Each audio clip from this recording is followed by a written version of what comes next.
Janet and I were married for 12 years. We have been lovers since we were 10 years old. I was never interested in college, so I got an entry-level job at Desmond Engineering as a draftsman straight out of high school. A year later, Janet and I got married, and the following year we became the proud parents of twin girls, Bethany and Brittany. Things were tough for the first few years, but we watched our pennies and things seemed to work out. I was still a draftsman, but I was a few grades higher than when I started. Money was better, but still tight. We managed to save enough money to buy a small house, and we had 2 nice cars. They weren't new, but they weren't old-fashioned either. Janet always wanted to be a housewife, so she never worked. We didn't need any extra money, so that was fine with me. We were both healthy and in good shape. Janet was a little stockier than when we got married, but not by much. She was just over 5 feet tall and had dark brown hair with bangs. She looked like little Marie Osmond. I haven't changed at all. I played right tackle on the high school football team, so I wasn't small, but I wasn't flabby either. Billy Martin moved to Reading from Lancaster about a year ago and took a job with Desmond Engineering as a surveyor. Billy and I played football against each other and immediately became friends. He also married his high school sweetheart, a redhead named Sarah. Sarah and Janet became instant friends. They didn't have children yet, but they were ideal nannies. When we weren't at work, Billy and I enjoyed each other's company. It was a pleasant breakaway from my wives. Of course, Janet and Sarah did the same. They went shopping together, went to parties and club meetings, and Billy and I watched the girls on TV. Sarah also took a job as a secretary at Gilbert Engineering, located just outside the city. I started noticing some things about 6 months ago. Previously, the PTA meeting was held once a month, but now it is once a week. Sarah didn't have children, but she always went to see Janet. The frequency of Tupperware and Magic Chef parties seemed to increase every month, but they never bought anything. They joined a book club, but never seemed to find time to read. On weekends, they spent hours shopping, but bought very little. Janet's collection of fashionable lingerie seemed to be growing, but I never got to enjoy any of it. It started eating me. I never mentioned anything to Billy because he didn't seem to care. I didn't want to cause problems if something happened. About an hour after I put the girls to bed, Janet came home from some kind of basket party. She took a shower before Sarah picked her up and took another as soon as she got home. This seemed strange to me. While she was in the shower, I quickly checked the basket and found a set of black lace lingerie. Who would wear black lace lingerie to a basket party? I'm not in the habit of checking my wife's panties, but I did this tonight and found that the panties were wet and sticky. I put them in my pocket. Until tonight, I had never once rummaged through my wife's purse or wallet. The only thing I was really interested in was her cell phone. Apparently, she was pretty sure I wouldn't spy because she hadn't deleted a single call in the last week. The majority of calls were addressed to Sarah, but a large number of incoming and outgoing calls were addressed to KC, KH, and KW.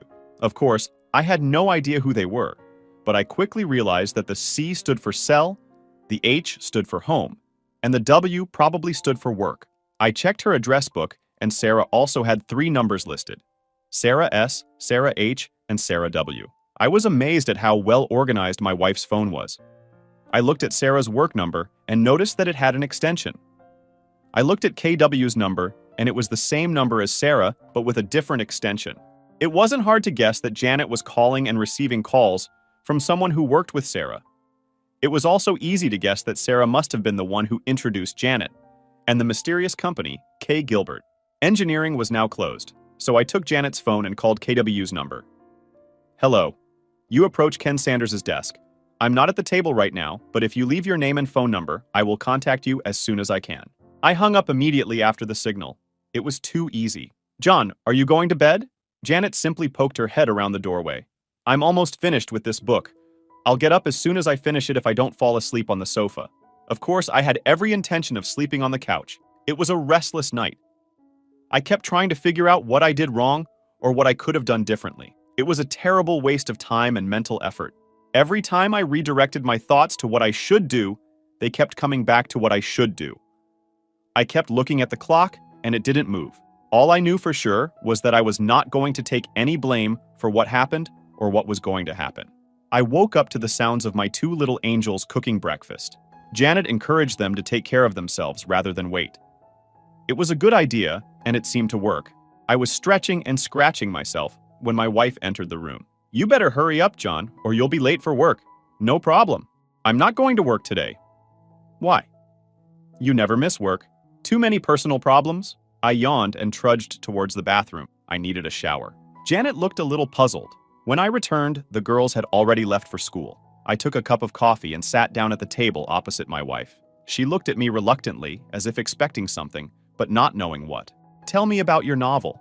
I didn't want to beat around the bush, but I almost knew she wasn't going to just open up and bare her soul. Be serious, John. Is that why you're moping? Do you really think I'm cheating on you? Yes. Now tell me about your novel. We've been married 12 years, John. Why would you even think such a thing? Janet, I have work to do today, and I'm not going to sit here and play games with you. I'll ask you again, tell me about your novel. My loving wife let out an exasperated sigh and leaned towards me. John, it's all in your head. There is no romance here. Well, I'd like to thank you for your honesty, but I can't right now, can I? She leaned back in her chair and sipped her coffee as if she had taken control of the situation. Can you answer me a few simple questions? Yes, John, of course. What would you like to know? Why do you go to PTA meetings every week, even though the PTA secretary says they only have monthly meetings, and you haven't been to one in 6 months? I do not understand what you're saying. She was a little less sassy. You and Sarah go to non-existent PTA meetings every Tuesday. Why would you lie about something like that? Janet pondered the question for a while, and then found the answer. I'm truly sorry, John. It's ladies' night at Rosie's Cantina on Tuesday, and Sarah and I are going for 2-for-1 margaritas. We didn't want you and Billy to think we were messing around, so you didn't tell us. It was a mistake, and I'm very sorry. From now on, we will inform. Nice try, Janet. Of course you know that I will check this. I'm sure Sarah will support you, but what about the people from Rosie? John, you're getting more out of this. When you go to little Tupperware parties and things like that, why do you take a shower before you leave and another when you get home? She was in no hurry again. A lot of women smoke at these parties. When I come home, I want to get rid of the smell of my hair. It's not a big deal, John.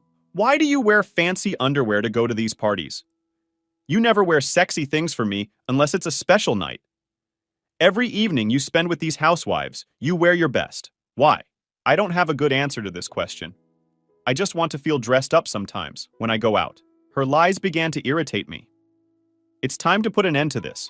I was angry, and it was difficult to control. These are the panties you wore last night.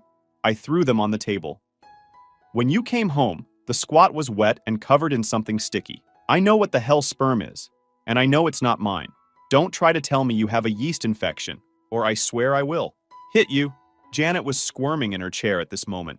She tried not to look at me. There didn't seem to be a quick answer. Damn it, Janet. Why did you come home with cum-stained panties last night? I want an answer. Stop it, John. Just stop it. I can't stand it anymore. We've been married for 12 years. How can you treat me like this? The continuous stream of lies and constant denial finally got to me. With all the strength I could muster, I threw my half-filled coffee cup across the room, smashing the front of the microwave. This time, there was no doubt that I had Janet's attention. I had never seen that expression on her face before, because she had never seen me angry before. Leaning across the table, I looked directly at her and spoke louder than before. Who the hell is Ken Sanders? She got out of the chair and backed towards the sink, trying to get away from me. Last time, who the hell is Ken Sanders? A friend. Just a friend. She was scared to death when those words came out of her mouth. Did you have sex with him? Yes. Yes, I had sex with him. Did you have sex with him last night? Yes. Yes, I did it. Stop it, John. Please stop this. I'm really sorry. I'm really sorry. Just stop, please. She stood at the sink and bawled like crazy. I took a cup out of the cupboard and poured myself some fresh coffee. As I started to sit down, Janet's cell phone rang. Her eyes darted from me to the phone and back to me. This is from Ken. I think we better answer. I pressed the speakerphone button and answered the call. Good morning, sugar. I just came to work and saw that last night you tried to call me on my work number. Did you forget something at home? Janet, or should I say Sugar, seemed distressed. There was a moment of silence. Janet, are you here? Is there something wrong? She looked at me with a petrified expression. I nodded back to her. Ken. She hesitated. Ken, my husband is here. He knows about us. He has his phone on speaker. He didn't hang up, but he didn't answer either. I felt obligated to let him off the hook. Ken, good buddy. I have some things I need to do this morning, but I promise to come see you this afternoon. Maybe you should put 911 on your speed dial. I ended the call and put the phone back in my pocket. Janet just stood at the sink in her robe, shaking. I have to go. I have one more question. What is the name of the guy Sarah is dating? John, no, please don't make me... The second cup flew across the room and crashed into the tiled wall behind the sink. She jumped back and couldn't speak fast enough. Kelvin? Calvin Bostic. I'll be back this afternoon. Remove all your belongings before this time. My mom will stay with the girls until we make other arrangements. Anything you can't fit in your car, I'll get it for you. Let my mother know where you will be. Do not call me. She didn't move or say anything else as I walked out the door. Of course, I had no idea what to do next. I decided to go into the office and see Billy. I thought of him as a friend and felt that he should know what was going on. It was pretty easy to figure out that Sarah met Calvin at work and became friends with him. Ken was probably Calvin's friend, who needed a date. I may have simplified this a bit, but I thought it was close enough. Billy was not in the office. He was on the spot setting some bets or something like that. I called him on his cell phone. Billy, I don't want to bother you, but I have bad news. Is someone injured? Not yet, but they will. What the hell are you talking about, John? Janet and Sarah got themselves a couple of boyfriends. On all those nights when they had to go to meetings and Tupperware parties, they actually got together. You are sure? I don't believe you, John. Sounds like some kind of nonsense to me. Ask Sarah about a guy named Calvin Bostic. He works with her in Gilbert. I think she introduced Janet to another guy from there. Damn, are you sure? Damn it, John. I know Calvin Bostic. We were in the same graduating class. What about a guy named Ken Sanders? Yes, him too. Tall, skinny guy. Billy, I believe Janet is going to warn Sarah as soon as she can. Janet gave me a whole lot of crap this morning before I pinned her down. I'm sure you'll get the same from Sarah. Billy hung up and I went to HR to ask for a short leave. I didn't feel like working right now. It only took 10 minutes to transfer all the work I was doing to another draftsman. Around the same time, Janet's cell phone rang. Caller ID showed it was Sarah. Janet, what the hell is going on? Billy just called me. He arrives at the office. I think someone said something to him. I didn't answer her. Janet, are you here? Now is not the best time to play. Hi, Sarah. This is John. I had to borrow Janet's cell phone this morning. Mine was dead. What are you talking about, Sarah? What exactly did someone say to Billy? I couldn't help it. At that moment, I felt angry and disgusted. I'm so sorry, John. I thought I was calling Janet. I'll try to take her home. I don't think you should bother her right now. She is very busy packing all her things. She doesn't have time to chat. What do you mean, pack her things? She's going back to live with her parents for a while. The pause on the other end of the line was funny. I smiled as I imagined all the scenarios running through Sarah's head. I think it would be more important for you to tell Calvin that Billy is on his way. He could probably use a head start. Oh God, no, this can't be true. No, no. She hung up. This woman's nerves. We only had one credit card, so canceling it was no problem. We also had an ATM or a debit card.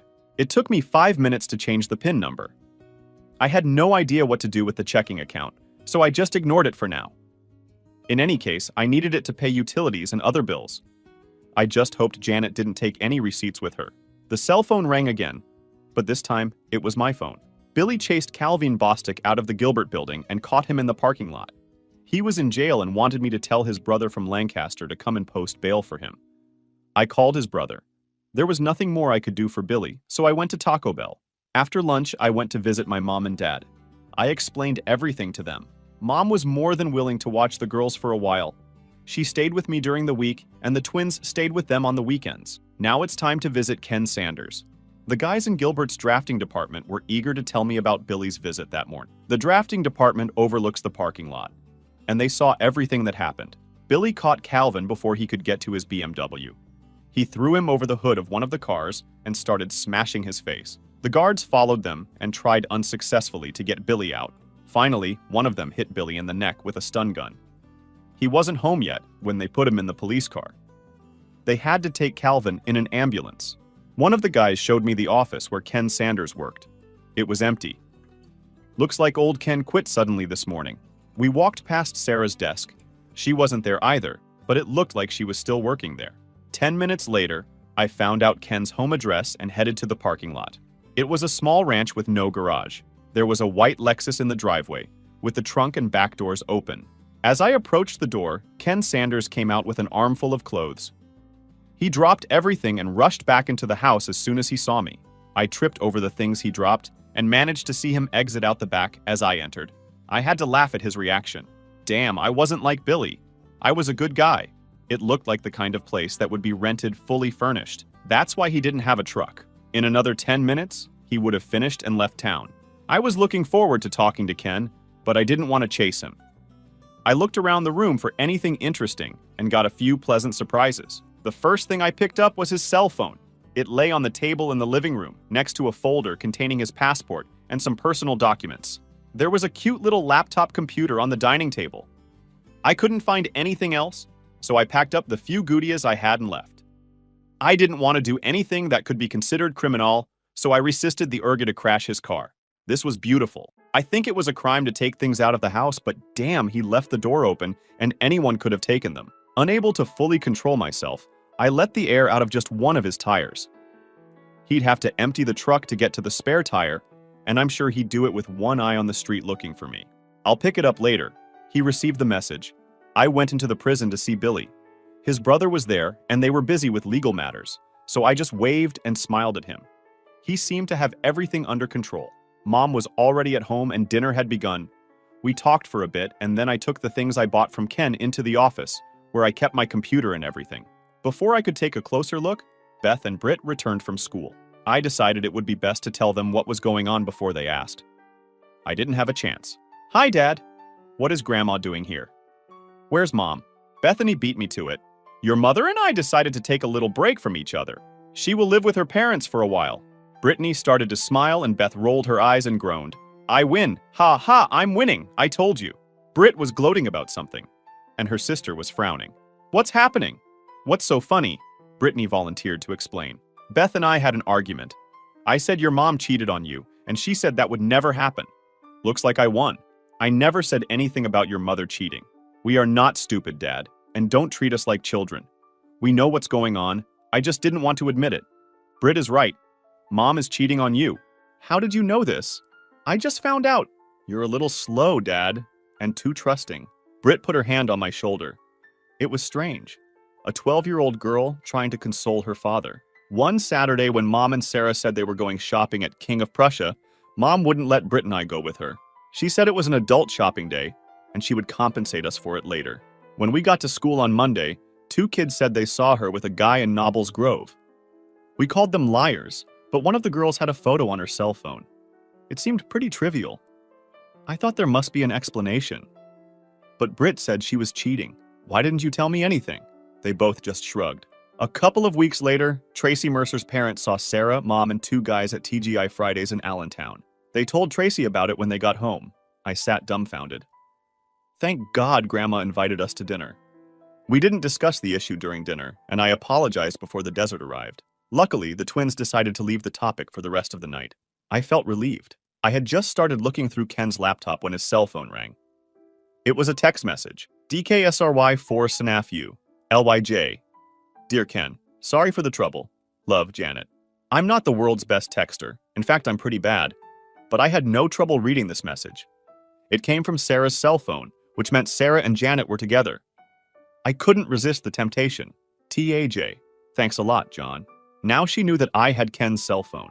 I spent the next couple of hours going through files and folders on Ken's computer. There were no emails between Janet and Ken, but there were some interesting emails between Ken and some old friends in Lancaster. I was shocked by what I read, and I definitely didn't like it. Janet and I had been together almost our entire lives, and now I learned that I never really knew her. She seemed to have gotten closer to Ken in less than a year than she had with me in almost 20. While I was replacing the cartridge in the printer, I noticed that I was crying.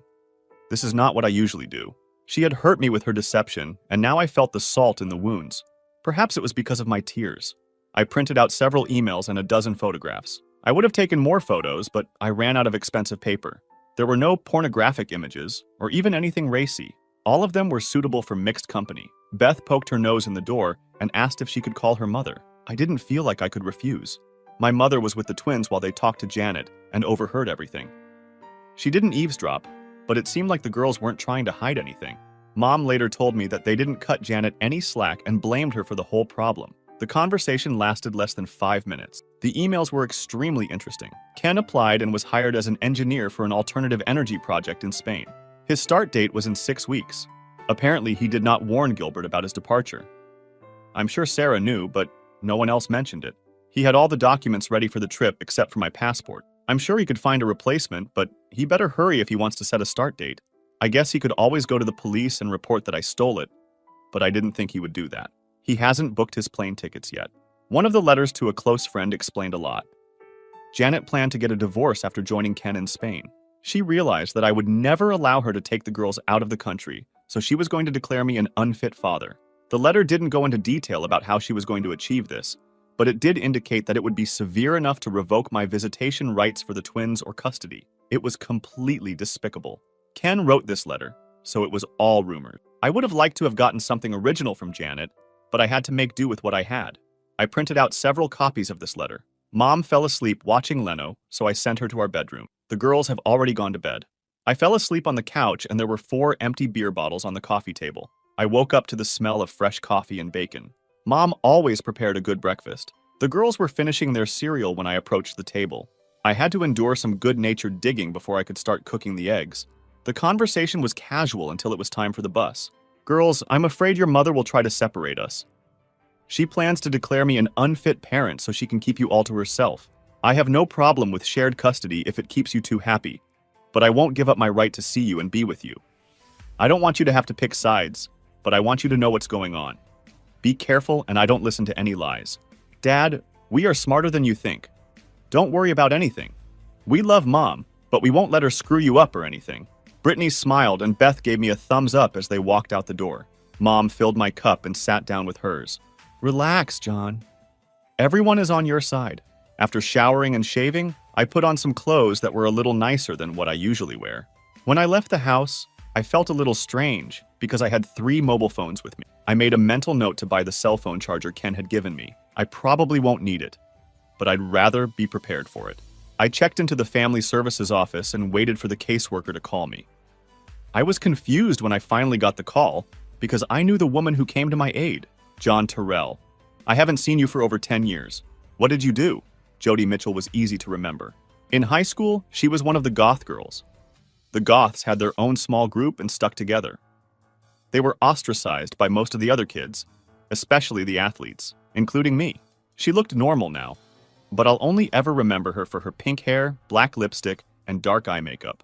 The funny thing is that the goths could never determine whether they were into drugs, sexual deviance, or witchcraft. As for Jody, it was probably none of those things. But you always believe the most outrageous things. The sign on her desk read, J. Mitchell. So I assumed that she had never been married. 12 years ago, I could understand it. But today she looked, John, what can I do for you? My train was interrupted by her question. I discovered that I stuttered a little. You look great, Jody. She laughed at my awkwardness. You mean compared to how I looked before? Now I felt embarrassed. Probably, but I didn't mean to imply anything. Relax, John. I was halfway through college when I realized that I was smart enough to see the world as I was, without a false facade. I've been what you would call normal for almost a decade now. I'm much more comfortable saying normal than before. Damn it, but that sounds patronizing. I have a hard time keeping my foot away from my mouth. You must excuse me. Forget it. Why are you here? Before we begin, I need to ask you a question. Do you have a file or report on me? Anything at all? Her fingers danced across the keys like a pianist. There's nothing here, John. You married Janet Wilcox, is that right? Yes. And there's nothing under her name either. It sounds like you two are feeding your children rather than beating them. You have children, right? Yes.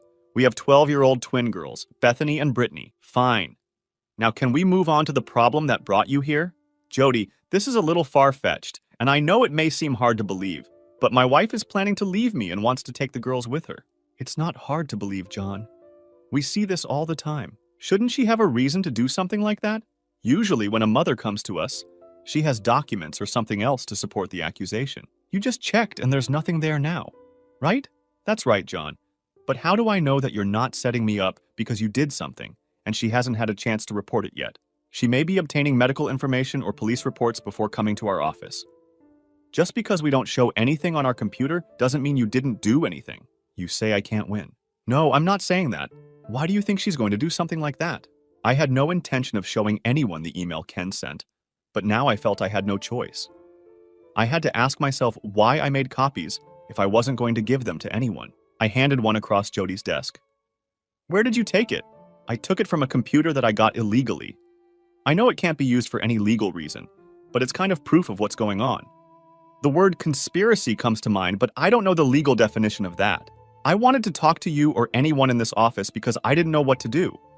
I don't know how to protect myself and my daughters from something like this, and I can't afford a lawyer. Jody Mitchell relaxed in her chair. I looked at her and didn't blink. She rocked back and forth several times and leaned toward me. Can you come back tomorrow morning? Yes. Fine. See you then. Can I keep this copy of the letter? I nodded yes and turned to walk out the door. It was nice to see you, John. I smiled and she smiled back. I forgot the goth girl and saw a new Jody. I didn't know any lawyers and didn't know anyone who knew lawyers, so I had to pick one from the phone book. I knew that she was planning to divorce me, but under the circumstances, things could change. I didn't want to take any risks. I wasn't sure what our financial picture would look like in the next few days or weeks, so I asked the lawyer to give me a price up front for the entire package and paid it in cash. I advised him to do it the fastest and easiest way he knows. If she wanted a house, she could have it. Because the property depreciated, it was worth less than the mortgage. I also insisted on joint custody of the twins. At a minimum, I would take full custody if he could do it. I would pay child support, but not alimony. Billy called me on the way to lunch. He needed housing, and I, of course, offered to shelter him. We met at Taco Bell for a gourmet lunch. When I approached, a stupid smile appeared on his face. I know you can't be that happy. What's happened? A friend of mine who works at Community General Hospital told me a little information about Calvin. Sarah went there to visit him. While she was there, Calvin's wife came in with their 2 children. Sarah had no idea what she was playing. Things got so messy that hospital security had to escort Sarah out. I walked past Gilbert to talk to her, and she was no longer there. She was gone. I think she should be home now, but I'm not sure. Why didn't his wife live here with him? I don't know. Why didn't he go home to his wife and kids on the weekends? I don't know that either. Honestly, I don't care. Billy took a week off from work to sort out his affairs. I didn't know where he would sleep since my mother also lived at home, but we decided that we would figure something out. He was going to go to his house to try and pick up some clothes and his personal belongings in case Sarah wasn't there. He decided he didn't want to talk to her anymore. I was on my way to see my insurance agent, but I didn't make it because my cell phone rang again. John, this is Cameron Wilcox. Can you come over for a while so we can try to figure things out? Janet is in complete despair, and her mother is not helping. Who will be there? The 3 of us and Janet's sister, Carla. I'm not sure what you're hoping to achieve, but I'll be there in about 20 minutes. It was a dark group. I took a folder of goodies with me and gave up coffee. Who wants to start? John, Janet seems to think you're overreacting. She claims that you were furious and made her say things that weren't true to calm you down. She claims she didn't do anything wrong and you have no right to kick her out. I had the distinct impression that my dear wife was telling a very embellished version of what happened to her parents. I can understand why she didn't want to admit to them that she had cheated on her, but she resented the fact that she shifted the blame onto me. What do you want me to do, Cameron? Prove she's a liar or admit I made a mistake? I'd just like to see a few facts so we can better understand the situation. What did she tell you about her friend? She claims she didn't have a boyfriend. She just had a few drinks with friends Sarah worked with and that you misinterpreted it. Cameron, she's had over 80 phone conversations with this random friend in the last month. How many times has she called you and her mother in the last month? They both looked at Janet. She looked at her feet, not at them. Is this like a random friend she meets for drinks every now and then? No one was talking when I pulled out Ken's cell phone. Carla, can you read text messages? This letter was sent to a random friend of hers right after I kicked her out. Why don't you read it to everyone? Dear Ken, sorry for the trouble. Love, Janet. Carla returned my phone. Does this sound like a casual friend? Janet covered her face with her hands. Cameron shook his head slowly. A couple of weeks ago, Janet and her friend Sarah told everyone they were going shopping at the King of Prussia Mall. The twins begged to go with them, but their mother said no. Here are some photos taken during this trip. I handed Cameron 6 photographs. He looked at them and handed them to Martha and Carla. This is not like the King of Prussia. It's like Nebelgrove. Damn it, Janet, what's going on? Until this moment, Martha had been silent. Janet, in every photo you are holding onto that person's hand for dear life. It's not something you do with friends. It looks like the guy in these photos, Ken, is much more than just a friend, I guess. Are you trying to pull me here? The tears flowed slowly and quietly. This was not what she had hoped for. She didn't expect these photos. Here are a few more of the same. I think 2 of them are from Olive Garden, and 1 looks like Red Lobster. I have a few more. Luckily, my loving wife is wearing all of them. I think we've seen enough, John. I'm sorry we had to call you here for this. Cameron seemed upset at how he had been tricked. When I stood up, Janet was leaving the room, sobbing like a child. We never got to discuss the stains on her underwear. I think at that time there was no need for this. Cameron walked me to the door. John, I'm sorry we can't undo what's been done, but I guarantee you it won't be ignored. He shook my hand as I left. When I got home, Mom and Billy had already set up a fold-out bed in the living room. It wasn't really a hallway, just a small extra room where I kept my computer. Billy had a pile of extra clothes in the corner that he had taken from home. Sarah wasn't home when he came in. The most interesting thing that was waiting for me when I returned home was the mail. In fact, he was waiting not for me, but for Janet. A beautiful official envelope from the passport department. I knew I shouldn't open it, but I couldn't help myself. It was, of course, a passport, but more precisely, a family passport. The photo was of Janet and 2 girls. I remember the girls telling me that they had their picture taken, but I never imagined it was for that purpose. Of course, my passport was not in the envelope. I immediately called Cameron and asked him to tell Janet that the goods had arrived. If she needed a passport, all she had to do was send Ken home to pick it up. I would only give it to Ken. I was usually at work when the letter arrived. I would never have known she got it. Cameron told me that they had asked Janet to find another place to live. They had no idea where she was going to go.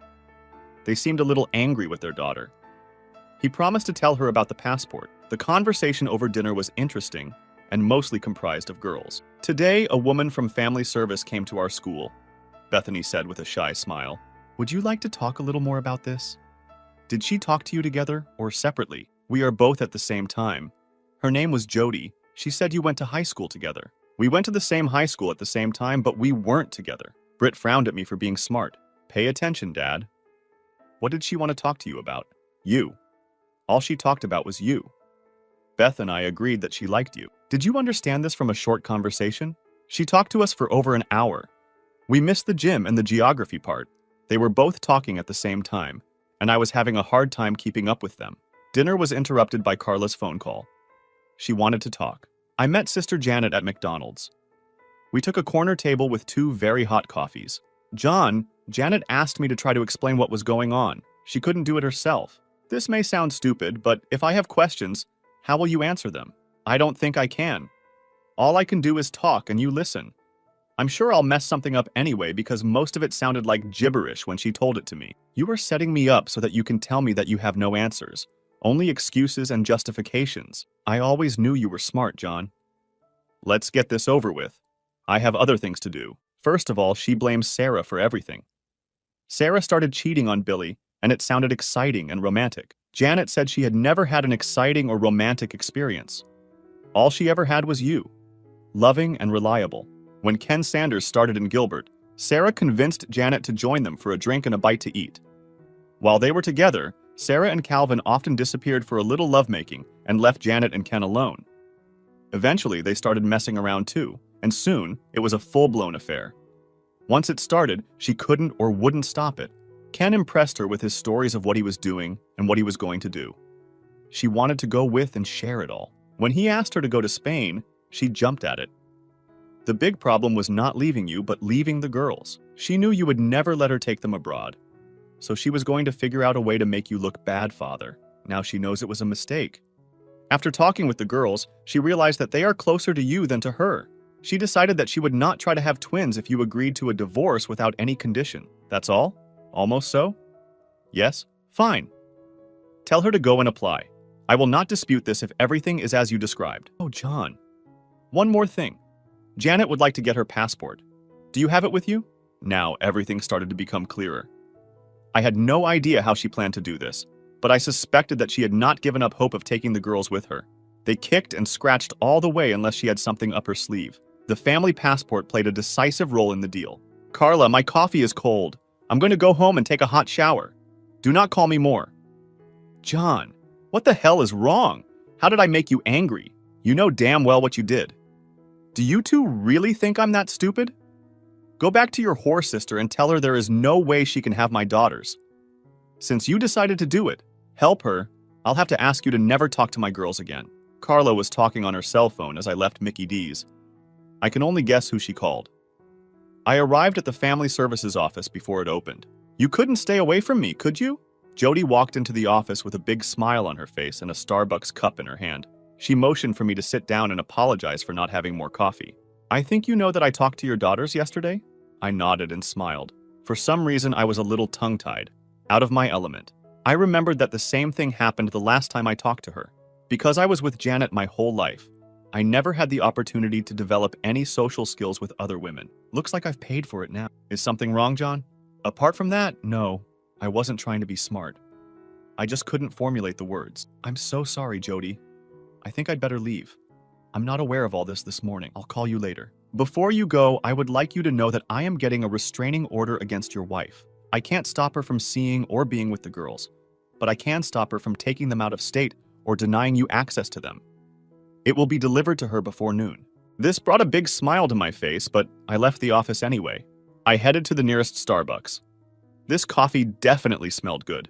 Until today, everything was under control. Now I felt depressed and confused. I drove around for a bit and then headed home. Billy told me that Sarah had moved back to her parents' house near Ephrata, so he was only returning to his place until he could sell or rent it out. He spent the morning at the bank, the insurance company, and the law office. He wanted to try to get some money from Gilbert, but they didn't have a company policy against fraternization. His lawyer said it will be an uphill battle. He walked past the hospital and learned that Calvin was being discharged. His wife was filling out paperwork for her discharge when she saw Billy. Before he could leave, she cornered him and carefully explained that she was trying to get Calvin to drop the charges against him. He was very surprised when she thanked him for his help. Apparently, she had been trying to fix the situation with Kelvin for several years without success. After Billy left, I just sat on the porch and drank beer. Mom brought me a meatloaf sandwich and sat with me for a while. She didn't say anything, but she drank the beer. She said that Dad would come for dinner and stay the night. When Jody Mitchell pulled up, Mom came into the house. Jody sat next to me, but refused the cold beer I offered. We sat there for a few seconds before she spoke. I served Janet's papers about an hour ago. She was a very angry woman. By the way, she was staying with her sister. I finished the long neck that I was holding in my hand. I think it's good, but why do I feel so bad? In such cases, there is nothing good, John, just less bad. I pulled out another beer, paused, and put it back in the refrigerator. Could you come in and explain all this to the girls? I get along well with them, but no matter how carefully I express myself, it will sound like I'm blaming their mother. I'm afraid if I do this, I will somehow push them away. I do not want to do this. How about 7 tonight? I nodded as she stood up and walked to her car. She stopped halfway and looked back. This was a good sign, and I smiled. She smiled back. Jody came over that evening and spent a long time with Beth and Britt. Billy and I were busy searching his house and clearing out anything that belonged to Sarah or reminded him of Sarah. Jody started coming to our house several times a week.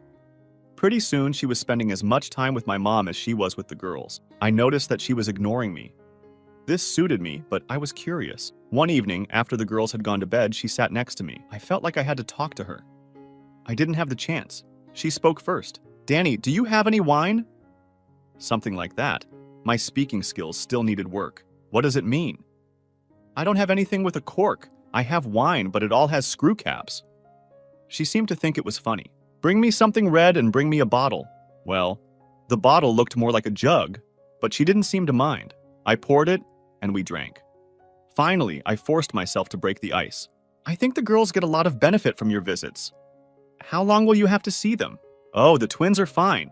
They don't need to see me. I came to her to see you. I don't understand. You barely even talk to me when you're here. I thought that was what you wanted. Not really. I was just afraid you had some kind of rule against fraternizing with clients. Her quiet laugh made me feel more comfortable. I'm amazed that you didn't even ask to see my tattoos. What tattoos? It was clear that she was trying to engage me in some frivolous conversation to try to relax me. It was a good plan, and I appreciated it. I have 4 of them, and I got them when I was in high school. 3 are easy to find, but 1 is harder. Are you going to show them to me, or will I have to look for them? It'll be more fun if you watch, but I'm going to need some more wine if you're going to do this. We both laughed as I filled her glass to the brim.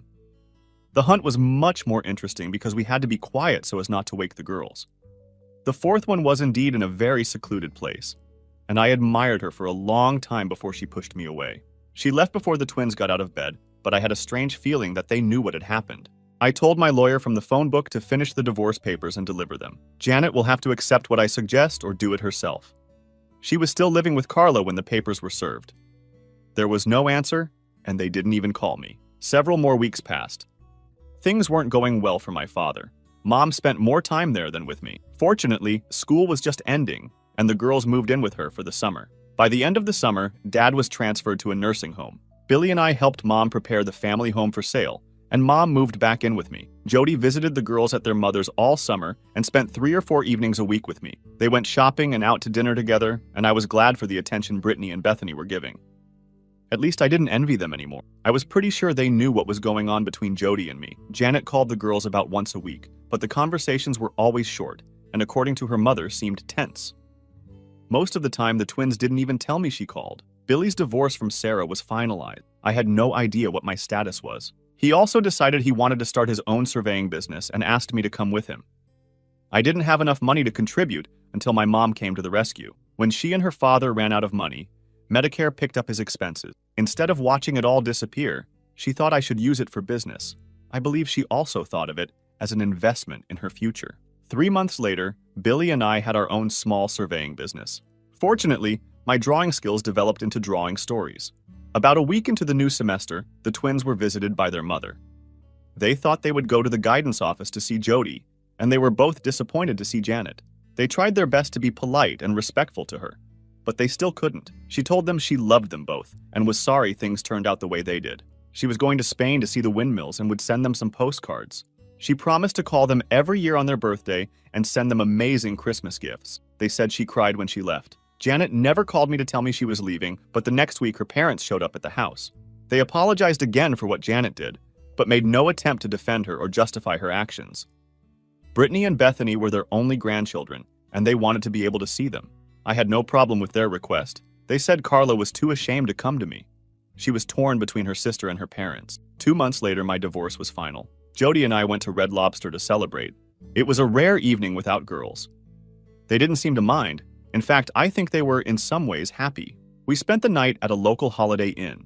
The twins were delighted when I returned home at 10 o'clock the next morning. They didn't say anything, but they smiled from ear to ear all day. A year later, things were going great, but unfortunately, Dad passed away.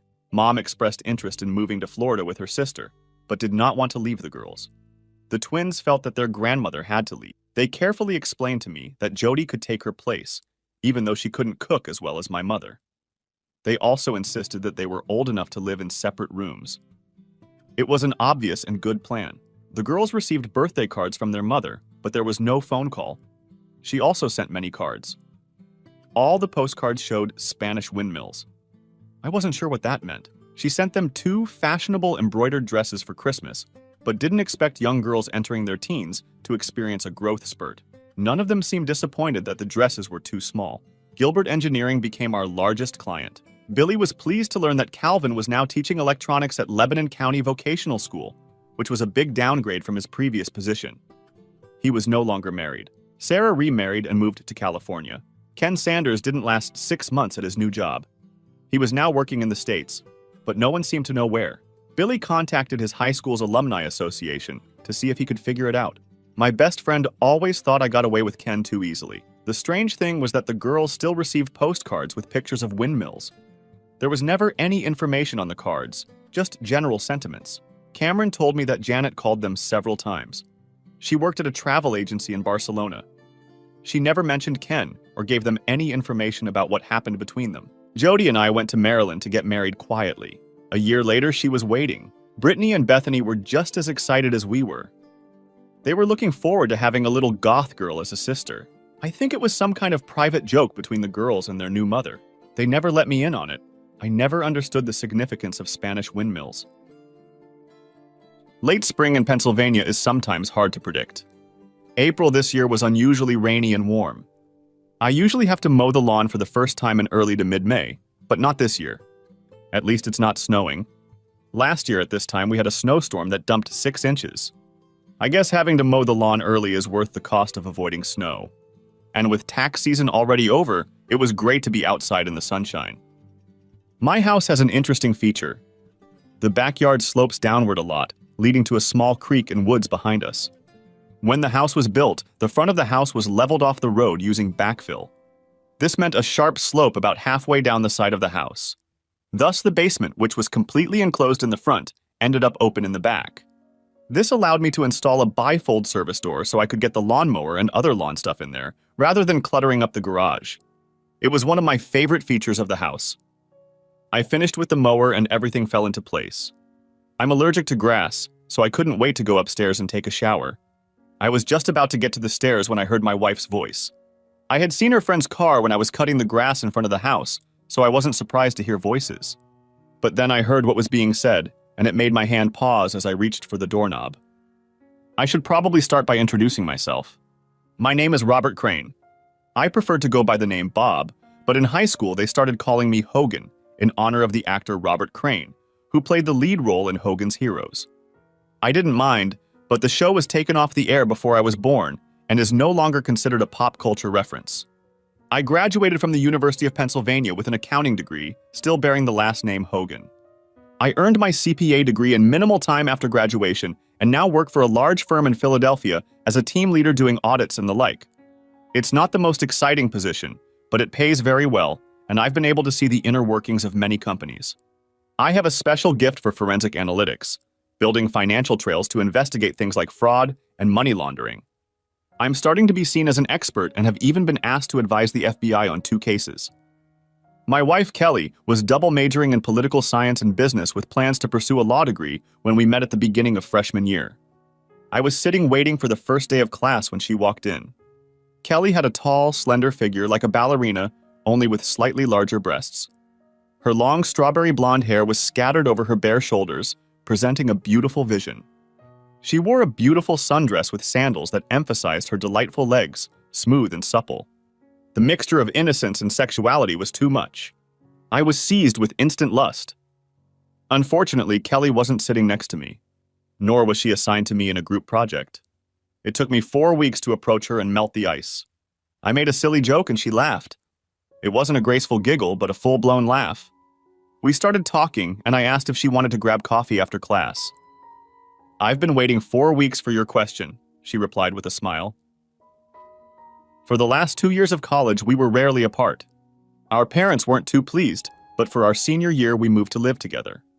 But they saw how devoted we were to each other and soon got over it. I didn't see how it could get any better, but it happened. I graduated and immediately got a job at one of the big accounting firms in Philadelphia. I was making stupid money for a recently graduated 22-year-old. Kelly was accepted to the University of Pennsylvania Law School, and we stayed living in our student apartment. My company offered to pay for my MBA, so I took classes too. I rode SEPTA to work every day, so I didn't need a car, and that kept costs down. 3 years later, Kelly graduated, and I proposed to her during a celebratory dinner at Morton's Steakhouse in Rittenhouse Square. 6 months later, we were married. Kelly got a job as a deputy district attorney in the Bucks County Prosecutor's Office, which is north of Philadelphia. We decided to buy a house in Doylestown, which was the county seat and where the courthouse was located. The regional railroad line ended there, so I was able to take the train to work every day. It was an 80-minute drive one way, but it was better than taking the Schuylkill Expressway, aka the Schuylkill Expressway, or I-95. Kelly and her mother found a house. It was a great starter home with 3 bedrooms. One of the bedrooms was set up as an office with 2 desks. I would work from home occasionally, and Kelly needed her own space for legal work. Another bedroom would be a guest room, and of course the last room was the master bedroom. Plus, it was close to her parents' house. Kelly convinced me that it would be a built-in nanny when we had kids. I was an only child and had always wanted siblings. Kelly and I had discussed kids back in freshman year, and decided to wait until Kelly was settled in her career before we started trying. But now we had reached that point, and 2 nights ago we agreed to stop taking Kelly's birth control and start trying for a baby. I was happier than I had ever been before. And then what I heard made my hand linger on the doorknob. "Hogan and I have decided it's time for me to get pregnant," excitedly announced Kelly. This excited her friend Olivia Watkins. Both women made the same high-pitched sound that made me think of whales accidentally beaching themselves on the Jersey Shore and trying to reach them. Standing on the stairs, I grinned at their excitement, which matched my own at becoming a father. I reached for the pen again when I heard a question that wiped the smirk off my face and the happiness out of myself. That's wonderful, Kel, said Olivia. But what are you going to do about Paul? Paul. Shh, Kelly pulled her friend against her. Hogan's outside mowing the lawn. There was a pause, and I saw her looking around, waiting for me to appear. Then she spoke again. I'd already told Paul I was ending the affair. He was fine with it. With Grossman stepping down from his Senate seat, Paul thinks he has a real chance. Getting caught having an affair with a married staffer would be very ugly. So simple. 3 sentences shattered my world. Paul Evans was Kelly's boss in the DA's office. He was a widower in his early 40s. His wife Anne had died of breast cancer, leaving him a single father to their daughter Barbara. Paul was a real political animal, and Kelly enjoyed telling me stories about his maneuverings in his party to run for higher office. I guess I just found out how my wife had access to all this underground information. Really, said Olivia. Just going cold turkey? You've been hot and heavy for 6 months, and you're just going to give up on a muffin stud? The teasing doubt in her voice made me want to rip Olivia's head off. She was a classmate at Penn, and I knew her before Kelly. I knew Kelly and Olivia were best friends now, but I always assumed she was my friend too. Guess I was wrong. Stop it! Kelly protested, giggling. You're so bad. Paul is a wonderful lover, but it was just rude to play with him. I love Hogan, but Paul just took me and used me however he wanted. There was no love in it, just raw sex and power. Now that Bob and I are going to have a baby, I don't want to take any chances. I love Hogan, and I will be a good and faithful mother. How many more cliches are we going to breed here? I wondered. All that's left is to get home, find an unfamiliar car in the driveway, and find them having sex in my bed, and it will be complete. I wanted to run into the room and scream. I wanted to trash the room, but my muscles were restrained by paralysis. I was so stunned that I couldn't move. My heart was pounding in my ears. So, cold turkey? Asked Olivia. Kelly giggled again. Well, not really, she admitted. I have a conference with Paul in Pittsburgh next week. We'll have our goodbye sex there. I'll miss the sex, but Hogan and the baby are more important. I couldn't take it anymore, but I didn't know what to do. I love Kelly, but it was killing me. At that point, I started looking into the business. I needed to step back and think. I needed to plan. I started stomping up the steps as if I were climbing a ladder. Then I opened the door and walked into the kitchen. Kelly and Olivia were sitting there with cups of tea in front of them. Was that a hint of guilt I saw on Kelly's face? Honey, are you okay? She asked in a concerned voice. I realized that tears were streaming down my cheeks. Allergies, I hummed. It's going to be a bad spring. Well, go upstairs and take a shower. Just drop those clothes by the bathroom and I'll wash them right away so they don't contaminate your closet. I bought you a new pack of Claritin D last week that's in the medicine cabinet. Thanks, I managed to say, heading for the stairs. I needed time to think. The next morning was Monday, and I used the excuse of an early meeting to get up and out of the house before Kelly got out of bed. The night before, I had used my allergies as a reason to go to bed early because my emotions were running high. Sitting on the train, I thought again about what I had heard. On one hand, my wife was unfaithful, but it ended up being purely sexual to stay with me and bear me a child. Some would say I should leave it at that and be happy that my wife is back in the marriage, planning to be a good wife and mother. However, there is a voice in my head that says that if she did it once, what's to stop her from doing it again in the future? 10 years from now, when the kids are in school, won't she have another just sexy affair? Then there's the divorce with the kids, in which Kelly will likely get the kids, and I'll get a hefty alimony and maintenance bill. Being an accountant and business analyst, I had to think in terms of risk and reward. I found myself doing the same thing here. It came down to the fact that my trust in my wife was completely shattered. The just sex excuse overlooks what's really important in these cases. It is a complete lack of respect for the partner. The cheater knows they are doing wrong and hurting the other person. Otherwise, they would be doing it openly, and I would have known about it from the beginning. Don't get me wrong, I don't think I would have ever put up with her sleeping with Dawn. But at least if she had talked to me about it, some respect would have been shown. Kelly's action proved to me how much respect she has for me. I worked all day, but part of my brain was focused on what I had to do. I had no proof other than an overheard conversation. I hadn't even noticed anything different in the last 6 months while the affair had lasted. A direct confrontation without proof would be a big risk with little chance of reward. Kelly will deny it. Paul Evans would deny it. Taking any case through the courts would be financial suicide, since every judge, politician, and lawyer in the surrounding counties knew Evans. I would be buried to keep his name clean. I thought about just leaving and starting over somewhere else. It was tempting. But the house would be like an anchor around my neck. Kelly couldn't afford it on her paycheck alone, and we had almost no equity. She'd have to sell it almost immediately to avoid foreclosure, and with the current state of the market, that was unlikely. It would have destroyed both my and her credit history. Being a CPA with a bad credit history is not a good decision when looking for a new position. How can anyone trust you with someone else's money when you clearly don't know how to handle your own? I needed proof before I could do anything about it. I got it, but it came from the most unlikely source.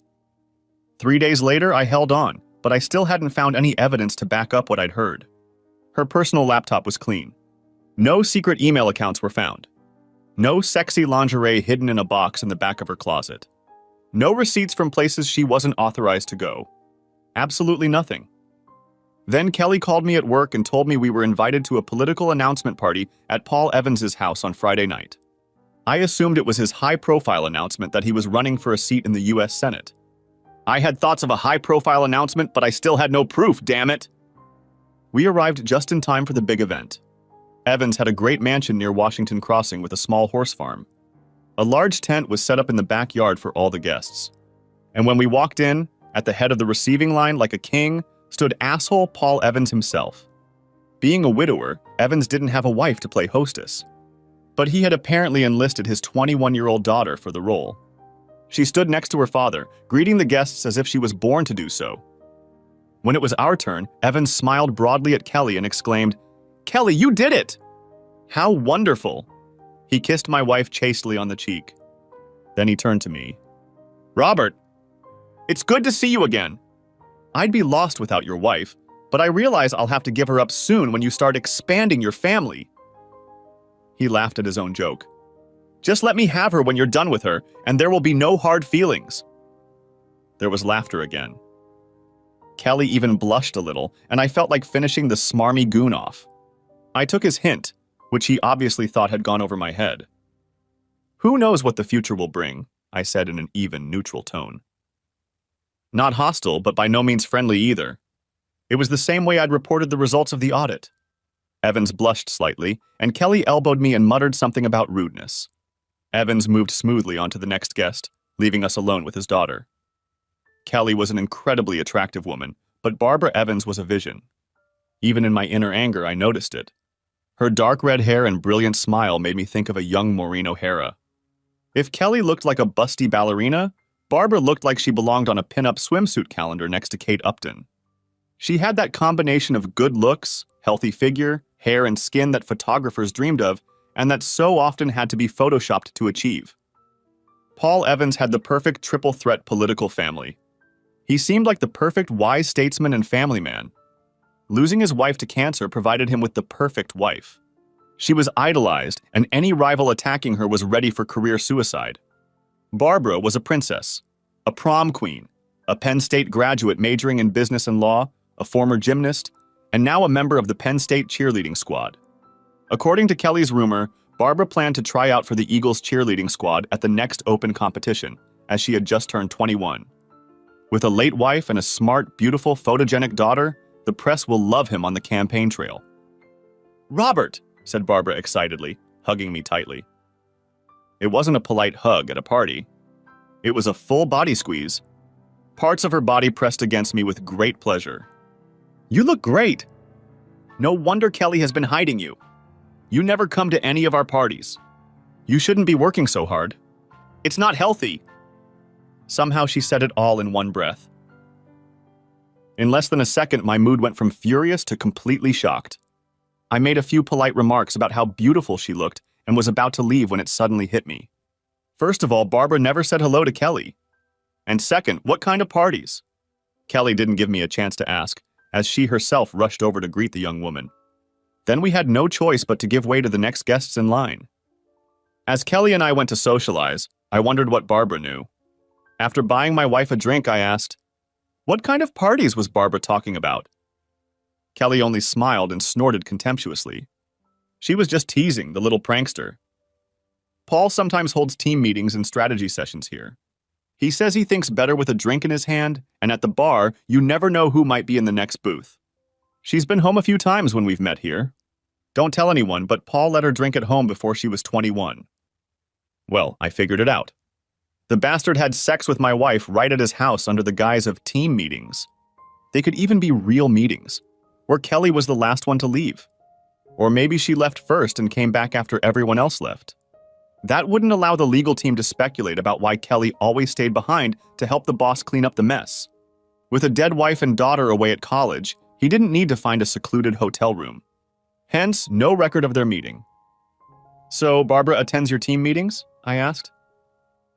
Kelly waved the question away. "No, she's been home a few times when classes were canceled. She's just teasing her dad about throwing parties during work hours." She tugged on my arm. "Come on, honey, let's go treat your fiancé." For the next hour, Kelly didn't take a step away from me. We talked to a few of her coworkers, and some of them talked about our plans to have a baby and how sorry they would be to lose Kelly for a while, but how happy they were for Kelly and me. Honestly, I was a little embarrassed. Why did all these people know about our plans? An hour later, Paul Evans called everyone to attention. His daughter stood next to him and smiled. He started by thanking everyone for coming, and then began by announcing his big campaign. Everyone was expecting it, but was still excited. I noticed the publisher of the local newspaper and one of his reporters taking notes. I'm sure there will be a lot written about it in tomorrow's paper.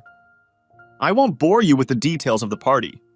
It would have been an enjoyable time if my heart had not been shattered and my brain had not been working at maximum capacity thinking how to prove it all.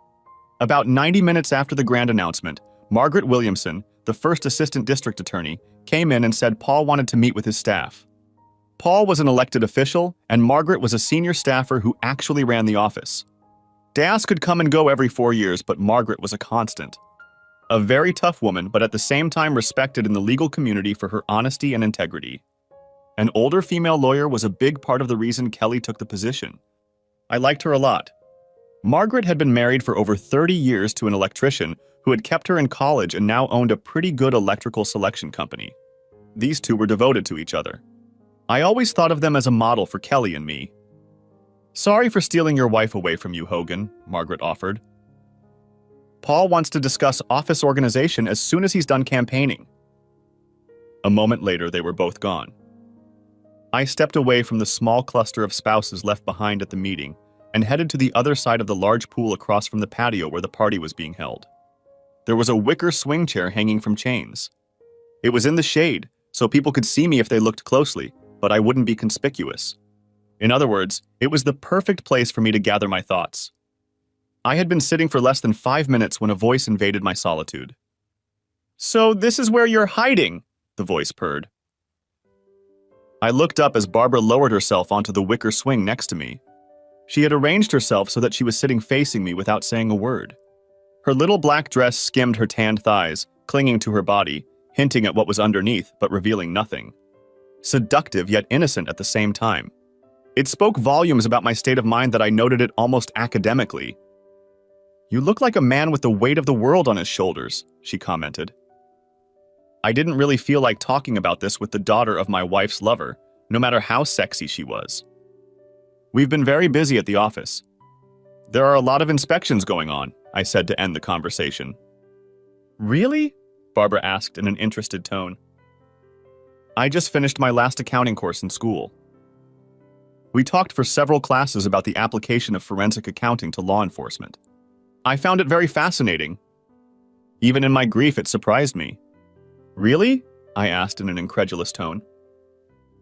"Well, it's not sexy or anything, but it's really detective work to pick out all the right pieces of information from tons of other facts and put them together to get a clear picture. Plus, since some people are trying to hide this information, it gets even more complicated." "Most people look at it differently," I admitted. Barbara began to talk at length about what she had learned in the class and why she enjoyed it so much. I have to say that I was impressed. I've had people completing internships at the firm who couldn't have spoken so well about this topic. Focusing on her words helped me dismiss both her looks and, more importantly, the rage boiling inside me. I felt myself sinking into my role as a mentor. It helped me take my mind off the emotional turmoil a bit. "You really enjoyed the class," I remarked. "You seem to have learned the topic very well." Barbara blushed at my praise. For a moment, I saw a sweet girl who was genuinely touched by my praise. I was actually thinking about joining the FBI when I graduated high school.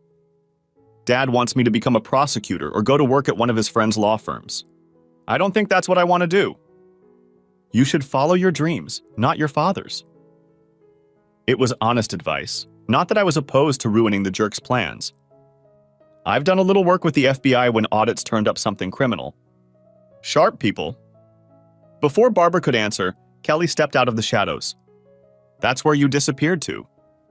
"You didn't do anything inappropriate?" she asked in a teasing tone.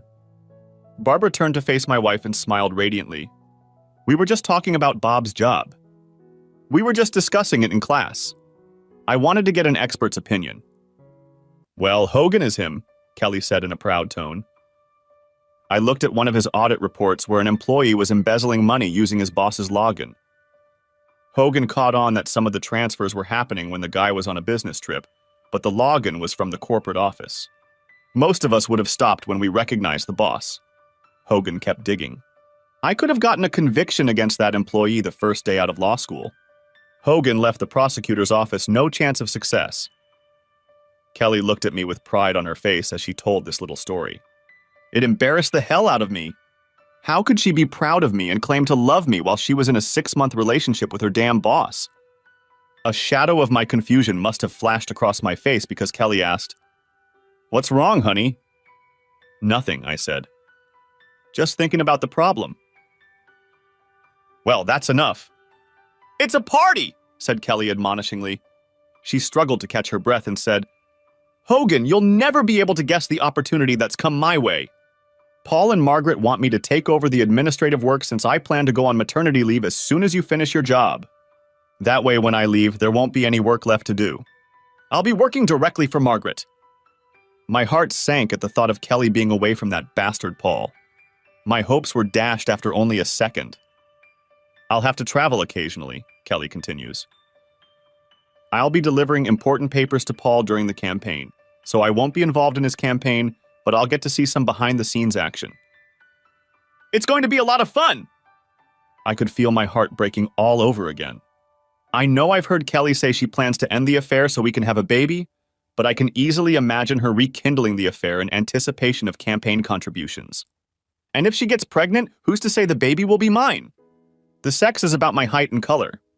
Without a DNA test, that would be very difficult to determine. My anger started to rise, but I held it back. Now was not the time. Barbara started talking to Kelly about her new position and the campaign. Soon they were engrossed in their conversation and I was forgotten. I took this opportunity to pull myself together. After tonight, I would start planning. I needed some way to counter Paul's political power, but honestly, I had no idea how to do it. The answer came to my office 2 days later. "Your appointment is at 4 o'clock, my receptionist called out through the open door. We are no longer allowed to call them receptionists. I looked at my Outlook calendar and didn't see anything booked. Before I could answer, she walked in, Barbara Evans. "Hi, Hogan," she called out as she entered the house. Her long, dark red hair flowed over her shoulders.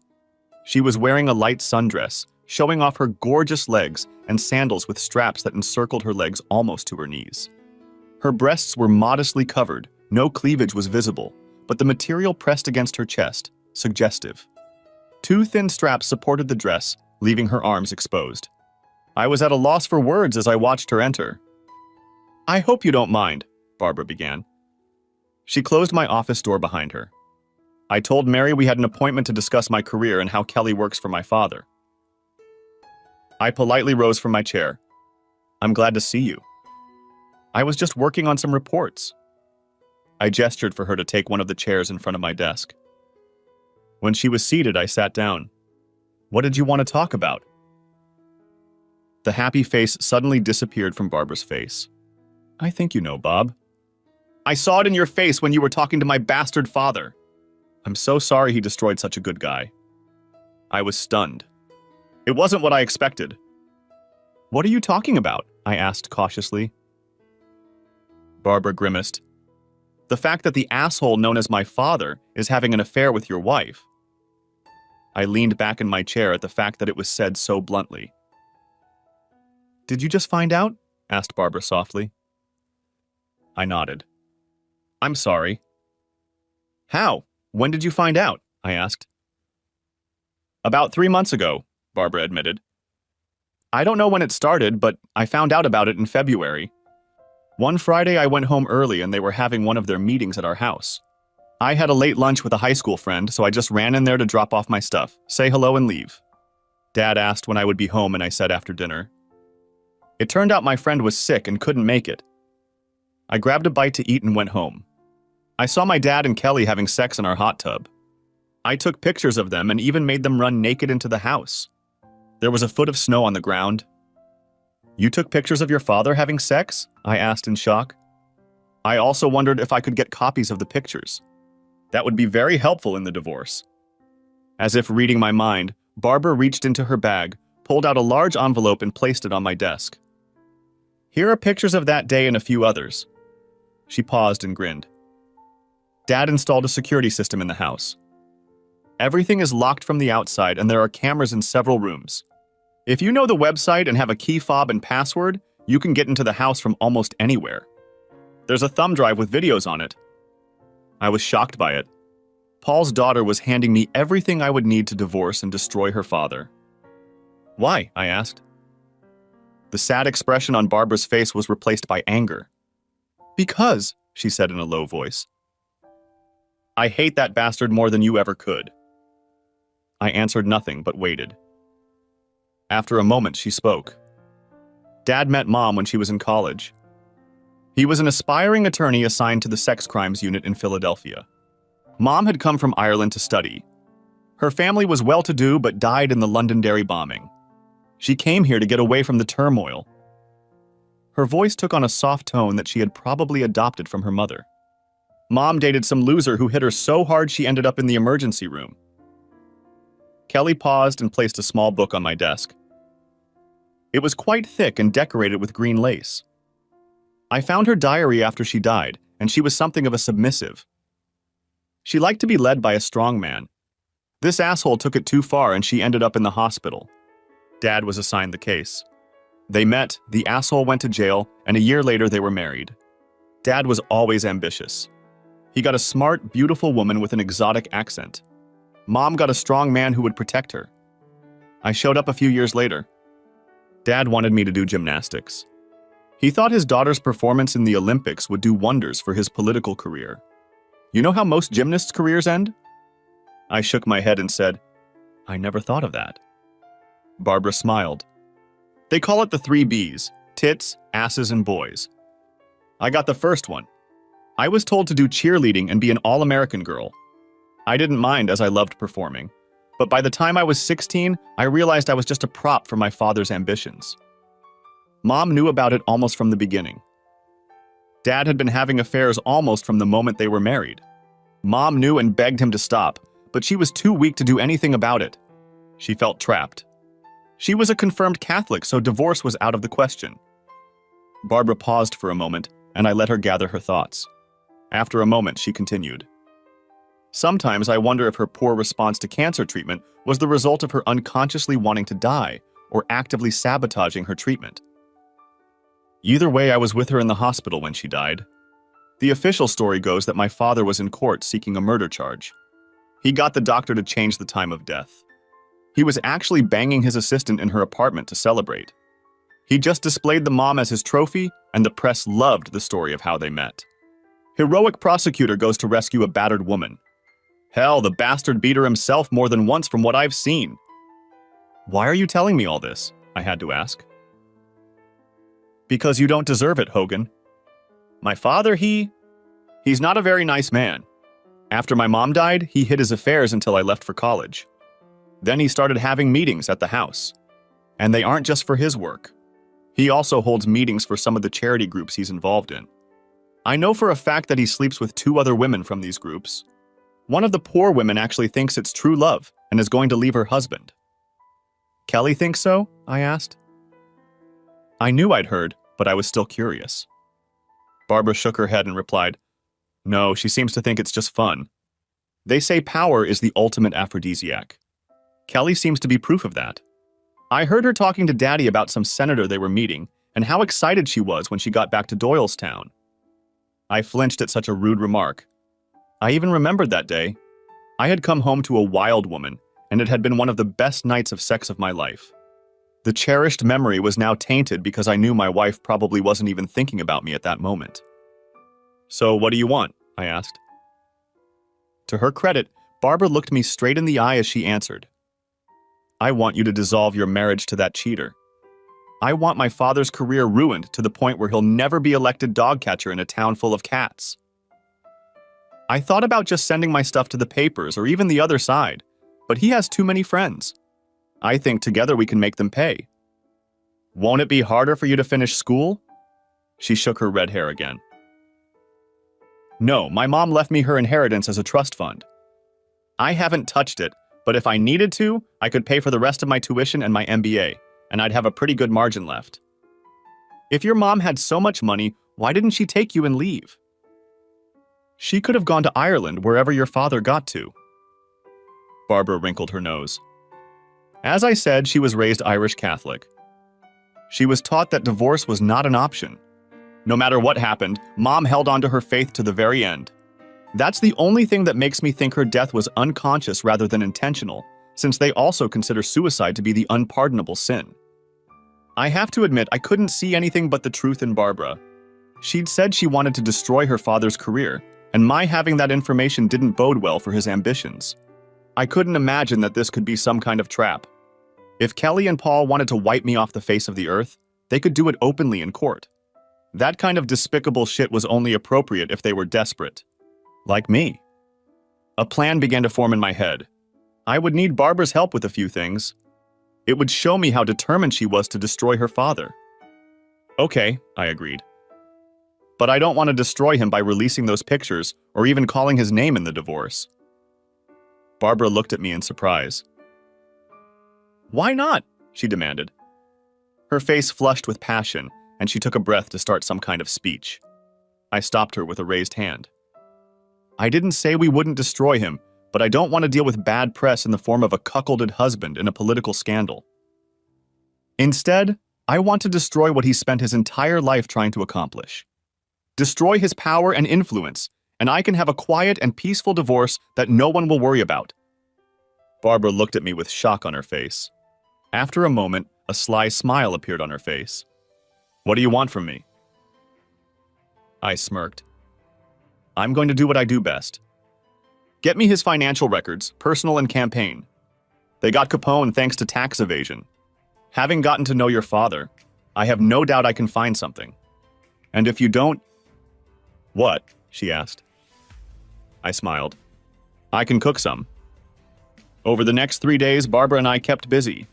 She installed a keystroke logger on my father's personal laptop and home computer. She also made a full backup of his computer's hard drive. We customized their security system so that it would upload the recordings to a cloud space that I know of, which was physically located overseas. How nice of the asshole to bug his own house! For my part, I didn't tap Kelly's cell phone. Thanks to Barbara's evidence, I didn't need anything else. But I did activate the GPS tracker designed for parents watching their kids. It basically used cell towers for location, unless I sent a command to activate the GPS. I just didn't want it to catch me at home when I was busy with work. I faked a groin injury the day after Barbara first came to me. It gave me an excuse not to have sex with my wife. I never thought I would have to make up an excuse not to have sex with my favorite wife. After hearing about the number of Paul's partners, I didn't want to risk even more than I unknowingly did. Besides, I don't think I could have done it without venting my anger. By the way, I made a doctor's appointment to get tested for STDs. Nothing showed up at first, but some of them, like HIV, can take months before they give a positive antibody result. Kelly traveled to the conference in Pittsburgh, annoyed and frustrated to meet Paul one last time. Not surprisingly, she was very excited about the trip. Having left her hanging for the past few days, she was very excited. Some guys might have given her goodbye sex as revenge. My problem was that somewhere inside I still loved her. I could never trust her again, but that didn't mean I didn't still love her. But I also couldn't bear the thought of having sex with her after what I'd learned. It was Thursday morning, and Kelly was waiting with her packed bag for Paul and a junior lawyer from their office who was traveling with them to a conference. I wondered if the young guy knew he was their cover. "So I'll be home Sunday afternoon," Kelly said, coming in behind me and dropping my bag by the front door. I sat at the table with my back to her and sipped my coffee. She wrapped her arms around me and leaned in so that her lips were right next to my ear. "I hope you're feeling better so we can start on the baby," she whispered. Her tone would have brought a dead man back to life, and her scent. It brought me back to more innocent days. It made me want to cry right there. But I managed to hold it together. "I'll ice it so it heals," I assured her. I stroked her arm and kissed her forehead. She moaned. "I wish I didn't have to go to this. It would be so much better to just stay home with you and be naked all weekend." "You can always tell Evans that something more important came up," I said. It just came out. And from the way she looked at me, she heard something in my tone. "What's your problem, Paul?" she asked in an amazed voice. "First you were rude at the party, and now you sound like you hate the man." I forced myself to calm down and shrugged. "Honestly, I've seen too many hotheads like Evans who think they're untouchable and the epitome of power. They're big fish in small ponds. They sell the illusion of power and get people to buy into it. Like that mayor in South Carolina last year.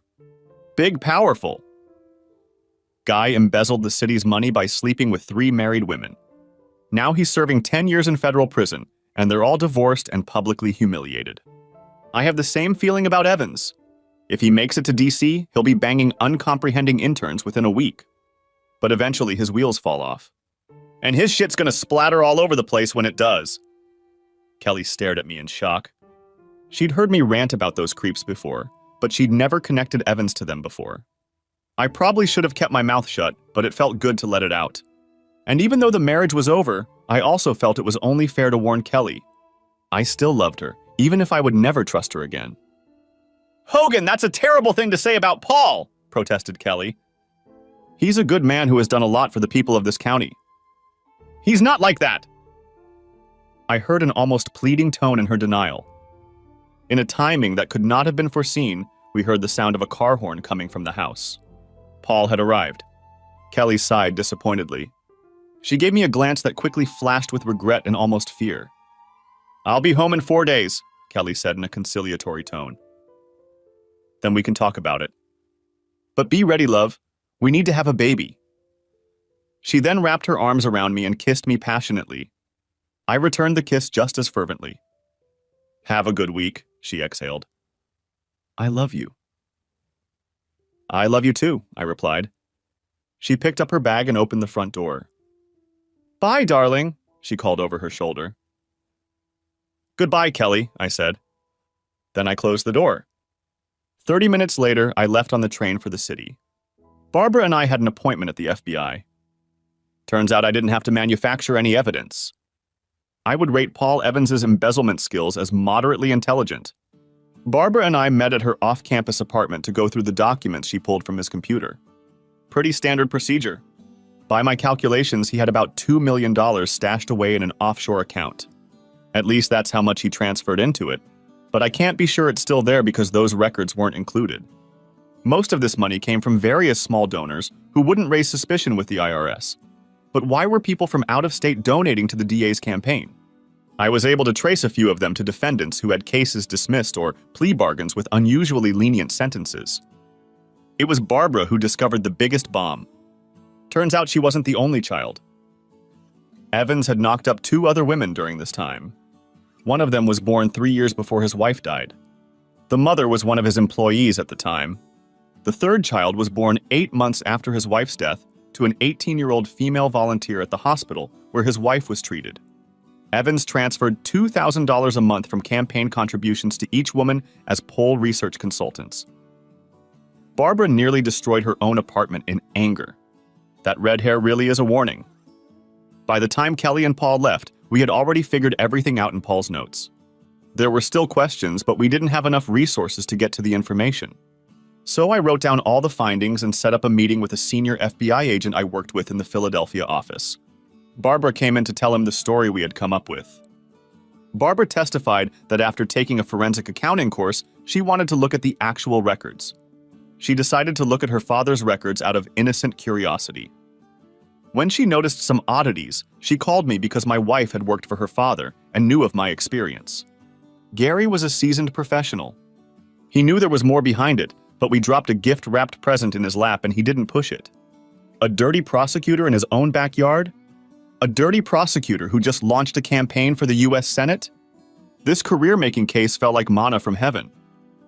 We caught a cab to Barbara's apartment, since she had classes late, and I walked to the 30th Street station to take the train home. I was already thinking about packing up and leaving when Kelly got home. Gary promised to speed things up and at least subpoena Evans's records by Wednesday. It was unlikely that word of the investigation would get out before then. The bastard will realize how illusory his power is when all the rats abandon his ship. Kelly called me while I was on the train ride home. She said she called early because they were going out to some big dinner, and it would be very late before she got back to her room. I had no doubt she wasn't planning on staying in her room tonight. I made a few vague remarks saying it was fine. She caught my distracted tone and asked what was wrong. "I just had a meeting with FBI agents on a case," I replied. "I'm on the train, plus the investigation is still ongoing, so I can't talk about it." All of this was the absolute truth. "Sounds like you've really been hurt," Kelly said, her tone concerned. "Yes, this story is going to be horrible. It will probably make national news when the whole story leaks out." "Really?" asked Kelly, looking a little intrigued. "Can't you give me a little hint?" I couldn't help myself. "Criminal politician, bribes, money laundering, sex, adultery, children. Typical summer romance." Anyone I know?" I grimaced. "I've already said too much." "If I say anything else, the Bureau will shut me down." "Oh, you're no fun to be with," Kelly pouted. "Don't worry, honey, your secret is safe with me." We said goodbye and she left. As I walked into the house, it hit me. My marriage was over. We'd dated and been married. We'd been together for 10 years. I never expected to be single again, but that was what I was facing now. Eventually, I just sat on the couch and waited for the sun to go down. I just sat there and watched. I felt like I was watching my life fade away over the horizon. I just watched. It was many hours after sunset before I stirred again. It was Saturday afternoon when I came out of a fit of self-pity. I'm not saying I didn't deserve an indulgence, but I knew I needed to shake things up. Ironically, I was mowing the lawn again when I saw a BMW convertible pull into my driveway. I stopped the mower, watching Barbara get out of the car. The first thing I saw was her long, pale legs sticking out of the driver's side. She was wearing her sandals again, with the thin laces wrapped around her calves. They always made me think of the ancient Greeks. As she stood, I could see her sculpted legs flexing, which spoke of the strength hidden beneath her firm flesh. In keeping with the Greek trend, she was wearing a pure white dress that looked like a toga, reaching to mid-thigh but with 2 inches of lace at the bottom, allowing a few tantalizing glimpses of her upper thighs. The dress was of a light, silky material that hugged her curves and tended to be translucent. Her firm breasts were supported by a bikini that was visible through the dress. There was nothing on her arms except for light freckles dotting the skin on the top of her arms and shoulders. The dress was slipped over only one shoulder, leaving the other shoulder bare. Her long red hair came down in waves over those same shoulders. However, it was her gray-green eyes and smile that caught my attention as she approached me. I turned off the engine and saluted her. "Well, you're looking better than I expected," Barbara said. "I half expected to have to pull you out of a bottle or pull you down from a ledge." I snorted. I'd had a lot of thoughts about both options last night. "It had to be done," I said. "Besides, it distracts me." "Not seeing a lawyer?" she asked. I shrugged. "I did it on Tuesday before they even left. The paperwork will be ready on Monday. I arranged to do an audit at a client in Austin and leave on Tuesday. Usually business trips like this last 3 days, and then I work remotely until the report is done. In this case, I'll be there for all 3 weeks. I shrugged. "I guess that's the coward's way out, but I don't want to be here when this whole mess is over." I saw the agreement on Barbara's face. She knew it would draw attention to her too, as the bastard's daughter. I'm glad you're thinking ahead, the redhead said. But I realize that's what you're good at. The smile appeared again. Now I know how to plan too. So here's my plan, Barbara announced. I'm going to help you finish your work here, and then you're going to come to my place. We'll have fun, and you can even ogle me all you want. I have a swimsuit you'll just love. The last part was said in a voice that could have raised even a dead man. I tried to rally. Barbara, I'm still married, I protested. And I don't think I'll be ready for anything else for a while. You need to blow off some steam before you explode, the sexy red-headed girl insisted. Besides, you know the old saying, what's good for the goose is good for the gander. Her gaze was playful, sly, and guileless all at the same time. I couldn't help but laugh. By one of those bizarre coincidences that prove truth is stranger than fiction, we ran into Olivia of all people. After finishing up my yard work, I cleaned up and we headed out for a late lunch at a nice restaurant. I wasn't really looking for revenge sex, but it was nice to get out of the house. And going on a date with a woman as nice as Barbara, and who looked just like Barbara, wouldn't be difficult at all. As I pulled up to the restaurant, I noticed a car parked a little closer to it. It was Oliva's car. I always thought it was a crime to put OBX and Jersey Shore bumper stickers on a Mustang GT. I almost told Barbara to turn around and we'd find another place. But I didn't. Instead, I did something completely out of character. It was all done on a whim. After all my careful planning, something inside me just exploded when I saw Olivia's car parked in that lot. I nonchalantly put my arm around the red-headed beauty and ushered her into the restaurant without further ado. I tipped the host to seat us at a particular table. It was somewhat shaded, but it was in plain view when we returned from the restroom. I seated Barbara facing outward and settled myself next to her. She smiled when I took her hand. "What brought this on?" she asked with a sweet smile. "Not that I'm complaining." I laughed. "Remember when I told you about how I found out about my wife cheating on me?" "Her friend Olivia? Well, her car is parked right down the street." Barbara broke into a throaty laugh.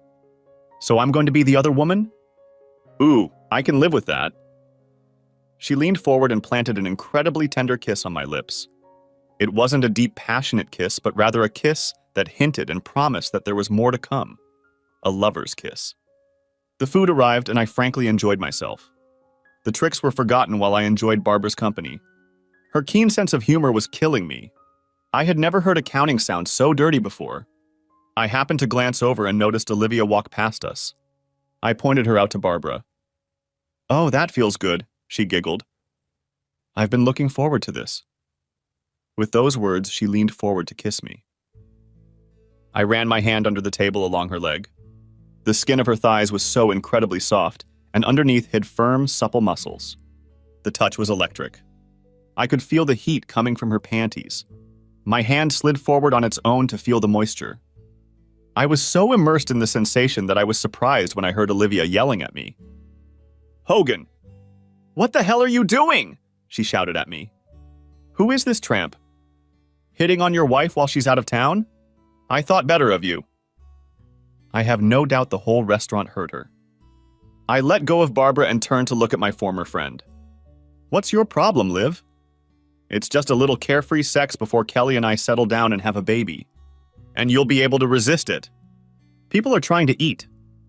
Olivia stared at me like I'd hit her with a dead fish. "What?" she began. "Come on, Liv. Kelly's doing the same thing. I'm sure she's having sex with her boss right now. Has been for months now. So I decided it was only fair that I have sex with the boss's adult daughter." I think Olivia almost had a heart attack. I felt Barbara start to giggle, and I squeezed her lightly to keep her quiet. Of course, I kind of forgot where my hand was, so her giggle turned into a moan of pleasure. "You know about," stammered Olivia. "I know I'm supposed to be the faithful husband who doesn't realize anything while my wife is running around and being helped by a woman I considered a close friend." Olivia wrinkled at the contempt in my voice. "I know Kelly wanted one last taste of weirdness before having a baby. Kinda like that last fling before the wedding. If that was okay for her, what's your problem with me? I had no information that Kelly had any affairs before Paul's asshole, but as the saying goes, once a cheater, always a cheater. I just took note of my suspicion and wondered if Liv would get off balance to confirm it. She was. You know about that too? She sighed. No, but thanks for the confirmation, I replied. Olivia turned pale at that. Go away, Olivia, I said. She turned and disappeared behind the table. A few minutes later, we heard a noise. It was Olivia leaving the restaurant. Well, it was fun while it lasted, Barbara said with a slight chuckle. I really wish she'd been there longer. Her smile made me blush. You know she's probably on the phone with your wife right now, she added. Probably, I agreed. I'm giving her 5 minutes before my phone goes off. However, if she leaves right now, it will be 5 hours to get home from Pittsburgh. That would give us time for dessert and give me enough time to get home and pack. Too bad I won't get to see you in a bikini like you promised. Barbara laughed again. Oh, I guess we can do this another time. She reached up to grab my shirt and pull me closer. You know my semester ends in a week and a half, she whispered in my ear. I've always wanted to see Austin. I barely caught her words before her tongue slipped into my ear. Epilogue. Yeah, that's really the shit hitting the fan. Kelly started calling me 10 minutes after Olivia left the restaurant. I listened to a few of her messages and she was furious that he cheated on her. It almost made me laugh. After an hour of her messages and texts, I blocked her number. I knew she would eventually just call from another phone, but she was driving back from Pittsburgh, so she couldn't just ask to borrow someone's phone on the turnpike. I went home and packed up all my personal belongings, not just the ones for the trip to Austin. I had time. 4 hours after meeting Olivia, I was driving away from my house, probably for the last time. I checked into a hotel near the Philadelphia airport, depositing most of my belongings in a storage unit until I could find a place to stay. I talked to Barbara a few times on the phone. She had gone to a friend's house, as her father was now leaving furious messages on her phone. I rescheduled my flight to Austin for the day and left Monday morning. Kelly had managed to call my phone several times from other numbers. Now it was tearful rants about how I could do this to her, why I ruined her career, etc. etc. etc. Apparently, Olivia's initial outcry got a lot of people's attention. Then someone posted a pretty accurate account on their blog and called Barbara and I players. My comment about Kelly banging Paul was also posted along with the fact that they were together in Pittsburgh over the weekend. This caused quite a stir in county political circles and at the courthouse. For the rest of the week, I avoided most news from Philadelphia. It wasn't until Friday that I received an email that told me what was going on in Doylestown. Surprisingly, it was from Margaret, a senior manager in the DA's office. The elderly attorney was apologizing for everything that had happened. She knew that Paul had been seeing 2 women outside the office, but knew nothing about Kelly's involvement. She also welcomed the fact that I retaliated by using the law against the attorney. According to Margaret, that week in DA Buck's office was eventful. On Monday morning, Paul was in the office trying to deal with the fallout and denying any inappropriate behavior on his part. It's just my daughter rebelling under the influence of a cheating husband, is how he tried to present the story. On Tuesday, Kelly was served with divorce papers on grounds of adultery. Included in the envelope were photos, DVDs, and a letter from me. At Kelly's scream of horror as she read my note, Margaret and 2 others ran into the office.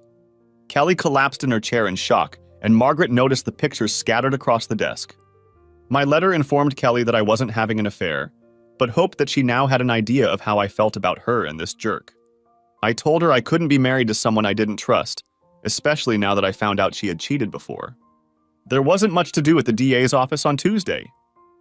The next day, Margaret was in Paul's office for a meeting when 4 men in suits suddenly walked in. Paul was yelling at them for interrupting an important meeting when one of the men informed Paul that he had been arrested. He was in complete shock as they handcuffed him and led him out of the office, she said. They walked him right through the front door of the courthouse and let reporters through, who were somehow alerted. I owe Gary a few beers for that one. At the end of the letter, Margaret apologized for allowing them to behave in her office. She also asked me to let her know if I needed anything, as I did not deserve this behavior. I'm sure part of her letter had to do with damage control, but mostly I think Margaret was the moral and professional person I always thought she was. Now all my plans for a quiet divorce had gone to hell because of my own stupid, impulsive antics with Olivia at that restaurant. Philadelphia news outlets quickly learned of Paul's arrest and the charges against him. As I told Kelly, the story had all the makings of a summer romance: sex, betrayal, revenge, and too much angst. News outlets loved it, and it was quickly picked up by hungry 24-hour news services. I avoided the worst of it as I was out of town, and they couldn't track me down as I had booked a second hotel room 10 miles away from the one on my itinerary at work. I did check in there, however, and the reporters camped around it trying to catch me. I saw on TV that they were camped out in front of my house. Kelly didn't come out, and they only managed to film my relatives going in and out of the house. Barbara had it the worst, for she was the daughter who turned in her own father. She still had to go to classes and take exams, so for the first few days it was fairly easy for the press to find her. Then the school kicked the reporters off campus because they were disturbing the students. It also helped that 2 women who had children with Paul claimed their own 15 minutes of fame. After wrapping up the last issue, Barbara slipped off campus and headed for the airport. The media was disappointed, but not too surprised when she didn't show up for the graduation ceremony. After a while, the story moved into the secondary news category and stayed there. It heated up when Paul's trial began, but he pleaded guilty to several charges, resulting in a 20-year guest appearance with the federal government. Fortunately, his guilty plea resulted in Barbara and I not being called to testify. And then it all disappeared off their radar, taking Barbara, Kelly, and me with it. Oddly enough, after all the publicity, my divorce went quickly and smoothly. Kelly signed the papers 4 days after receiving them. I received a letter apologizing for what she had done to me and to us. Returning from Pittsburgh, she swore in a rage that she would never forgive me for cheating on her. When she found out that she was really the only one who had cheated, she realized how hypocritical she had been. She accepted my offer of a 50-50th split and asked that at some point, when things weren't so rough, I agree to meet with her so she could apologize in person. She ended by saying that she would always love me and wished me well. I later learned from her mother that she had quit her job and moved to the Midwest to live with her aunt. Catching Paul did wonders for my career. In the press, the FBI gave me full credit for analyzing Paul's records. Because I was hiding from the same press, I was even more thorough in Austin and found not only the embezzler they were looking for, but a second embezzler they had no indication of at the time. My firm promoted me and put me in charge of the white-collar crime team. And yes, some joker labeled the team Hogan's Heroes. But the best part was that they assigned me an assistant, a recent college graduate looking to gain experience in forensic accounting. I've never enjoyed working late so much. And that bikini looked even better on the floor of my hotel room. I should have known better. I wanted it so badly I let it cloud my judgment. A guy like me would never get a girl like Marcia. Maybe in the movies, but not in real life. 3 years ago, Marcia started working in the office of SSA, that is, Safety and Security Affiliates. All the male employees were aware of her presence, mostly because she was a head taller than the other office girls. She wasn't smarter or more educated, but prettier and sexier. She didn't wear a wedding ring. My fascination with her quickly waned because I realized right away that she was totally out of my league. Hell, I wasn't even in any league. The only girls or women I'd ever had a relationship with were the ones that charged by the hour. I wasn't a virgin, but only because I'd worked up the courage to approach one of the less fierce-looking ladies of the night a few times. I actually found a few of the younger ones attractive, but all they wanted from me was my money. I couldn't even find a whore willing to spend one-on-one time with me if I didn't have money. I was raised by a single mom. I never met my father. I think it had something to do with the fact that I had no skills in dealing with women. My mother noticed this problem and tried very hard to help me. I took ballroom dancing classes with her for almost 2 years, but all I got out of it was the ability to dance. I still lacked confidence and courage to meet and socialize with the opposite sex. After I graduated high school, my mom got married and moved to Florida. We communicate a few times a year, but that's the only contact I've had with her. I liked working at SSA because I didn't have to interact with a lot of people. My days were spent checking fire and burglar alarm systems. The company was also heavily involved in installing security systems, which I was not interested in or attracted to at all. I had no social life after work. I enjoyed solving logic problems in the evenings, and I had a subscription to all the puzzle magazines. Although I had a home computer, I used it only as needed. Most of my meals were cooked in the microwave. I was a picky eater, and that's probably why I never weighed more than 150 pounds. Light for my height, but healthy. I didn't even have a suit because I never needed one. During the day, I wore my work dickies that the company supplied. I wore them even on weekends when I wasn't working. There was a landline phone in the house, and I had a company cell phone. The cell phone had unlimited minutes on it, so I used it when I called my mom. Contacts interfered with my eyes, so I always wore glasses. They weren't stylish, cool glasses, but rather practical, like a nerd would wear. In fact, I think I was a nerd. My interactions with people have always been within strictly defined limits. I didn't piss people off, but I didn't excite them either. I had no opinions worth sharing, and I was the world's worst joke teller. Now that you have an idea of what I have to offer the world, you can understand why I was surprised and stunned when Marcia Trent began casually chatting with me on a daily basis. I wasn't the only one who noticed her interest, and after a few weeks I began to be teased for it by the other office girls and some of the guys. I was flattered but embarrassed. I remember how it all started. "Dennis? Could you do me a little favor?" I was sitting at one of the tables in the break room eating lunch. I assumed she wanted to borrow a chair or ask me to move to another table. "Sure. Anything. Will you sit with me while I eat lunch?" All I could do was nod. After a few minutes, I was still trying to figure out what was going on. The other staff members noticed this, and a few quiet remarks were made. As befits my nature, I remained silent. I couldn't say anything that wouldn't make me look like an idiot, so I kept my mouth shut. "I hope you don't mind, but this is much easier for me." "How is it easier?" She seemed to be tidying herself up before answering, as if she were preparing to give a prepared speech. At that moment, I should have realized what was happening. When I come in for break or lunch, there are always other guys sitting with me. It makes me feel uncomfortable. They either make rude remarks or undress me with their stares.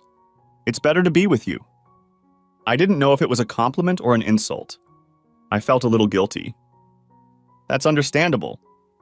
You are an extremely attractive woman, and any man who didn't fantasize about you would be dead. Are you fantasizing about me? A little, but I try not to show it. And you're doing a great job at it. That's why I need to sit with you. As long as I'm with you, the other guys won't bother me.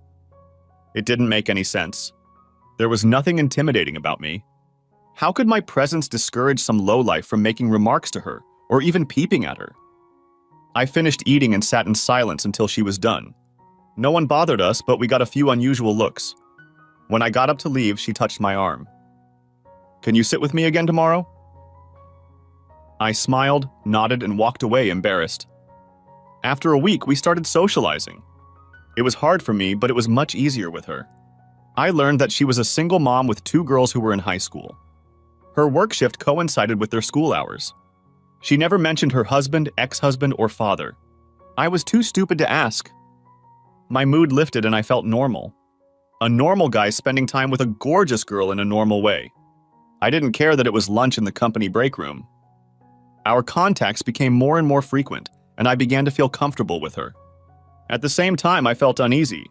Something was wrong, but I couldn't figure out what it was. A few weeks later, she invited me to her house to meet the girls and have dinner. Brandy and Brenda were cute little girls, but a little too mannered for my taste. Kids under 10 are supposed to be rambunctious and noisy. I felt like I had spent the day with the Stepford kids. In fact, Marcia was a bit like a Stepford wife. They were perfect, too perfect. Marcia and I started going on little walks together. Of course, the girls were always with us. We visited all the parks, zoos, and other such attractions within a day's drive. The more time I spent with the girls, the more relaxed they became. Before I knew it, I was already looking forward to every opportunity to see them. I don't remember exactly how it happened, but one night, about 4 months later, I found myself in bed with her. When I replay the events of that night in my head, the same thing comes up. I did nothing to initiate it. She took the initiative and seemed to control everything: the place, the time, and what we did. I'm not complaining. It was the first time I got something without paying for it. I can't say it was wild, passionate sex, but it was real. After the first night, we started enjoying ourselves regularly. At least I was enjoying myself. I was never sure about her. Marcia had small breasts, and even after having 2 children, they remained quite lush. Of course, you have to remember that I'm not an expert on such things. She didn't shave like the girls in porn movies. Every time I watched her go to the bathroom naked, I was overcome with excitement. My life had suddenly taken a completely different turn, but something was wrong. To everyone's amazement, Marcia and I were married 2 months later.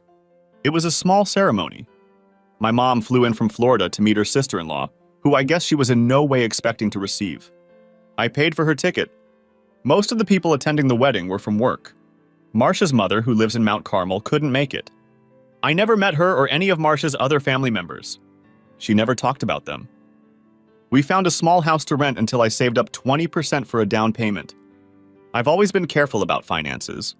Marcia no longer needed to work and became a stay-at-home mom. We had sex regularly, which I always enjoyed. For some reason, Marcia always insisted that we use a condom. I had the perfect wife and 2 perfect daughters. It was like the Twilight Zone. After the first year, I assumed things would calm down, but they didn't. Every day was the same, and the longer it went on, the more paranoid I became. In the evenings, I would sit in silence and try to figure out what was wrong. The problem was that nothing was wrong. Marcia was a wonderful wife, a wonderful mother, and a wonderful partner. I began to think I was going crazy. I'm tangled up in my own thoughts and I can't stop. Why? Why is this happening to me? Why am I persistently destroying my life? The best part of the wedding was the time I spent with the girls. I think they enjoyed it as much as I did. I am a logical person. I like to analyze things and draw conclusions. It's my nature. There was no reason why I couldn't look at this situation and realize something. I wasn't going to turn into some annoying, nosy person, but I would have to start paying attention to things and figuring things out. I mentally made a list of questions that needed to be addressed. Why had I never met anyone from Marcia's family? What was she really doing visiting her mother in Mount Carmel several times a month? Why was the girl's father such a mysterious figure? I had one question to answer first. What did she keep in a small, locked folder on a shelf in her clothes closet? The only time I had seen her with it was when she was enrolling the girls in school. I didn't even know where she kept the key. Figuring out what was in the locked box would be my first step. It was a logical problem, a real-life logical problem. Suddenly, I found myself looking forward to something and not being paranoid. My attitude changed for the better. Marcia was always going to the hairdressers at Elegance Chic every Tuesday morning. It was a very expensive salon, but I never saw it reflected on the charge cards. I guessed she was paying in cash, but she never had much cash, and I never saw any evidence of unusual cash withdrawals. Of course, I had no idea how much a visit to the hairdresser should cost, so I had no point of reference. It just seemed odd. I pulled into the house mid-morning Tuesday morning with no problem. I waited until she left to go into the house. Standing in front of the closet, I began to worry that she might have a clue placed on or near the box. I thought about it for a few moments and then dismissed the thought. She was confident in her position in the house and that her box would not be disturbed. After all, I was a good guy. I was someone she could trust. I wouldn't pry under any circumstances. I carefully removed the box and started working on the lock. It was a simple flat key with very simple notches. It took less than 2 minutes to open it. Inside, I found her birth certificate. There was nothing special on it. She had also put our marriage certificate in the box. There were some newspaper clippings and a few pictures. One of them was of her high school graduation. She was as beautiful then as she is now. Her prom date looked familiar, but I couldn't recognize him. Last in the box were 2 birth certificates for the girls. Both were born at Pottsville Hospital, but the most interesting part was the father's name. Hamilton Ryder was listed as the father of both Brandy and Brenda. Now I recognize the guy in Marcia's graduation picture. Hamilton Ryder was a member of the state assembly and was selected to run for the next election to the United States House of Representatives. He was handsome and charismatic. All the women voters loved him and the men admired him. He had every chance of being elected. He was married to Emily Wilcox, the daughter of one of the wealthiest men in the northeastern part of the state. Some people said that Hamilton's rise in the political world was due to the support he received from his father-in-law. Emily Wilcox was a paradox. Their marriage was an event, and at the time all the newspapers and magazines wrote about it. When they married, she was an unassuming, modest little thing. Over the years, she seemed to change, and not for the better. At one point, she dyed her hair blonde and started wearing it in styles that didn't seem to suit her. Her makeup gradually became too revealing. Too much blush, too much plucking, and too much lipstick. Worst of all, her outfits and breasts changed. She seemed to have gone from a regular one to a pair of grotesque double D. It was all a little sad. Her character didn't match her looks. I often wondered if she knew people were laughing behind her back. Of course, it was none of my business, so I didn't give it too much thought, until today. Marcia shouldn't notice that the box has been moved or opened. I was very careful.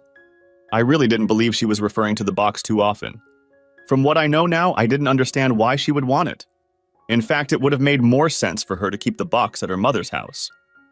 Now I knew a little more than I had before. Marcia had been friends with Hamilton Ryder since high school and was the mother of 2 of his children. Actually, there were only 2 because with Emily he didn't have any. It was interesting that Marcia had put his name on the birth certificates. Under the circumstances, it looked like something he wouldn't want to do.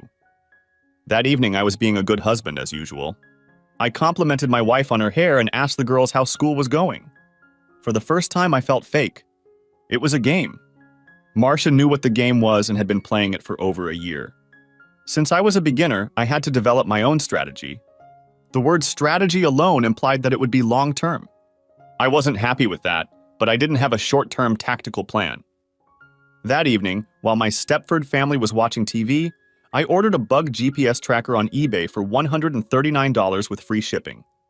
I figured it would be interesting to see where Marcia was headed when she went to visit her mother. The new tracker will pair nicely with my Garmin GPS Map 60 CSX. It's going to be a lot of fun. As a protective measure, I opened several new bank accounts to protect my few assets. The next day, I quietly took 2 weeks sick leave. The company was more than happy for me to take it for monetary reasons. Marcia never made any friends at SSA, so I didn't have to worry about her finding out I wasn't at work. Later that morning, I stopped by Seymour Schlump's house. Seymour and I went to high school together. We were 2 outcast kids who had built a friendship on not being part of the crowd. Seymour had a law degree, but he didn't have a job. He was listed on state, county, and city lists, waiting for someone to die so that a vacancy could occur. In the meantime, he supported himself and his mother by doing mostly car title renewals and transfers. He also did notary work and wills. I needed legal advice, and Seymour was more than happy to help. We spent an hour together, and when I left, he was as excited as a child getting a new puppy. I drove towards Allentown and had lunch at McDonald's. There was free Wi-Fi, and I had my laptop. Within an hour, I had all sorts of data and information on Hamilton Ryder. Most of it was political rhetoric, but among it was information I could use. I also had a long list of addresses that I would need later. While surfing, I came across an advertisement for a traveling expo that was taking place in Philadelphia over the weekend. Marcia and the kids were going to visit her mom on Friday after school, and I thought the expo looked good.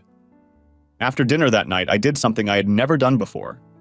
While Marcia took her evening shower, I took the liberty of looking in her purse. I had never considered violating her personal space like this before, but now we were playing a game. Everything looked normal, and I was about to close up when I suddenly noticed something. Marcia used tampons when she had her period, but at the very bottom of her purse was a small bag labeled Kotex. Like any normal man, I avoided picking it up. I picked it up and carefully opened it to reveal an old Nokia cell phone. It only took me a minute to realize that it was a prepaid phone with T-Mobile service. There was only one number in the call log. When I found the phone, it was turned off and I left it in the same condition. It wouldn't have been hard for me to figure out who the number belonged to. I think I already know.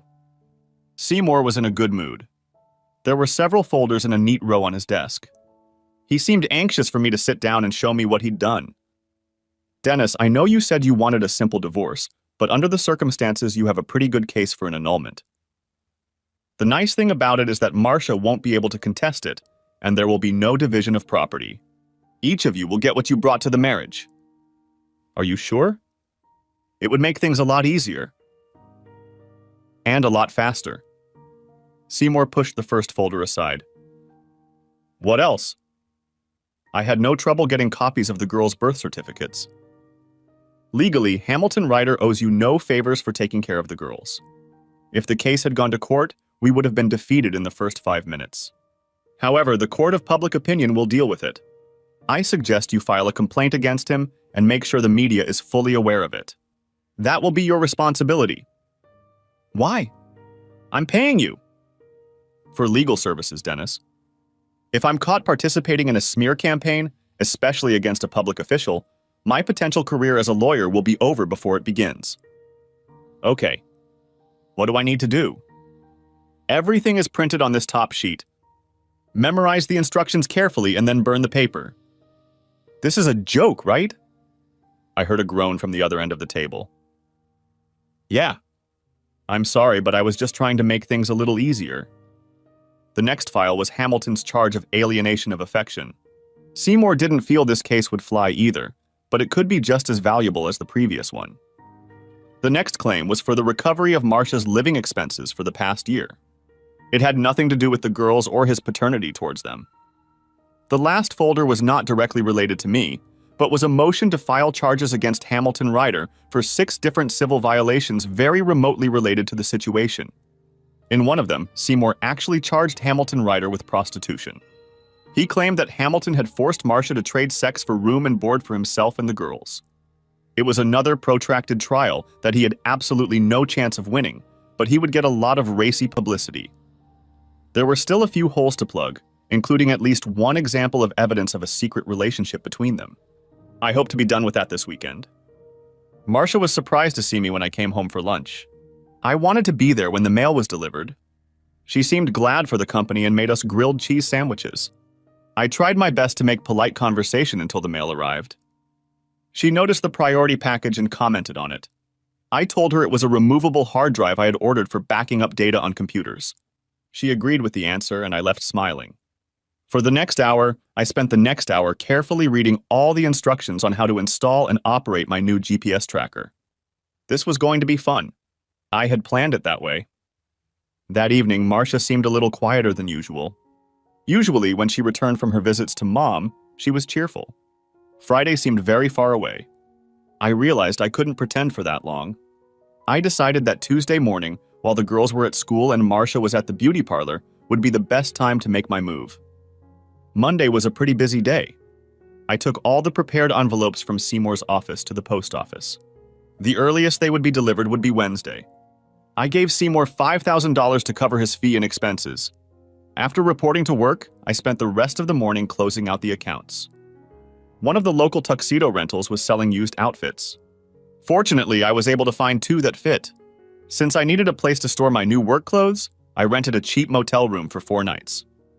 I drove past the house as Marcia was leaving. I had no idea where she was going, but I figured I'd take the opportunity.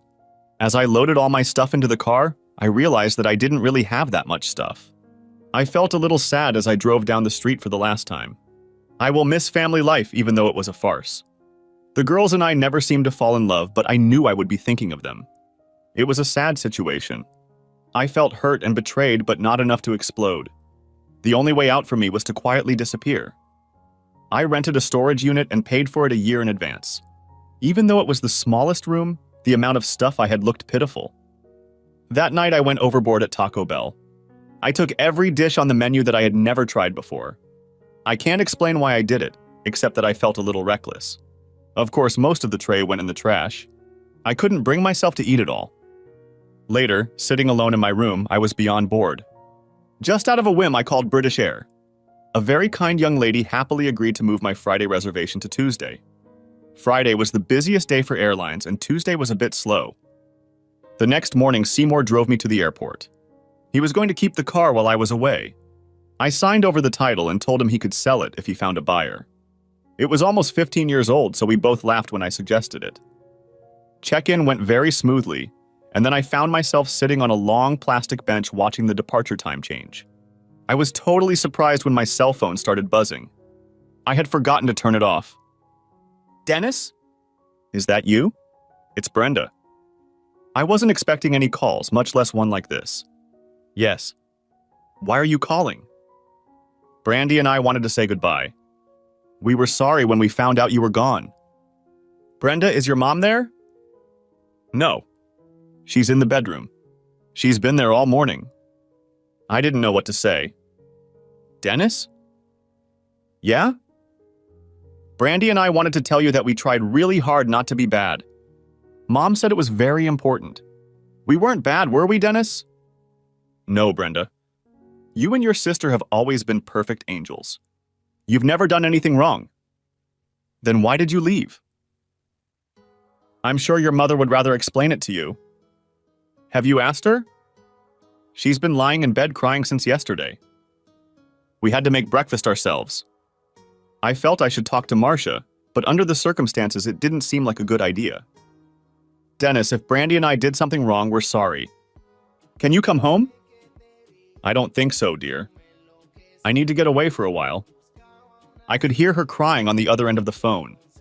I was looking for a way to end the conversation without acting like a complete jerk when they announced my flight was boarding. I have to go now. Take care of your sister and mom, okay?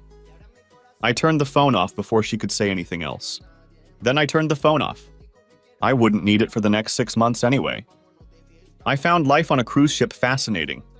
I worked with one of the ship's engineers in the mornings and spent every evening dancing with enthusiastic ladies. Some of them were young, but most were older than my mother or older than me. Since I learned to dance with my mother, it made it much easier for me. I had a lot of fun. Most of them didn't speak English, so I didn't have much trouble communicating. I made do with a smile and the occasional peck on the cheek at the end of the dance. They all seemed to enjoy it. That all changed when I embarked on my 5th voyage. On the first day, I was informed that I would be dining at the captain's table that evening. Only high-ranking members of the crew could sit with the captain. I was at the bottom of the food chain, so my invitation was unusual. The only dress clothes I had were 2 tuxedos. I usually ate in the team dining room, and the clothes didn't matter. Since I had no idea about protocol and good table manners, I waited until everyone was seated before approaching. There was an empty chair waiting for me. I addressed the captain as I was supposed to and then cautiously sat down. I felt very uncomfortable, to say the least. I looked around the table, trying to figure out why I was here. To my left sat a large, sweaty man who seemed to be speaking Greek. To my right sat a well-dressed woman my age who seemed vaguely familiar. When I glanced in her direction, she smiled slightly and looked at me. I quickly averted my gaze. As the food was served, I tried to pay attention to what the guests were chatting about, but to no avail. I was already a poor conversationalist, and multiple languages didn't give me any confidence at all. This hellish dinner would be over soon. I kept telling myself that over and over again. When the dessert dish was brought to me, I felt a hand on my right arm. I turned my head and she spoke. Relax, Dennis. You look awfully tense. No one had ever introduced me, but she knew my name. I realized that must be the connection, the reason I was at the captain's table. Who was she? How did she know my name? What did she want? It wasn't mysterious and exciting. It was frightening and unnerving. The infernal meal will soon be over. The infernal meal will soon be over! When we finished, the guests began to go about their business. I was still sitting when the mystery woman took my hand and led me to one of the quieter areas of the bar. I followed her like a puppy following a dog, and I didn't know why. You have no idea who I am? I just nodded affirmatively. She laughed lightly. Imagine bleached blonde hair, lots of makeup, and big boobs. Oh my God. You're Dolly Parton. My failed attempt at a joke elicited a poke in the ribs and another small laugh, more like a giggle. You're not paying attention, Dennis. Think. I knew what the answer would be, but knowing that answer begged even more questions. Emily Ryder? She smiled at my answer. I prefer to use my maiden name. Okay, Emily Wilcox. Neither of us said anything as the cute little Thai waitress set out our drinks. Mrs. Wilcox. I realize we're related somehow, but I don't see how that could have caused you to be here. Don't make this any harder than it has to be, Dennis. I'm only here to thank you. You probably don't realize the impact you've had on my life. Absolutely not. I've never met you before or even seen you up close. Of course, you look quite different from before. Good or bad? Good. Good, no doubt about it. Thank you. It was mostly just hair and makeup. At this point, she caught me looking at her breasts, or what used to be her breasts. She couldn't help but laugh at my discomfort. The doctor put them in, the doctor took them out. I've never been so happy to be rid of those damn melons. They made me feel ugly. I didn't know what to say. Any comment would have sounded rude. She continued her explanation. I just replaced the double D's with small B's. It took a little work, but he paid well, and I'm happy. I think I blushed. There was a lull in the conversation, and we both took sips from our drinks. Oh, before I forget. I have something for you. Emily reached into her purse and pulled out an envelope folded in half to fit. She smiled as she held it out to me. It's an annulment of your marriage. Daddy managed to get it finalized without a problem. Not only are you not married, but you've never been married. Isn't that great? Her words were bittersweet. She seemed more pleased about the annulment than I was. It wasn't what I wanted, but what I thought I needed. I had gotten used to the idea of being married. I wanted to be married, but under different circumstances. I smiled weakly at Emily and said, "Thank you." Something you're not very happy about, Dennis. No. This whole situation has been a little painful for me. I waved for the waitress to bring 2 more drinks. I usually limit myself to 1 a night. I don't want to pry, but what is the status of your marriage? Are you divorced or are you going to be divorced? Emily Wilcox wrinkled her nose slightly, looked at her watch, and smiled again. Dennis, in exactly 22 minutes, I will be a widow. That was an interesting statement. I tried to think of a clever response, but nothing came out. The impact of her statement finally reached my brain, and I went numb. The waitress set down our drinks, and mine was downed in 1 gulp. Don't look so shocked. It was a compromise. What does that mean? In another 7 days, you were supposed to die in an automobile accident south of Pottsville. 2 days later, I was supposed to drown in a boat off Long Island. It was all planned. The conversation was no longer light and casual. My drinking companion was no longer smiling, and the whole tone had turned somber. I absorbed the few bits of information she'd just given me, and I started to feel nauseous. I'm very sorry, Mrs. Wilcox.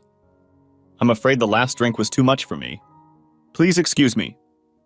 I stood up and started to leave the room. She didn't try to stop me. I did feel an upset stomach, but I don't think it was because of the drink. I didn't sleep well that night. Instead of eating with the team, I waited until the first breakfast and found Emily. She was sitting at a table alone, a luxury available only to the most affluent guests. The waiter recognized me in my work clothes, and we were met with a perplexed look. Emily nodded to indicate that everything was fine. She held out her full glass of orange juice to me across the table as a greeting. Are you a widow now? Emily handed me the telex that lay on the seat next to her. Kingston, Jamaica. Hamilton Ryder, a Pennsylvania politician, was killed today about 30 miles east of Montego Bay. No one else was injured in the accident? Mr. Ryder leaves a widow, Emily, but no children. Mrs. Ryder was not near her husband at the time of the accident. Hamilton Ryder was a candidate for a seat in the U.S. Senate until mysterious allegations of inappropriate behavior surfaced a few weeks ago. I flipped through the rest of the message and marveled at the effect my silly little mailing scheme had had. The waiter placed a small plate of fruit in front of me, which I began to eat. What's going to happen to Marcia and the girls? It's nothing, Dennis. She wasn't involved anymore. I guess you couldn't have known. What do you mean? Shortly before you left, you followed them to a cabin in the Pocono Mountains. Do you remember that? Of course. How do you know that? My father installed bugs in the cabin, and Hamilton was constantly being watched. They used the same thing every time they met. You didn't stay long that day. Not long after you left, Hamilton and Marcia had a big fight about something he was planning. Marcia decided she didn't want anything to happen to you. Hamilton insisted that they stick to the original plan, which was to kill us both. She refused and ran out of the cabin. She spent the rest of the weekend with her sister in Frackville. Is that where the girls were? Yes. Where the hell is her mother? Marcia's mother is in a nursing home in Pottsville. Hamilton is paying her expenses. I finished the fruit and poured myself a cup of coffee from the carafe on the table. Why would he want to kill us? What did it get him? We were never sure, but it seems he was hoping to get sympathy votes because he was a grief-stricken widower.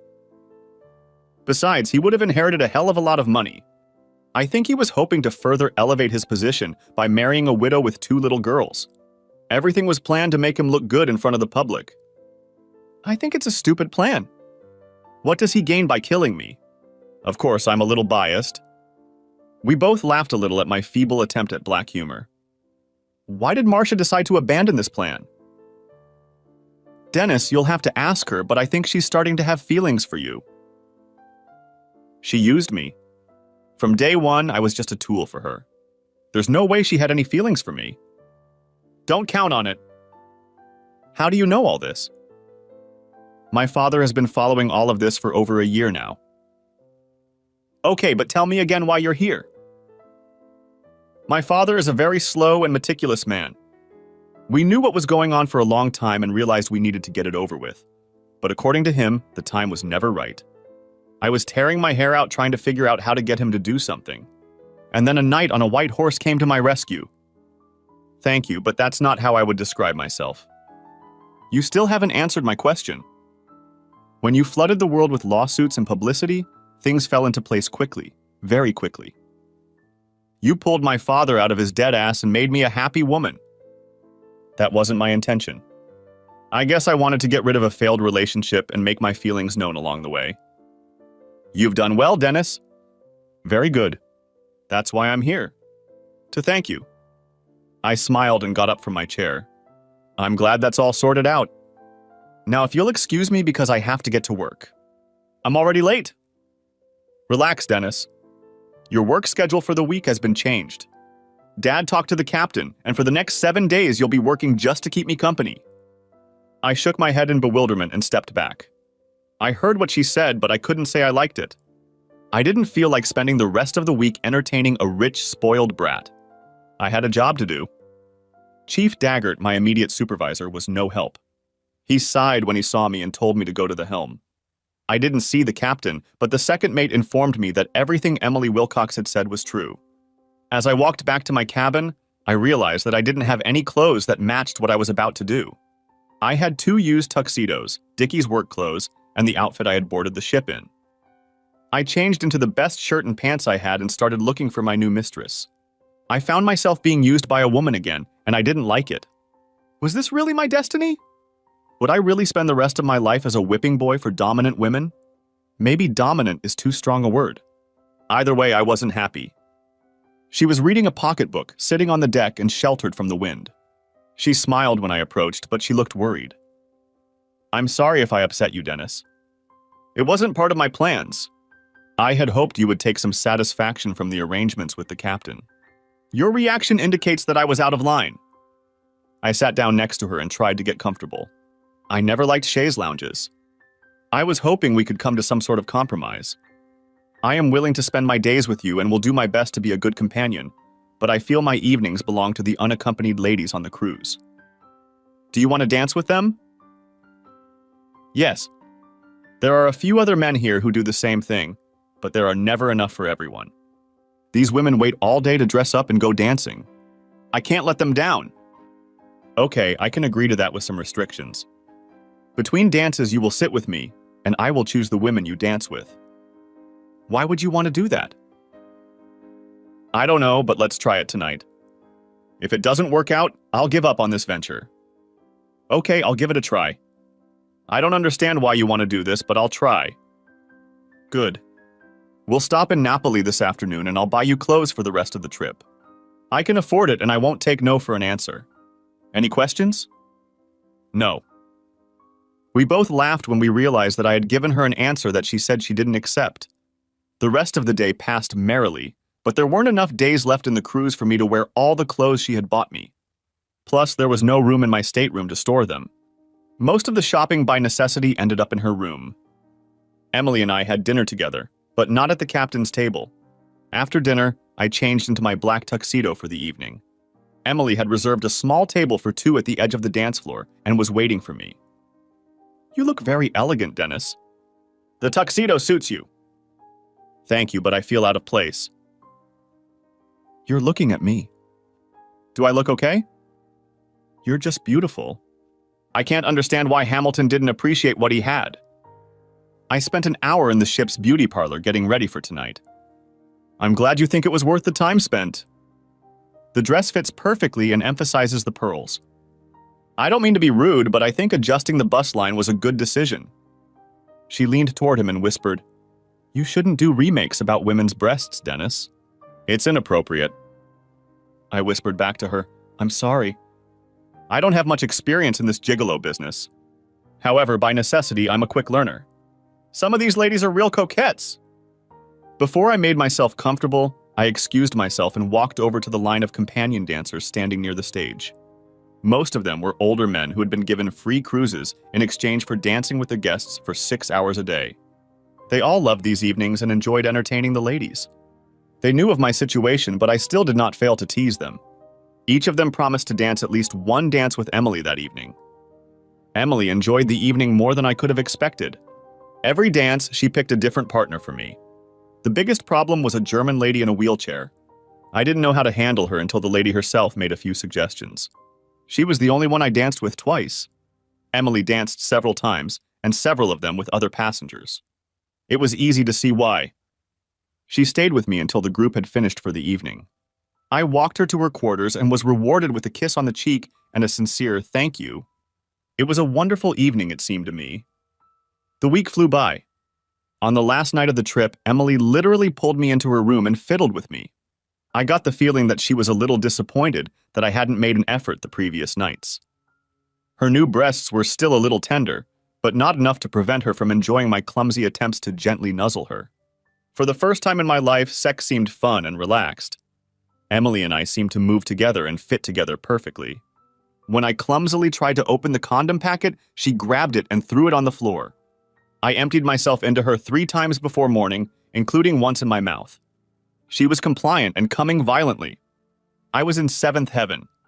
4 hours later, she was about to fly home. She tried to convince me to go with her, but I didn't feel comfortable. I still had 4 months left on my contract. I promised to contact her as soon as I fulfilled my obligations. It was a small, stupid decision, but it was still important to me. For the next few weeks, I tried to convince myself that it was only because she was recovering from her spat with Hamilton. Sometimes I felt like a boor for taking advantage of a grieving widow. But then I remembered that she wasn't grieving, but rather celebrating. The more I thought about it, the more confused I became. Mornings were filled with daily safety reports and maintenance logs. Evenings were filled with dancing. I began to specialize in entertaining ladies with disabilities. The other escort dancers were more than happy to give me full latitude in this area, and the guests were delighted. Emily Wilcox hadn't sent a letter, email, or any other correspondence. I hadn't heard from Marcia either, but then she had no idea where I was. I started thinking about Brandy and Brenda a lot more often than I expected. I really missed them. I thought a lot about the situation Marcia had put us in. I understood the basic concept of what she and Hamilton were trying to do, but I never understood why they decided to do it.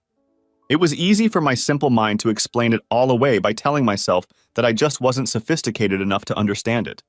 Only Marcia could answer all the questions. My contract was coming to an end.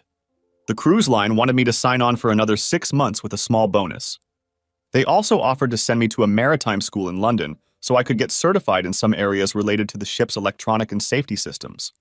If I agreed to the training, I would commit to working for the company for a year. I promised to give them an answer within 30 days. I was flattered to learn that several lady guests had asked for dates when I would be on board so they could schedule their trips. Instead of flying home, I flew to Orlando. My mom shared a modular home near Ocala with a gentleman friend who turned out to be quite nice. My mom seemed genuinely upset that her marriage to Marcia had not worked out. When the plane landed in Philadelphia, my mood was subdued. Coming home wasn't something I was looking forward to, but it had to be done. It was time to clear the air with Seymour. I wanted to make sure I didn't owe him anything. I had nowhere to stay, no job prospects, and nothing to look forward to.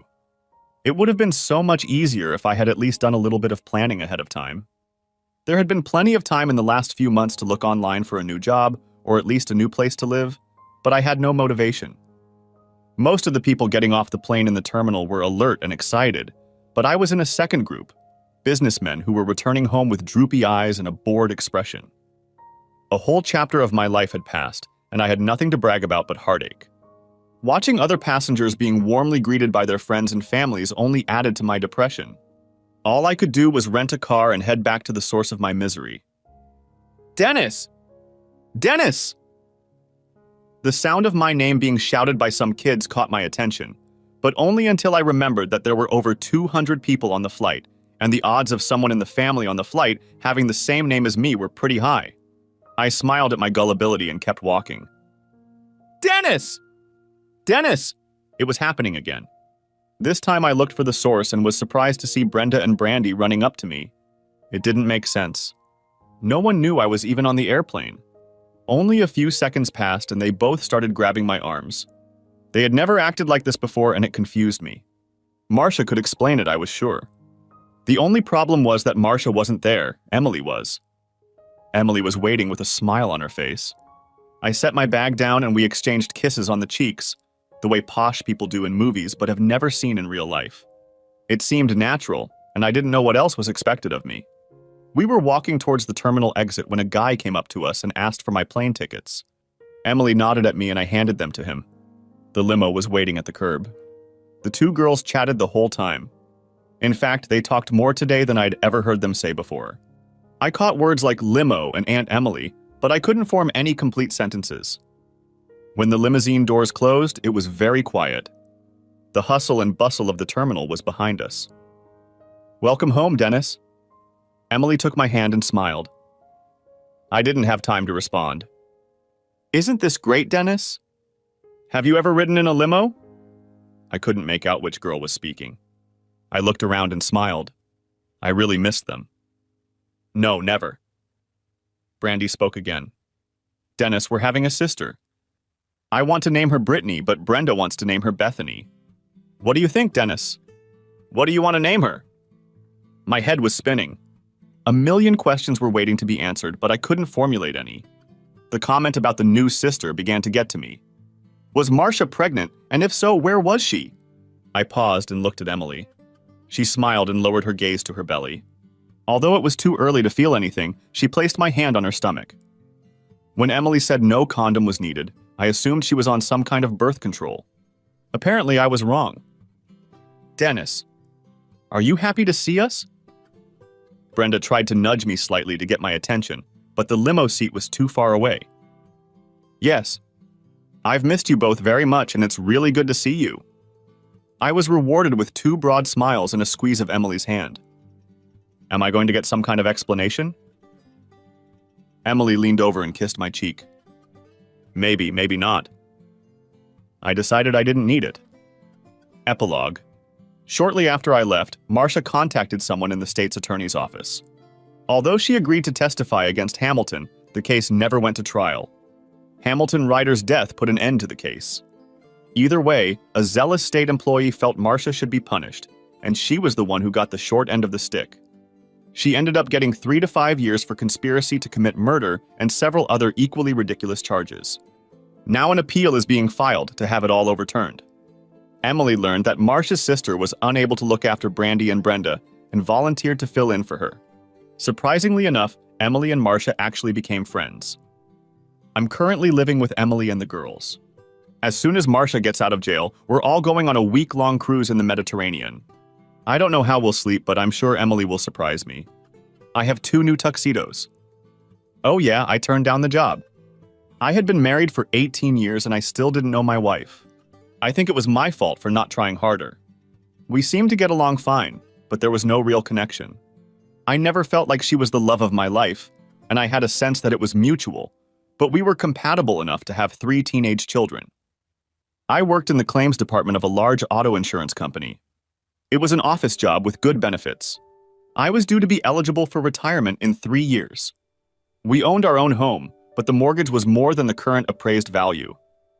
Noreen was a good spouse in all the usual ways. Since she had 3 children, she was a housewife. The house was always clean, the clothes washed and ironed, and the food cooked perfectly. All the housework must have been good exercise because she still had the same fine figure she had when we met in high school. Neither of us had any interest in college. We were married a year after I started working for National Consolidated Insurance Company. Noreen wanted to get away from his parents and be on his own. I wanted regular sex. Since we were comfortable with each other, it seemed like a good match. Unfortunately, there was no crazy, passionate fairy tale romance. The sex had always been good. So far, I didn't feel there were any problems between us, especially in that area. I guess I was wrong. It started at one of those awful corporate parties. I didn't dance, but Noreen did. I had no problem allowing her complete freedom as long as she didn't get in my way. I spent the evening sitting with several other non-dancing spouses. The single guys kept the wives and unmarried girls bored on the dance floor most of the night. The only problem was that she danced with Dirk Franklin more times than I thought she should. He was a good dancer, but also a player with a big mouth. Several times during the night I lost sight of Noreen for a few moments, but she always reappeared. That night wasn't really fun for me, but it was a sacrifice I made so my wife could kick up her heels a little. The most enjoyable part was the sex when we got home. A little drinking made a big difference in her behavior in the bedroom. It made the time spent at the gathering more bearable. That night was especially good. Off to work Monday morning to wash it all off. Everything was fine for the first few hours, but then I started to notice a few guys looking in my direction and some giggling. I paid a little more attention to them and found Dirk chatting freely about his recent conquest. Twice he looked in my direction and smiled, or should I say smirked. Dirk and I aren't that close. I don't like the guy and I didn't appreciate what he was doing. Just before lunch, I managed to corner one of my most trusted coworkers in the copy room. "Barry, what the hell is going on with Dirk? If that son of a bitch smirks at me one more time, I'm going to nail him."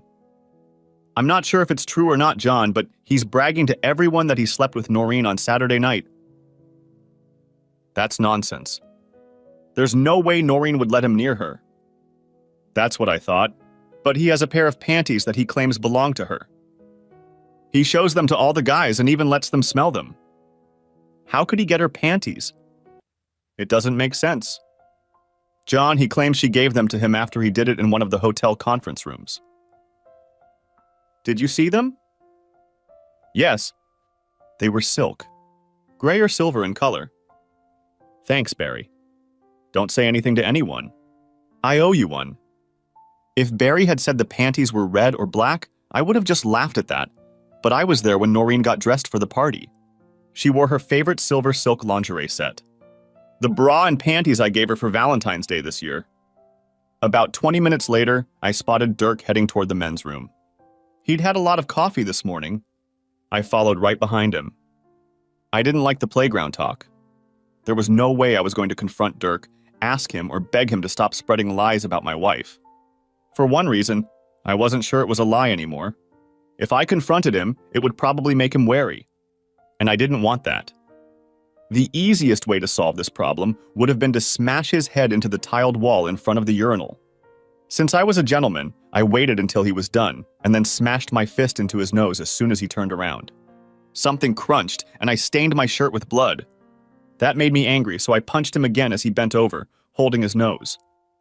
Dirk was a big guy, but he didn't offer any resistance or try to defend himself or fight back. I found a pair of silk panties in his pocket and kicked him twice hard in the crotch area. As I left the toilet, I noticed that he was vomiting. I left for an early lunch, and when I returned, I learned that my employment with National Consolidated Insurance had been terminated. Dirk had been taken to the hospital. It took them less than 20 minutes to finalize the paperwork, and I was past it. Today was grocery day. I was sitting at the kitchen table when Noreen pulled into the garage. I looked up when she walked into the kitchen with several bags of groceries. "Hey, sweetie. What are you doing home in the middle of the day? Are you sick or something?" I didn't answer as she set the plastic bags on the countertop. "Do you want to help me get the rest of my stuff in?" I still didn't say anything, and she left for the garage. She came back with 6 more bags, but didn't say anything, setting them on the edge of the table. "Something's wrong, John." "I can tell. Why are you home?" She started to empty her bags as she spoke. "I was fired." "That doesn't make sense. Why did they fire you?" I was sitting there trying to figure out how to start a conversation. I'm not good at this. In the end, I just threw her panties across the table. "Oh, God, no!" Noreen sat up as soon as she saw them and pressed both hands to her head. "No! No! No! No! This can't be happening." I saw my wife start to cry. Not whimpering or howling, but something in between. "They're covered in dried semen. Can you explain that to me?" After my question, the intensity of the crying seemed to increase. She put her head down on the table, and all I could hear was her quietly muttering over and over again, "No! No! No! No!" I waited patiently for almost a minute. My wife made an attempt to wipe the tears from her face, then looked at me. "I'm sorry, John." "I'm really sorry. It was a mistake. I had too much to drink and I made a mistake." "Bullshit. You weren't that drunk. You knew exactly what you were doing, didn't you?" "No, John." You have to believe me. It was a mistake, a bad mistake. There's nothing between me and Dirk. Honestly, I'm really, really sorry. If it was a mistake, why didn't you tell me about it when it happened? I didn't want you to find out. I didn't want to hurt you. If you didn't want me to find out, why did you have to do it with the biggest talker in the whole company? He promised not to say anything to anyone. God, you're so stupid. This morning he was letting every guy in the building smell your panties. Why were you stupid enough to let him take them? I didn't let him take them. I gave them to him to throw away. I used them to wipe myself and I couldn't put them back on. What were you wiping yourself with, Noreen? Why did you use a pair of $30 panties to wipe yourself? John, I'm so sorry. This shouldn't have happened. You mean that I was never supposed to find out about it? Or that you were never supposed to do it? Both? God damn it. I messed up, John. What do you want me to say? What were you wiping, Noreen? You never answered me. He didn't have a condom. He come inside me. I had to wipe myself, and panties were the only thing I had on hand. That's just great. How am I supposed to react to that? Do you really expect me to say I forgive you? No. How about a reason? Can you give me a reason why you did it, and don't give me any bullshit about you being drunk? I don't believe that for a minute. No. I wasn't that drunk. Dirk and I had a good time all evening. He's a good dancer and a lot of fun. He knows just the right thing to say to a girl, something that makes you feel good. So you two just wandered into one of the empty conference rooms and made mad, passionate love? No. It wasn't like that. How'd it go? Don't make me do this, John. Don't make me talk about it. Did you give him a blowjob? Hell no. No, I didn't have time to realize anything. It was over quickly, just like that. It took me longer to clean myself up. That's what you got me for, isn't it? What do you mean? You know exactly what I mean. What was the first thing you did when we got home? Tell me, Noreen. What did you make me do when we got to the bedroom? No, John. This has nothing to do with what Dirk and I did. Honestly. No sooner had we gotten into bed than you had already climbed on top of me to do the 69. You just come by letting Dirk come inside you, and then you started rubbing your dirty, hairy nipple against my face. Was that the arousal you were looking for and didn't get from Dirk? John. No. It wasn't like that. Bollocks. You had a screaming orgasm while I licked someone else's seed off your bed. That must have really turned you on. It's bad enough you shagged him, but you came home and wiped my face. You didn't shower. You didn't even shower. I'm sick to my stomach just thinking about it.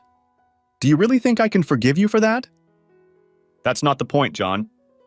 I was horny as hell. Dirk didn't give me the slightest pleasure. You always do. All I could think about was getting home to get you into bed. I wanted you, John. I needed you. I'm sorry, but I don't think so. John, you're making too much of this. It's nothing. It doesn't mean anything. We can get over it. Noreen, do you really think it's nothing? I've lost my job. I've lost my pension. I lost my wife and kids. It probably meant nothing to you, but to me it was everything. My wife just sat there looking at me while I got up from my chair. I need to get out of here. The police will probably be here soon. I don't want to talk to them right now. Why did the police come? What else is going on, John? I'm afraid I offended your lover a bit when I restored your panties for you.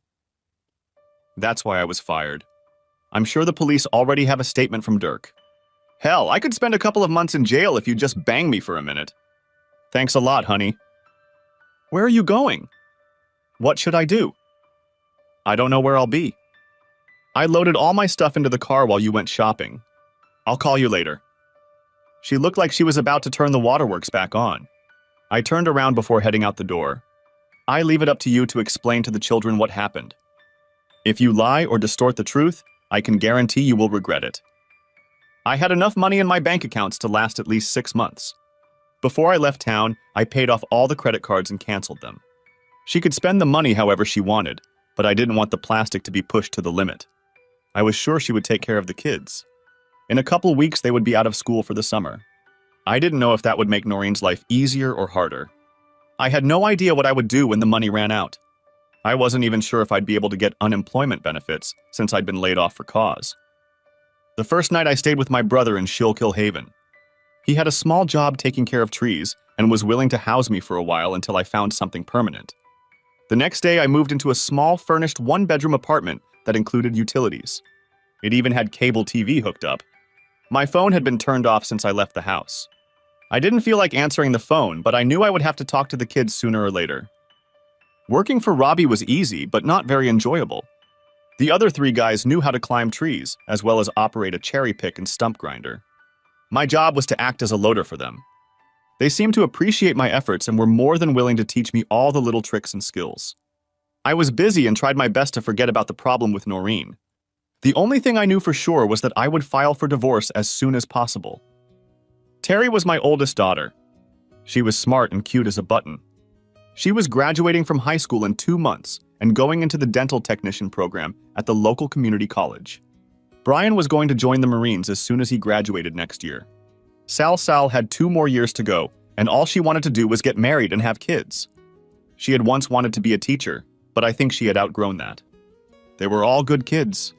Brian ran cross-country because he thought it would help him build up his stamina for a career in the service. Terry worked part-time as a candy delivery girl at one of the local hospitals in her spare time. I'm not sure, but I think Sal invented Twitter. If she didn't invent it, she certainly perfected it. The only contact I had with the children was through Terry. I didn't want to discuss family problems with Sal because she was too young, and Brian didn't want to talk about it at all. Noreen sat the children down at the table after I left. She told them why I had been gone, and apparently she hadn't held anything back. Brian immediately left the room and never spoke to his mother again. Sal just sat there and cried. Terry was the only one of the 3 who was open to any conversation about the divorce. Noreen refused to explain to Terry why it was happening. She just talked about it without elaborating on anything. I filed for divorce, and that's when things got ugly. Terry called and informed me that their mother had started going out in the evenings several times a week. Returning home, she was usually drunk. Terry said it started right after the divorce papers were served. The children tried their best to avoid Noreen, but her behavior still had a bad effect on the whole family. As far as Terry knew, no men were involved. Brian didn't talk to his mother, and Sal spent all her time whining. Terry was the only one who interacted with Noreen at all, and usually that communication was very limited. I didn't like it, but as long as Noreen didn't bring boys home, I didn't feel I had to pry. A week later, things took a turn for the worse. I was at work with Josh and Jimmy, 2 climbers. They were up there cutting limbs, and I was working on the ground feeding the chipper. Everything seemed to be going pretty good until 2 guys in a 2-wheeled Dodge Ram drove up to me. It was normal for people to talk to us while we were working. They were usually interested in what we did and what our rates were. I always had Robbie's business cards in my shirt pocket for such occasions. As I held out a business card to one of the visitors, the other coldly slapped me on the side of the head. It was sudden, unexpected, and had the result he was seeking. I dropped to all 4s, trying to come to my senses as they began to work me over with their boots. There was no time to think, plan, or take any defensive action. They had successfully immobilized me before I even realized what had happened. The best I could do was curl up in a ball and try to minimize the damage. I don't know how long it lasted, but it stopped as suddenly as it had started. Josh tried to get me to sit up. I focused my gaze and noticed Jimmy was talking on his cell phone and the Dodge was driving away. I was hurting like hell. The worst part was that I couldn't breathe. Every time I tried to inhale, a sharp pain pierced my right side. It was my first broken rib. And then I noticed the larger of the 2 guys lying on the ground next to me. His head was a bloody mess. Jimmy and Josh noticed what was going on and tried to get down as quickly as possible to help me. To speed things up a bit, Josh lowered his chainsaw by the rope and swung it at the guys kicking me. The dangling steel chainsaw caught the larger of the 2 guys in the head, and he appeared to lose his ear. His buddy wasted no time getting the hell out of there. Even though the chainsaw wasn't working, it left a hell of a gash on the baboon's head. After a few minutes, he started to move, and Jimmy gave him a good kick in the balls. Unless you counted the 1 kick to the head, all the rest of the damage was to my body. I just sat there, not moving, until the ambulance crew arrived. I refused to ride in the same ambulance as the guy who attacked me, so the local police ended up taking him in the back of the patrol car. Robbie was in the hospital by the time I got there. Thug number 1 had a serious head wound. It didn't tear off his ear, but it disfigured him beyond recognition. I didn't feel too bad, but the doctor and Robbie insisted I stay the night. The cops grabbed goat number 2 in the Dodge Ram before he could drive 5 miles away. After enjoying a mediocre dinner, I settled in for the night, but not for long. It was almost 1 o'clock in the morning when my cell phone rang. Who the hell could be calling me at this hour? Who the hell is calling me at this hour? Dad. It's Terry. We have a problem and we need your help. I don't think I can help you right now, but what the hell is so important that you have to call in the middle of the night? Mom's in jail and someone has to bail her out. What's she in jail for? She crashed her car and was charged with DUI. Is she all right? She's not hurt? Not really, but the car is in really bad shape. It flipped over about 6 parked cars before hitting a fire hydrant. Was she alone? Yes. I don't know anything else. They won't release her until some kind of bail or bail money is posted. I didn't know what else to do, so I called you. Terry? We've got a little problem. I'm not at home right now. I'm at Pottsville Memorial Hospital. I was injured at work today and the doctor wanted to keep me overnight. I'm fine, but I can't leave.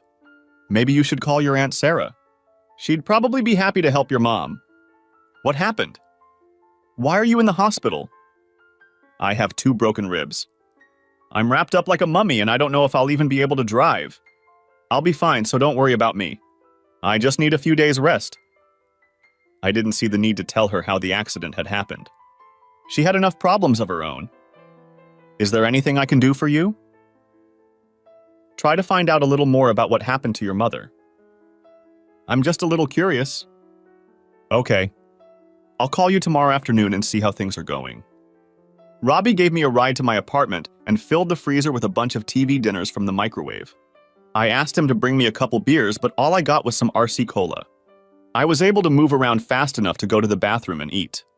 Unfortunately, I was forced to watch a movie festival with Adam Sandler all day. Shortly before dark, Terry called. Noreen was having drinks with people who worked at National Consolidated.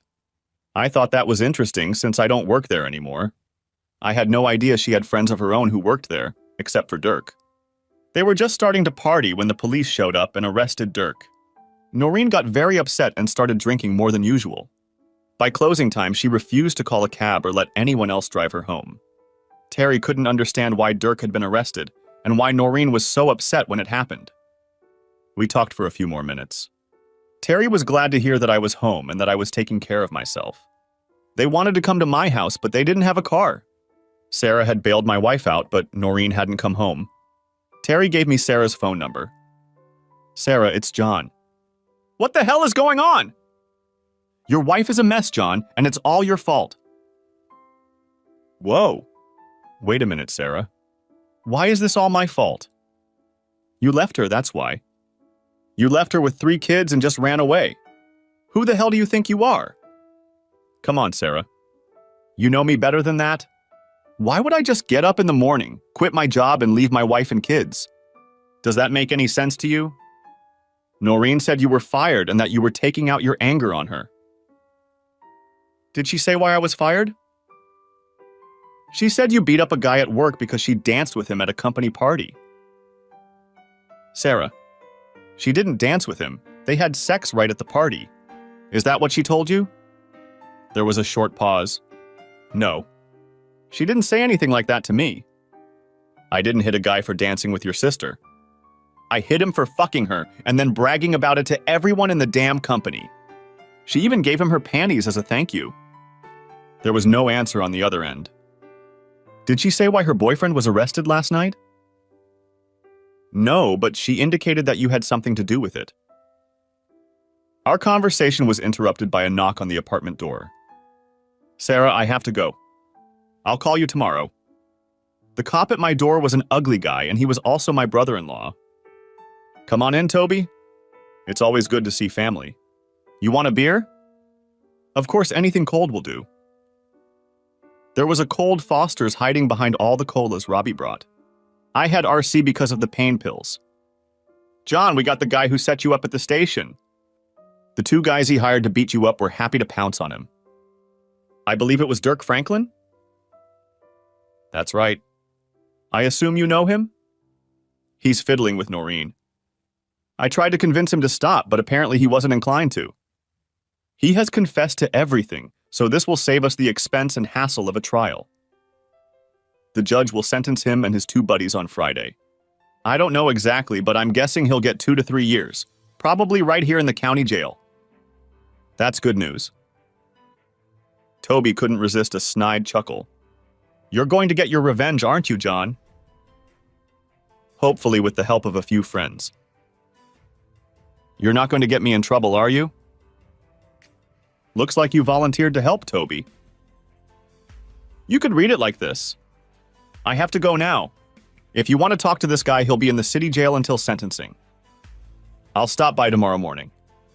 By the way, how is Sally? Are you taking care of my sister? I think it's the other way around. She cares about me. The hardest part of the trip to the police station was getting in and out of the truck. I didn't know what was worse, being tied up like a mummy or not being able to bend my body. When I entered the room, Dirk grinned broadly. You seem to be a little bruised, Mr. Esterly. Did you trip over a tree branch? He seemed to enjoy the grimace on my face as I sat down. Welcome to Schuylkill County, Dirk. This is my territory, and I'll make sure you enjoy your stay here. I don't think so, John. I'm leaving here on Friday for a little holiday. Was it worth it? For the sake of seeing you wrapped up like a turkey. Looks like you lost your job and your wife. Was it worth it? I don't understand the question. I've never done anything to you that you didn't deserve. You should have just left it at that. I was better than that, and I still am. I think my wife thought so too. Well, she's all yours now. I hope you like her. Oh, absolutely. By the way, I've enjoyed it 3 times since you've been away. One time it was in your bed at home while the kids were at school. You really pissed her off when you handed her the divorce papers. That son of a bitch was doing everything he could to make my situation worse. If the judge had decided he was serving time in state prison, it would have been harder for me to pay him back. The DA's office was on the 3rd floor, and the old courthouse didn't have an elevator. Not exactly wheelchair-friendly. Seems like one of the charitable organizations should have taken care of that by now. John Esterly. I heard you were back in town. Elizabeth Vargas graduated at the head of our class. She went to Pennsylvania State University on a full scholarship and earned her law degree. She married the captain of the soccer team, who was the only guy in our class to go to the U.S. Air Force Academy. It was a perfect couple, except that Captain Philip Vargas died in a car accident before they had been married 10 years. The next 5 minutes passed in chatter about the good old days. I felt awkward talking to her. She belonged to the elite crowd, and I was one of the supporting players. I smiled and tried to be polite. I was looking for a graceful way out. It was nice chatting with you, Elizabeth. I'm recently back in town and heard you were working here and just wanted to say hello. With a sheepish smile, I got up to leave. Sit down, John. The polite chatter ended. You're here about Dirk Franklin, aren't you? Yeah, but when I saw you here, I decided it wasn't a good idea. I felt like a beached whale trying to get back into the water. I've been assigned this case, John, so I'm a little up to speed on what's going on. It's plain and simple. He's going to jail. What did you want to talk about? I think that's what it was. I just wanted to make sure he got what he deserved. Elizabeth Vargas leaned back in her chair and smiled at me. It was kind of funny because that's what big, burly men usually do. You're starting to annoy me, John. I don't like it. I began rubbing my fingers together nervously and looking down at the floor. This was a problem I didn't feel comfortable discussing with a woman, especially one like Elizabeth. She wasn't going to back down. Dirk Franklin hurt me deeply. I lost my job, my wife, and my kids because of him. I just wished his time in prison wasn't a vacation. Do you want him to stay in the county or go to the state? Do I have a choice? I can't keep him more than 2 years in the county. If I give him more than that, I can send him to one of the state institutions. She noticed my smile. I think 2 years right here would be good. With some effort, I stood up again. This time she didn't bother to stop me, but when I turned around, she said, "John, can you meet me for lunch at Scrappy's around noon?" I nodded, and when I smiled at her again, she smiled back. This could be an interesting lunch.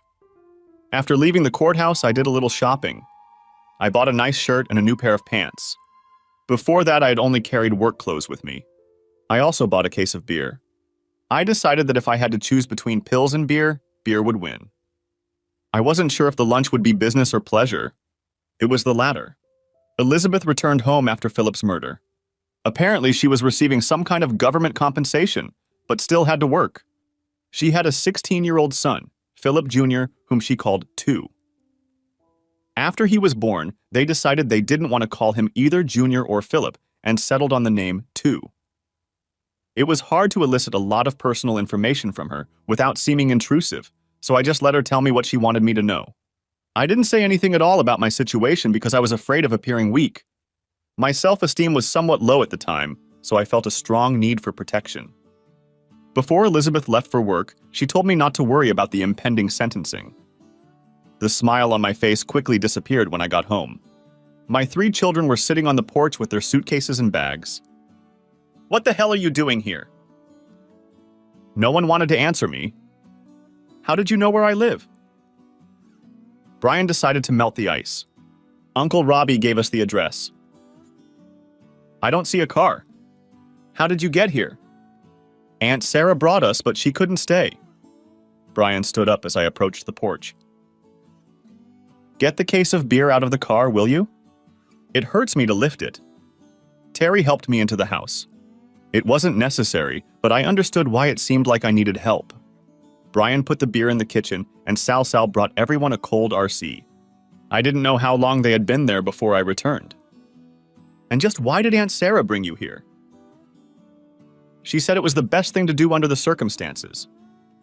Brian was still talking. He was answering my questions, but I still didn't learn anything. I took a big sip of soda and wished I'd bought a cold beer instead of a warm one. "What circumstances?"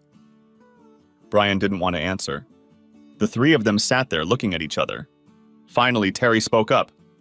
"A couple days ago, Sal came home early from school and saw Mom having sex with some guy in your bedroom." "Great! Just magnificent! Did she know who this guy was?" Sal sat right there. I could have asked her directly, but somehow that didn't feel right. "She didn't know his name, but she said it was a guy you worked with." I looked at my youngest daughter. "What did you do, hon?" I watched for a couple minutes. "I've seen people having sex online before, but it's different when your mother is with a man you don't know. It was disgusting." I left and went back to school. "Did your mom know you were there?" "I don't think so. She had her eyes closed most of the time." In anger, I threw the empty soda can across the room. It bounced like a child's toy. "Have you kids had lunch?" "No." "Terry, how about you order us a couple pizzas?" While the kids were putting their stuff away, I called a lawyer and asked him to redo the divorce papers so I could get full custody. The chances were slim, but I decided to go for it. After that, I called Sarah. She no longer communicated with her sister or supported her in any way. When the kids came to her for help, she insisted that they come to me and even volunteered to drive them. It was nice to have an ally of sorts. Sarah had already told Noreen where the children were and why. The pizza turned out to be an early dinner. We talked about other things for a bit, and then they all left me alone, heading to bed. I found another cold Foster's in the depths of the refrigerator. The new ones were cool, but cold ones are better. I took a pain pill along with the beer, hoping it would knock me out. It worked. Friday came and the sentences were announced. Dirk only got a year, but he'll have to serve it in the county jail. He'll probably be out in 6 months. Normally that would be fine, but not in Dirk's case. 2 of his goons got 6 months each, minus time served. Sometimes I don't understand the justice system, but overall I was happy with the outcome. It was a busy Saturday. The whole day was spent getting the children settled in. Although they brought a lot of stuff with them, they each realized as the day went on that they had forgotten something. An afternoon trip to Walmart hit my wallet hard, but it was necessary. By the end of the day, things had normalized as much as possible. No one seemed to miss Noreen. After we got home, I realized that the pain pills were running low, and I started increasing the amount of beer I consumed. I wasn't going to drive or operate heavy equipment. The next morning, I was trying to kick the cobwebs out of my head when I heard Toby talking to the kids. I pulled on my jeans but took 2 aspirin instead of a pain pill. Eventually, I had to wean myself off of it. My arrival in the kitchen was met with a fair amount of abuse. The family had little sympathy for my suffering. They all agreed that I drank beer because I wanted to, not because I had to. Of course, they were right. Terry poured me a hot cup of coffee as I sat down at the table, and then all 3 kids left as if they knew Toby and I needed to talk. "We have a bit of a problem, John." I was just getting used to the fact that everything was settled, and Toby had already decided to hit me with something new. I tried to take a sip of the black coffee, but it was too hot. With a sigh, I set the mug on the table. "Okay, Toby. Ask me a question." "What is the new dilemma?" Saturday morning, guards found Dirk Franklin in the prison laundry room. Someone had beat the crap out of him. In addition to a smashed face, he had several broken ribs and other internal injuries we couldn't diagnose. That doesn't happen to us very often. Wow. It didn't take him long to piss off his new friends. "We don't think it was anyone new." Toby noticed my smile as I took another sip of my morning brew. It was still hot, but it was better. "Looks like someone blabbed that Dirk set up his mercenary to get a reprieve from punishment." Even though his goons got a lesser sentence than he did, they weren't too happy about the news. "We don't have any evidence that they did it, and frankly, we're not very interested in pursuing the case." I stood up and filled Toby's cup. He noticed I was still smiling. "That's the good part, John." The coffee was perfect, but the smirk was gone from my face. They were supposed to take Dirk to a hospital in Allentown. There was a guard watching him, but last night Dirk disappeared somewhere. No one knows when or how. The staff didn't think he could get away on his own, but it looks like they were wrong. I never finished my coffee. I just got up and poured it down the sink. Toby sat in silence, and I stood staring out the kitchen window. I couldn't see anything out the window, just the brick wall of the neighboring house. It didn't matter what I was looking at. I never felt threatened by Dirk, but the thought of him being out there annoyed me. After a few moments, I heard my brother-in-law rise from his chair. "John, I'll keep you posted on what's going on. If I find out anything, I'll let you know."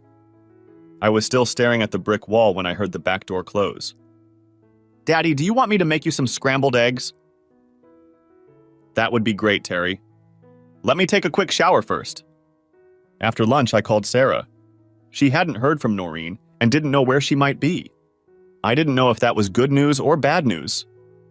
Things were starting to get back to normal. My injuries were healing nicely. I got a job with a small company in Tamaqua that was easy to get to. The kids had no trouble settling in. We spent more time with Elizabeth and her son. Dwight and Brian seemed to find common ground, and I think I saw Terry looking out for him a few times. Although I spent most of my time with Elizabeth at outdoor parties and with our families, we also started having a few special dinner dates and going to the movies occasionally. Every 2 weeks, I asked Toby to deliver a couple boxes of cigarettes to the guys who were beating me up. There was never any talk between us, but there was an understanding. Toby said they seemed to understand what the hell I was doing. If it worked out like I hoped, it would cost money. Cigarettes aren't cheap anymore. Sarah and I haven't heard from Noreen. Is she back with Dirk or somewhere else? And then one day, my 2 opponents were unceremoniously released from their confinement and promptly disappeared. 3 months later, I received notice that my divorce was final and that I was getting custody of Brian and Sal. Terry was no longer considered a minor. She was attending dental school and reading. Elizabeth and I started spending more time together. While all this was going on, I couldn't shake the thought that Dirk Franklin was lurking somewhere nearby. Was he still harboring some sort of grudge, or had he already retired? I could never be sure, and it bothered me constantly. I got a job with a small independent auto insurance company in Pottsville. 6 months later, Elizabeth and I were quietly married. The only condition of our marriage was that she keep her old name, Vargas. She had several reasons for doing so, and I could not blame her. Elizabeth learned that Noreen worked and lived at the Salvation Army in downtown Philadelphia. Although we never saw her again, she began sending greeting cards to the children. Then I started getting postcards. They came at strange times: Flag Day, Veterans Day, Arbor Day. They always said the same thing. Thinking of you, DF. Of course, I showed them to Elizabeth, but we never figured out what to do with them. They were coming from all sorts of places on the East Coast. At first, I threw them away, but as they became more and more numerous, I became more and more concerned. Dirk Franklin was like a cockroach I didn't know how to get rid of. Elizabeth did her best to keep my temper under control. I appreciated her support, but I felt helpless. The card I received 2 weeks before Christmas was more ominous than the others. I have a very special gift for you. See you soon. DF. Dirk had never shown any desire to harm any of the children, but I couldn't be sure if he still thought that way. I was constantly worried about Elizabeth and the children. He was gone from my life, but he was still making me miserable. All I could do was wait and be ready for him to come. It was over 2 days before Christmas. It was a regular greeting card, and inside was a newspaper clipping from the Baltimore Sun. The body of a man identified as Dirk Franklin was found today in a burned-out automobile near the Glengarry Brickyard. Police were unable to determine the cause of death due to the condition of the body, etc., etc., etc. The card was not signed. It simply said, "Thank you for the cigarettes." Something was strange. Dan looked at his neighbor's garage. The door was open, and trash cans were spilling out onto the driveway. It wasn't like Kyle to leave doors open. Raccoons cause a lot of trouble in this neighborhood. He walked up to the house and noticed a newspaper on the lawn. That was a little unusual. Kyle ran every day and always stopped to pick up the newspaper. He also never left the front door open. Kyle was a theater technical designer and was constantly working with sound or lighting in his home studio. These projects often required silence or darkness, and for that reason, as well as the raccoons in the woods bordering their backyard, he had developed the habit of buttoning the house up tight unless he or Ginny went out into the yard. Dan knocked on the frame of the open door and called inside to see if anyone was home. Just as he was about to call to see if everyone was okay, he saw Kyle lying on the floor in the doorway of his studio. A small pool of blood had formed under Kyle's head. His face looked battered. His arm was bent backwards at a terrible angle, and bruises were visible in all the places not covered by clothing. Kyle had been beaten in his own home and left without help. Dan quickly dialed 911 on his cell phone while he called out for Jeannie. He managed to contain the adrenaline rushing through his veins long enough to give the 911 operator all the information he could. And then he rushed from room to room to make sure she wasn't lying in another room needing his help. She wasn't there. Dan had barely finished looking around the house when a police car pulled up with its lights on. An ambulance followed, and while the paramedics treated Kyle, the cops questioned Dan about what he had found. As Kyle was being taken to the emergency room, the only question on everyone's mind was, "Where is Jeannie?" Fade to black. Kyle and Ginny met in college. They were both in theater programs at drama schools in New York City, in the heart of one of the most active theater communities in the world. Ginny was studying to be an actress, learning how to create the illusion of a story on stage. She was great, but for some reason she had a hard time taking directions and preferred to give them. Her teachers noticed this and took notice of how creative her ideas could be. They began to prepare her for a career as a director or theater manager. Kyle was fascinated with the behind-the-scenes magic of theater. He didn't need to create illusions as an actor. He created different realities with sound, lights, effects, and his sets. He made it easy for the audience to believe in the actor's work. Kyle was immediately recognized as a genius. He was one of those rare talents who understands all aspects of technical theater, and he was as comfortable designing lighting as he was designing a sound story. They met when they were both hired to participate in a summer project in Connecticut the summer after their freshman year. Ginny had been invited there as a stage manager for her mentor and professor, who had just been hired as director for 2 of the company's 4 summer productions. Kyle had worked there the previous 2 summers as an electrician, and this year became assistant director of lighting and was given the opportunity to design one of the shows. Working closely together, the 2 immediately took a liking to each other. This will be the first of many productions together, both as students and as they build careers in the field. Ginny was slim and slender with a killer smile under her deep brown eyes. She was delightfully curvy in all the right places, but without a single speck of extra weight. Her long, tanned legs peeked out of the shorts she always wore, and her outerwear was conservative enough to say, "Please behave yourself," yet frank enough to say, I may have a surprise for you. Kyle was very handsome. He was an avid runner and claimed that the best ideas came to him during his morning workout, when his brain was clear of the mishmash of everyday distractions. He looked like he exercised regularly, but in reality, he didn't need to. The daily lifting and climbing he had to do was a perfect substitute for the strength training his friends advocated. He was fit and trim, and was sure that if he continued to pursue his designs, even as a designer, he would remain so for life. For 2 weeks, they shouted to each other from remote corners of the theater, focusing lights, pointing special effects speakers, and calling lines before they were finally able to sit with each other. They had to program the signals on the light board, and as they sat together, became increasingly friendly.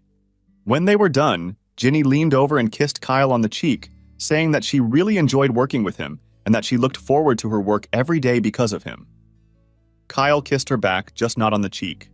She responded, and their little tete-a-tete in the control booth got pretty hot. The door to the theater downstairs opened and slammed shut as the director walked in and called them in. Kyle! Ginny! Are you guys done yet? We need to lock up! They quickly cleaned themselves up and descended from the stall. It's all set, and you're going to love it, replied Ginny, coming down the stairs with Kyle well ahead of her, intent on hiding their little date. They started looking for opportunities to be together, but as filming began, time became precious. Ginny traveled with her professor every day from her apartment in town, while Kyle stayed home, a short drive in the other direction. One night, Ginny's professor didn't make it to the show, but stayed in town to celebrate her daughter's birthday. Ginny was supposed to be in charge, but she had no place to stay. Kyle had offered a guest room in his house. No one else was there since his parents were spending the summer on the Cape, so there was plenty of room. Ginny was thrilled. She didn't think they would need much space. One bed would be enough. By the time they reached his house, it was late. Ginny had fallen asleep in the car, and he didn't want to distract her by taking advantage of the fact that she was so tired. After all, she had become special to him. He didn't have feelings for her like he did for those superficial girls he picked up at a college party or one of the many theater parties after a play. So when they arrived at his house, he was the perfect gentleman, the perfect host. He led her to her room, at least the one where she was supposed to sleep, and made sure she was settled in. Then he snuck into his own room to rest. He would still have time for a visit the next day. He vaguely felt the door to his room open and someone lying in bed with him. Soft, slender arms wrapped around him, and the sweetest kiss he'd ever experienced lingered on his lips. It was good. Kyle? Kyle? Get Dr. Kenton, he's waking up. Kyle! His vision flickered, and the harsh fluorescent lights of the hospital room appeared before him. It was hard to focus, and he was completely confused. Only one eye was working. He tried to rise, but was held up, and immediately began to struggle against the restraints. Easy, easy, Kyle. You've been in rough shape, but we'll get through this. Don't fight us! We're on your side. He relaxed on the bed and looked at the post-op nurse who was talking to him. Dr. Kenton would be right there to explain everything. What's wrong with my eye? Kyle became alarmed when he realized his eye was heavily bandaged. He was badly hurt, but I must wait and let the doctor talk to you. Calm down, he'll be right with you. The doctor actually arrived very soon. He examined Kyle and talked about his injuries. Kyle was battered. His eye was bandaged as it had received at least one serious blow. The optical surgeon had repaired the detached retina, but the skull fractures around the eye socket also had to be repaired. He suffered a pretty severe concussion as a result of the blow that caused these injuries, and they were very relieved that he still had control of his speech. Kyle's arm was badly broken and was in a cast. He nearly died from a ruptured spleen and internal bleeding. If a neighbor had found him an hour later, he would not have survived. His nose and several ribs were broken. He had been unconscious for 2 days since he was found, and they were still trying to determine the time of the attack to figure out how long he had been lying unattended. I don't remember the attack. The doctor frowned and started asking Kyle questions. When he realized that Kyle couldn't remember any of the circumstances surrounding the weekend or the Friday before, he started asking general questions. As he finished, Dr. Kenton realized that Kyle couldn't remember anything that had happened since freshman year, before his encounter with Ginny. Kyle had suffered severe memory loss as a result of the attack, and only time would tell how soon she would return. Detective Porter, who had been assigned to investigate Kyle's case, was visibly disturbed. His chronology of the incidents leading up to the attack had hit a dead end last Friday when Kyle had disabled the home's security system. Where had Jeannie been all this time? Shade of black. Senior year passed like a blur. Kyle saw Ginny regularly, and their love grew every day. By the end of the year, both had established careers, with Kyle working regularly as a designer for several small suburban houses and often backstage at theaters downtown for well-known designers. Ginny got a backstage job with a major opera company at Lincoln Center, a stable job with great benefits that she could keep for life. They rented a small apartment around the corner from her theater and enjoyed the bustling performing arts scene in the city. He remembered the tender moments they had spent together. She had decorated and shopped tastefully, and their apartment had been furnished so lavishly that it had become a popular hangout for their friends.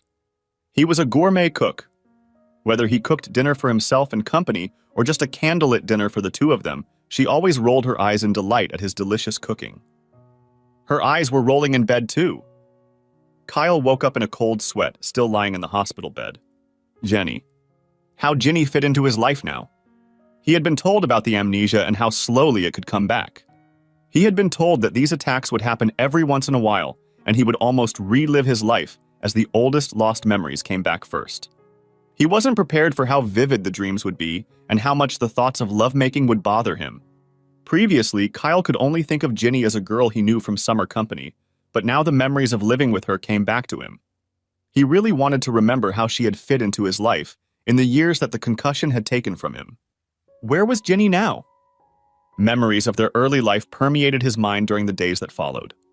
Her advancement in her career eventually led to a position as stage manager at a very active suburban theater that put on plays and concerts. This company liked Kyle's work and often utilized his services. The couple succeeded financially and decided to get married. Now he could remember the wedding. The ceremony in the little church flashed before his eyes in minute detail. He could hear the small organ playing Bach, smell the distinct scent of beeswax candles burning at the altar, and his eyes watered at the sight of the smiling bride walking toward him. He could taste the delicious food in the little Greek restaurant where they had their wedding feast. They danced and then hugged family and friends as they traveled to the small inn where they were to spend their wedding night. Everything was beautiful. In the room, a fire burned in the brick hearth located right at the foot of their bed. They stood by the flickering flames and kissed. They swayed to music that wasn't there. With tenderness, he undid the buttons on her satin dress. As elegant as she looked in it, the glow of the fire further emphasized her nakedness. His body was beautiful, and she slowly approached Kyle, enclosing him in an embrace. He responded to her passionate kisses and pulled her down onto the bed. That night, they made love slowly, each taking time to get to know every inch of the other's body. They kissed every inch of each other, and when they finished making love, they stared at each other's faces for hours, dreaming of a long life together and old age. In the morning, they woke up the same way they had fallen asleep, face to face, looking at each other. Kyle woke up again in his hospital bed in a cold sweat.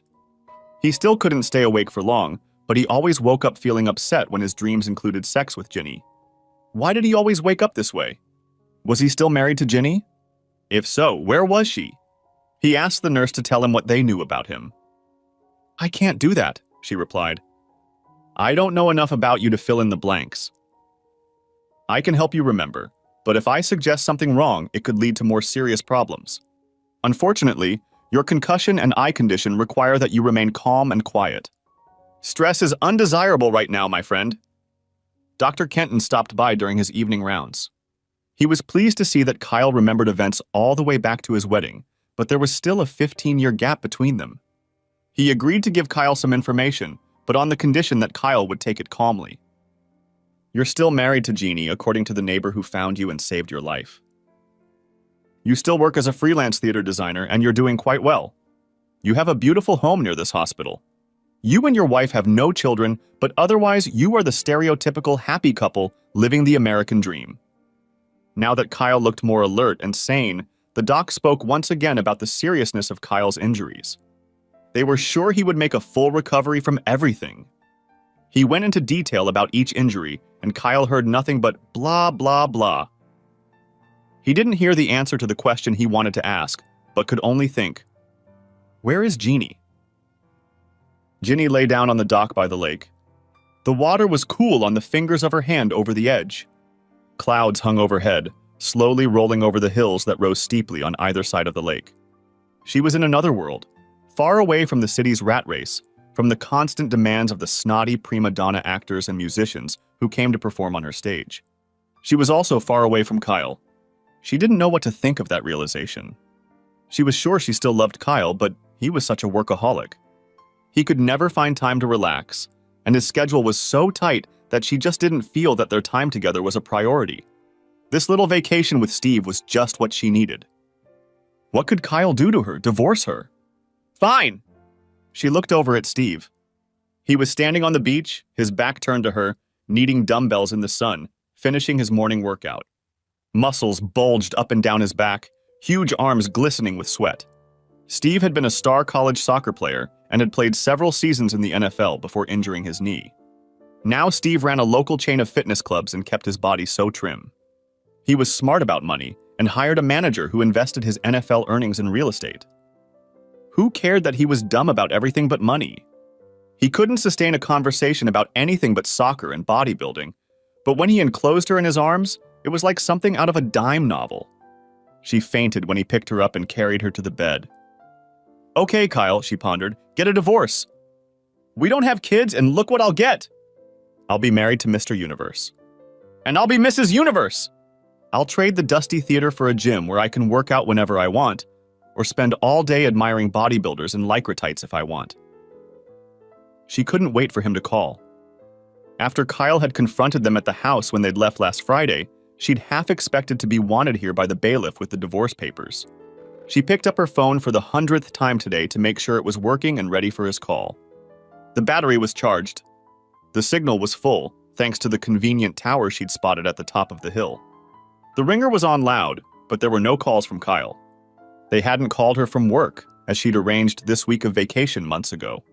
Kyle hadn't called in a week after begging her not to go with Steve. How could you beg someone for attention one minute and then not call for a whole week? And now it was Friday, and she hadn't heard from Kyle. She sat on the dock. Her naked body glistened from a week's worth of sunbathing all day and from visiting various wineries and taverns each evening. She loved the Finger Lakes. The evening sun illuminated everything around them so beautifully. Why did Kyle always insist on vacationing at the cottage on the Cape? No crowds, no small beaches, just the quiet solitude of the woods. Kyle again. She couldn't get rid of thoughts of him. Why hadn't he called? It was so strange. She sat down and dialed her home number. The message service answered. It wasn't pleasant to hear a recording of her own voice in response. She'd left a message in Kyle's box saying she'd be home early Sunday morning and they could talk then. When she hung up, she sat pensive, not letting go of the phone. Maybe there wouldn't be a divorce. Maybe Kyle would roll over on his back and beg her to come home. Yes, he will be on his best behavior from now on. Cooking clean and keeping her in a manner befitting a goddess. Oh yes, silly Kyle will fulfill her every whim while she runs around and enjoys the awesome body of her stud Steve. Kyle should be home. If he was angry, why hadn't he called? And if he wasn't angry, how did he feel? She knew he didn't have a show this weekend. He wasn't home. He hadn't called in a week or even sent a text. This was really weird. He was robbing her of the arguments she'd been mentally rehearsing since he'd left. She wanted this argument. She wanted to see his passion, and he didn't even satisfy her now. She called home again and this time entered the code for her personal message box, not the shared family box. It was full. The neighbors, Kyle's mom, and most disturbingly, Detective Porter were calling. Apparently, Kyle was hurt pretty badly. Apparently, his injury had gotten the attention of the police. Oh God. Thoughts rushed through her head, but finally she remembered the last time she'd seen Kyle. Kyle knelt on the floor and begged her not to leave. He clung to her bag, assuring her that nothing could be so bad that she would leave like that without telling him. She had expected a more dignified response and thought this display unworthy of him. Honestly, I don't know how you can expect me to respect you as a man. Stand up and face facts. You don't treat me like I'm important, Steve does. You hoist light bulbs high up on the chimney, and Steve lifts me into bed in arms so strong it takes my breath away. You complain that I don't make passionate love to you anymore anyway, so what are you missing? I need a week. I need a vacation, but not on the Cape. I need to find out how another man can make me feel what it's like to be adored. She looked at him disdainfully as he sat back down.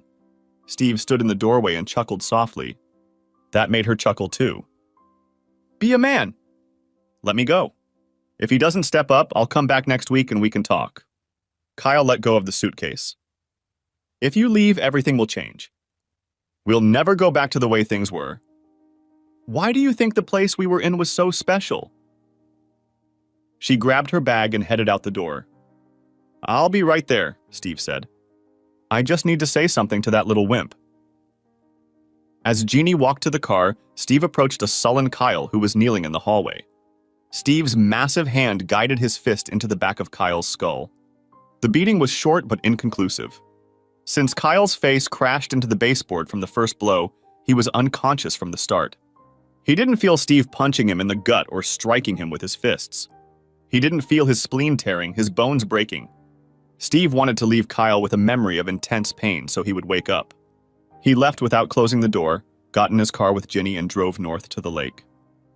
Ginny smiled the whole way. She remembered how she had met Steve last winter. Kyle had always stayed so trim and slim thanks to running and a lot of exercise at work.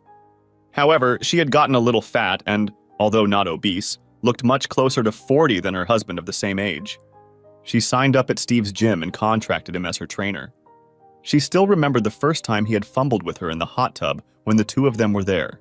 She had been so enchanted by his caresses that she had let Steve take her upstairs to his flat. It was unlike anything she'd experienced with Kyle. Kyle had gone on a business trip to oversee the touring company for his last show in Chicago and had been gone for a week. He'd even called her and fondly told her how much he'd missed her that first night, that very moment. Kyle hung up the phone with a quiet, "I love you." Jeannie also said, "I love you," though addressing Steve instead of Kyle. That week had sex with Steve until Kyle came home on Sunday, too tired from traveling to make love. That was good. Ginny woke up from her daytime reverie in alarm. She was concerned about Kyle's condition, for she really still loved him. She was also concerned about the ominous message left by Detective Porter, asking her to contact him about Kyle's beating. He wasn't calling to inform her of the attack, but rather that she was already aware of it. She saw the bulky figure of Steve finishing his push-up workout on a low-hanging branch. "Steve, what did you mean when you said it's settled? He's defeated?" Steve looked up. "What do you mean?" "Last Friday at my house when we were leaving and you came out of the house following me, you said, 'It's settled. He's defeated.'" "What did you mean by that?" "Oh, just marking my new territory? I had to let him know who's boss. There's only one in charge in any pack, kid, and I'm going to make sure I'm yours." "Steve, what have you done?" "I punched him in the nose, got a little rough on him." "No big deal." "Steve, the police left a message on my answering machine. Kyle is badly hurt." "Not me, baby," Steve lied. "He was awake and moaning when I left. Maybe he got sick after he got drunk or a mugger beat him up after we left. We have to go back." "No way," he replied. "We have 2 more days to sunbathe and drink, and 2 more nights to have sex." "Steve, this is serious. Kyle is badly hurt and the police will get suspicious that I wasn't there and I didn't make contact." "It won't be good if you hit him. He'll come in beaten up and we won't come back." "You want to trade 2 nights of sex for 2 years in jail?" She ran into the house and packed up both of them. When she came out, Steve was stowing his most important personal belongings, his dumbbells, in the trunk of the car. "Okay, maybe you're right," he said. "Let's go." They threw the bags in the trunk, locked the cab, and sped south. Fading to black. On Friday morning, the bandages were removed from Kyle's eyes. His body clock was finally free from the effects of the trauma and anesthesia from the surgeries. He was alert and flirting with the nurses. Repeated conversations with the police had so far yielded nothing, which was frustrating for Detective Porter. Kyle fondly remembered his pleasant home life with Ginny, his work on the show until about a year ago. He also remembered some big project involving his studio. Something to do with his recording equipment, something to do with sound effects. It kept him busy, but he couldn't figure out what it meant. He also remembered the intense pain. Somehow it was connected to the pain in his head, but he couldn't figure out how. He slept soundly on Friday night, knowing that he would be able to go home on Saturday. When Kyle was already asleep, Jeannie came home to a dark house. Steve carried her bag into the house, and they were both stunned to see a notice taped to the door stating that this was a crime scene, but it had been processed and the occupants could return. Entering the house, Ginny froze at the sight of a large puddle of dried blood on the floor in the hallway where Kyle lay. She looked at Steve. "Just a punch in the nose, huh?" Steve blushed. He might have gone a little overboard in his anger, and if he left Kyle in critical condition without help, he might be charged with something more than a simple assault. His mind searched for an explanation. He wasn't in his right mind, and he wasn't exercising a precision machine. "We can't tell the cops I hit him," Steve said. "We have to tell them that I left first, taking your bag to the car, and that he was fine when you left." "This is bad, Steve. This is really bad." "Ginny, stick to the story and everything will be fine. We'll look like heels for leaving and not being around him, but they won't be able to pin anything on us." "We?" Ginny was incredulous. "I was in the car." "Anything they put on you is going to be on your sorry hide, not mine. Breaking up with Kyle, even divorcing him, is one thing. Going to jail for beating him up is another." "You were with me, kid. And you heard me say he was defeated. You're in this with me. I may not be the smartest guy on the block, but I know what an accomplice is." She thought about it and realized that Steve was right. She wouldn't be able to explain their sudden departure unless they claimed they'd left Kyle in good shape, leaving the possibility that someone else had come along and beaten him up. How had she gotten into this mess in the first place? She agreed with Steve and they laid out their story. By the time they decided what to say, it was almost midnight. She called Detective Porter and he said he would meet them at the police station immediately. The case was urgent and couldn't wait until morning. Ginny wanted to go to the hospital first, but Detective Porter insisted. He told her that Kyle had been medically discharged and was most likely resting. He pointed out that she had taken her time to visit Kyle when he was in critical condition, and even today, she had gone home instead of going straight to the hospital. There was no reason to disturb his peace, so necessary to his recovery. But there were questions that needed to be answered. Ginny answered nothing until the detective suggested that the patrolman pick her up and drive her. He and Steve got into the car and drove to the station. They were questioned separately, but both had already rehearsed their story. They didn't tell much, relying on, "I don't know." They admitted that they had been in the house and had seen Kyle. They admitted that he was very upset when they left, but physically he was unharmed. Porter didn't believe them, but he had no evidence to back up his hunch. He knew that Kyle was being discharged from the hospital today, so he decided to keep both of them in the isolation room until Kyle got settled and until Porter could alert him that his wife was coming home. Besides, it might give Steve and Ginny a chance to believe that the other had blabbed and given away the truth, and maybe get them to talk more freely. Porter waited for Dan, Kyle's neighbor, to bring him home. Kyle cautiously made his way outside, still very sore from the savage attack. He waved for Porter to come into the house. Dan's wife Kim had come in earlier and cleaned up the hallway. The house was nice and inviting and smelled good. She smiled as she came out of the kitchen and invited everyone to the table for a home-cooked dinner. While Kyle appreciated Kim's efforts, especially cleaning up the reminders of the incident, he was uncomfortable being at home. He coldly recalled the events of the past week, up until the day of the incident, and the absence of those last fragments upset him. Kim and Dan cleaned up the kitchen and said goodbye.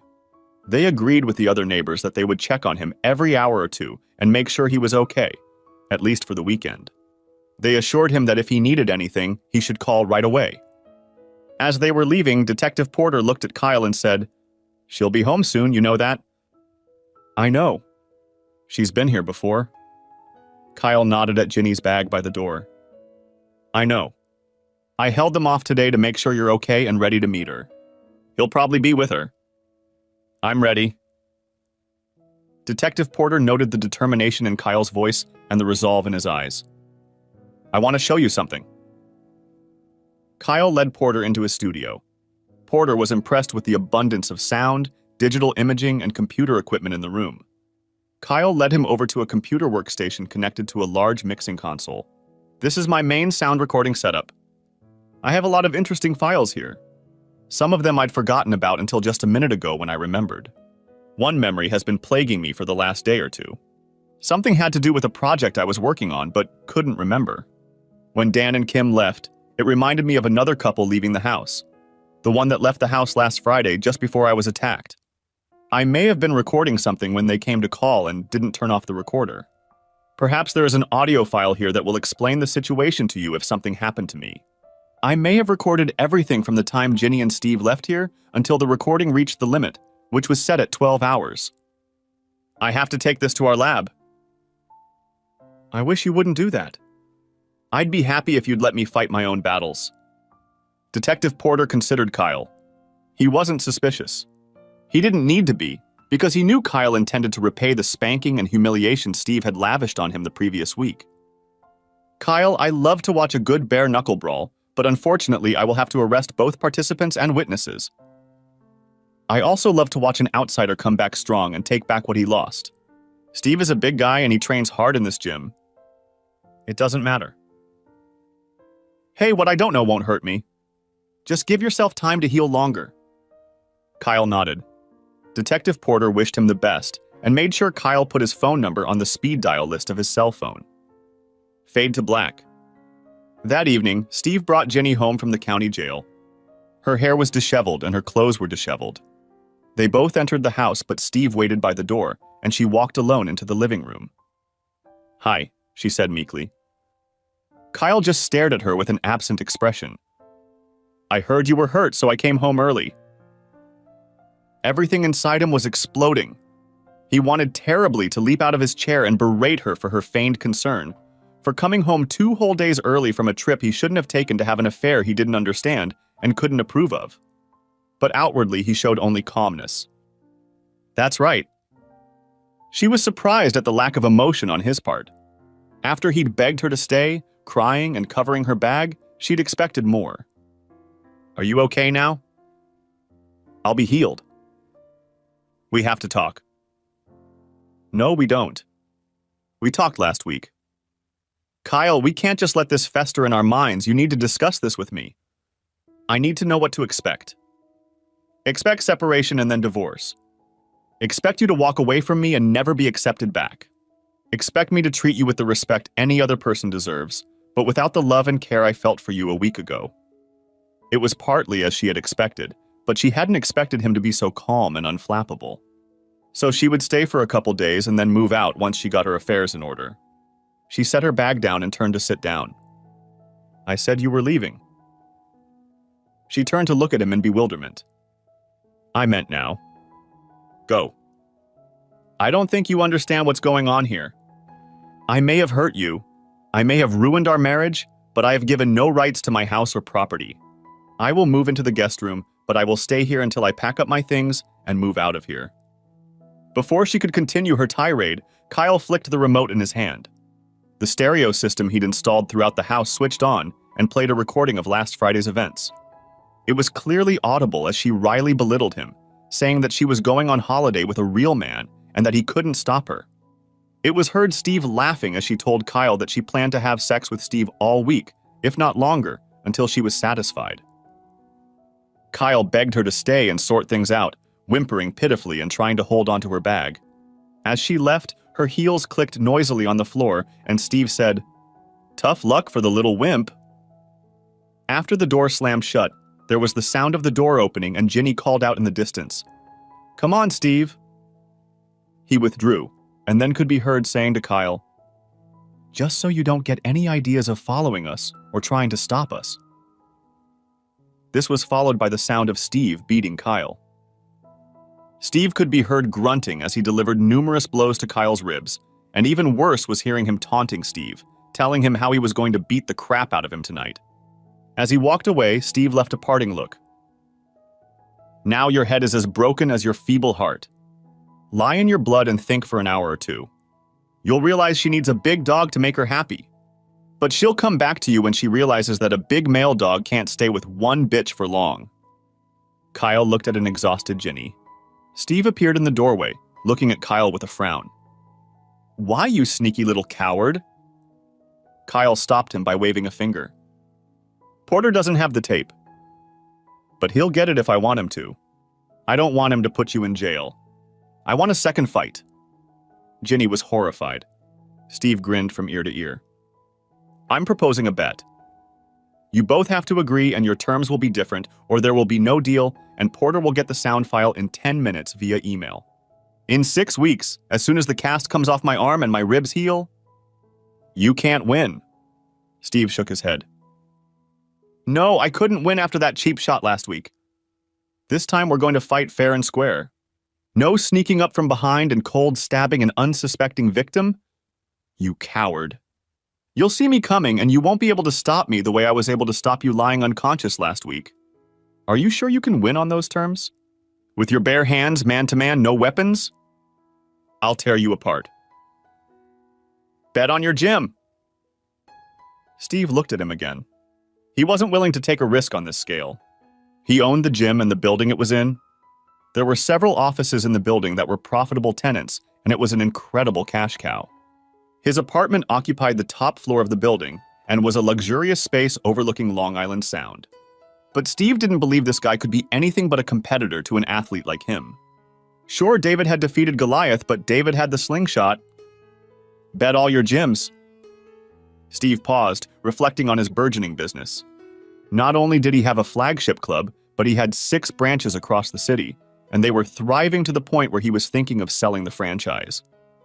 What, put all that against your house and all that fancy electronic equipment? Are you out of your mind?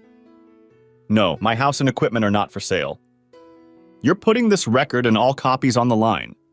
You're staking jail time and the loss of all your assets later in civil court. You're putting your business, your real estate on the line. A silence hung in the room as Steve realized he was going to have to fight for his freedom. And your cars. Steve had several vintage and late model Corvettes, one from each decade starting in the 50s. They were his pride and joy, and the whole town knew it. The stakes were incredibly high, but Steve thought Kyle was nothing. Done. And the lake house. Okay. All the cards are in your hands, aren't they? I'll risk everything. But there's really no risk. I'll grind you down. Kyle looked at Ginny. She had listened to him rolling stakes for Steve, and now she was getting ready to hear her take her chances. If I win, I want everything and for you to leave. Not to contest the divorce, not to take anything from this house or our cottage, not a dime from our bank account or investments. You have to watch every minute of the fight. You also have to live with Steve until the fight, and if I win, for a whole year afterward. Ginny flinched but nodded in agreement. She knew Steve was strong. But she also knew what kind of shape Kyle was in, how much he ran. She'd seen him handling spools of cable and pipes backstage that usually required 2 people to move. Kyle? He looked at her with the same blank expression, and she felt bad again that she couldn't understand him. What if I'd rather bet on you? You already made that choice last week. This week your choice is freedom or prison. Fade to black. The weeks passed quickly, and Kyle spent them recovering his strength. He started doing lighting projects again. His absence from the scene had left a bit of a void, and his return was welcomed. At every turn he was asked about the attack, but he refused to give details. The circumstances surrounding his wife were the source of many rumors. It was widely known that she was now living with Steve. There were those who suspected the truth and waited to see what Kyle would do. He was known for his stubbornness, and none of these people believed that he would begrudgingly endure the beating and kidnapping of his wife. The stories of Jeannie abandoning Kyle in his hour of greatest need and the fact that he was so well loved made her a pariah in the theater community. It was the night of the fight. Kyle entered the gym in a t-shirt and sweatpants. Steve was already at the ring, wearing ridiculous-looking boxer shorts and a t-shirt with the gym's logo on it.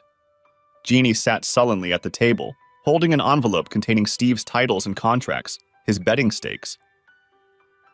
Steve was surrounded by many of his friends, as well as the staff and clients of the gym. They were all cheering him on, encouraging him, and teasing him about the easy job he had ahead of him. They clamored even more when Kyle entered the room. Kyle, with his light runner's body, looked unimportant compared to Steve's bulging, strong body. Kyle walked past Jeannie and placed his folio of contracts and records on the table next to Steve's desk. Climbing into the ring, he said, "Let's go! No calls, no referees, no stoppages until one of us is defeated." Steve smirked, snuck to the ropes, and held out his hand to Kyle. Kyle looked at it, and without taking it, delivered a punch to Steve's nose. Steve looked up stunned. a trickle of blood flowing from his right nostril. "No bells," said Kyle, biting Steve again. Steve's imposing physique made him look impressive, but he wasn't as flexible as Kyle. His stiff frame slowed his reaction time, and he moved worse than Kyle. Steve ran after Kyle but couldn't get his big body to react fast enough to pin down the speedy Kyle. Every time he got close enough to land a punch, Kyle made him pay for it with a flurry of jabs to the face. Soon Steve's face was swollen and he slowed down his attempts to corner Kyle. Steve soon realized that his position was no better in the center of the ring. Kyle didn't look that big, but he was also a short man and had a significant advantage in punching distance. Plus, he kept up the pace while Steve was tiring from a lot of punches, the best of which barely reached their target. As Steve tired, Kyle began to throw punches to his body. It wasn't long before Steve's arms grew heavy and drooped. Kyle pulled him apart. "That's enough, Steve. You can barely stand. You can't defend yourself. You've lost." Steve stared at him, breathing hard. Both eyes were swollen shut, his nose was bleeding, and there was a nasty cut under the only eye that could still see.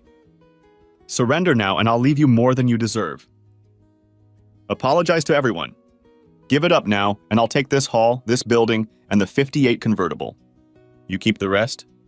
If you don't give up now, I'll knock you out and keep everything." Steve knew he was defeated. His head was already down as his body sank to its knees. "I apologize." Kyle walked over to the desk and pulled out the paperwork for the building, the gym, and the title to the 58 vet. Taking the keys in his hands, he looked around at the disbelieving gathering of Steve's friends and associates. "I'm closing the gym and opening a theater school here. I will honor the employment contracts you have with Steve, but will expect you to work for me in a useful capacity. If he transfers you to one of his other gyms, I will release you from your contractual obligations here. For those of you who rent the building, I will honor the terms of your contracts and negotiate fairly when they are up. However, there will be a different atmosphere here, as this space will be converted into a theater. If you choose to cancel your lease due to these changes, I will release you." Ginny stared at Kyle incredulously. They had long dreamed of creating a community of theater professionals and enthusiasts dedicated to the advancement of the theater arts. Not only was he realizing their dream without her, but he had the means to do so thanks to her betrayal. She felt completely abandoned. She suddenly felt very lonely and cold. The color disappeared from her face, and she stared at a battered Steve. There wasn't a drop of pigment on his face, already blackened with bruises and reddened with blood from the cuts his friends had only bandaged. Steve had never looked so pathetic, so broken. Kyle had never looked so brave. There was no gloating or arrogance in him, just the cold confidence with which he did everything. Fade to black. 6 months later, Ginny was still living with Steve. After the fight, neither of them were interested in the other sexually. Nevertheless, they had to live together as part of their bet. It was a tepid coexistence, as each saw the other as the cause of the failures in their destiny. Ginny quickly and quietly moved out of her house, which was now completely Kyle's. The divorce had been finalized a long time ago. Kyle hadn't spoken to her since the fight and didn't answer the phone when she tried to call. Steve continued to build his business, but growth slowed when word spread about his failure in the ring. He saved what he had by offering season ticket packages aimed at seniors and moms who didn't work out outside the home. 2 of his satellite gyms closed and the rest lost their glamour. He'd lost his penthouse when his building was taken over by Kyle and had been forced to move into a small apartment next to one of the remaining gyms, which now served as his flagship. Now his swagger wasn't as cocky and often wasn't even present at all. Instead of the aura of confidence he had exuded before the whole Kyle episode, he seemed much less menacing. His mood was often sullen, and he was constantly worried about finances, as he no longer received rent from his downtown building to support his other businesses. Kyle successfully converted the main gymnasium into a great theater space. He converted smaller areas into rehearsal spaces, stores, and dressing rooms. He carved out space for a small, intimate cabaret theater and opened a coffee shop with a small stage on the 2nd floor. The summer season was already planned, and the town was buzzing with excitement about the opportunities Kyle offered for actors and audiences of all ages. As expected, Kyle had been so consumed with setting up store that it seemed as if he had forgotten about the entire attack that had taken place a partial year ago. But he still remembered everything clearly. He remembered every night when he walked through his own front door. He remembered every night when he fell asleep in his lonely room. He remembered every time he walked into the theater where he and Ginny were working on a project. No matter how hard he tried, he couldn't escape the memory that they had been together half their lives and still didn't know the woman he thought was the love of his life. One evening, he was working on a light story in his studio when the doorbell rang. It was Ginny's brother, Peter. Peter lived in Boston and rarely left the city. In all the time he and Kyle had been together, he had only visited Ginny twice. His presence meant something was wrong. "Hey, Kyle. I'm sorry to bother you, but I really need to talk to you about my sister. Would you mind if I came in?" Sensing the urgency in Peter's words, Kyle stepped aside and escorted him into the living room. He offered him a cup of coffee or a beer, but Peter declined. "I'd really like to get to the reason I came to see you. I'm very sorry things have gone so badly between you two. I thought you two were a wonderful couple, and I want you to know that our entire family was shocked by my sister's sudden change of heart. She's determined to hold up her end of the bargain. She realizes she was stupid to give you up for an affair. But her life with Steve just isn't right." "She chose Steve over me," Kyle muttered. "It just seemed appropriate that she get exactly what she wanted." "She chose to have an affair. She made a mistake and betrayed you brutally, and no one blames you for how you reacted. She did a stupid thing, but life with Steve is torture, and now he's also given her physical strength. He hit her and broke her nose last night." Kyle hated to hear that Ginny was being abused. He wanted her to come to terms with Steve's stupidity, his early American style of dress, his life as a gym rat. He wanted her to be disgusted by Steve's sexist comments and expectations, his selfish attitude, his inexhaustible vanity. "Take me to her," he said to Peter. "She's in the car."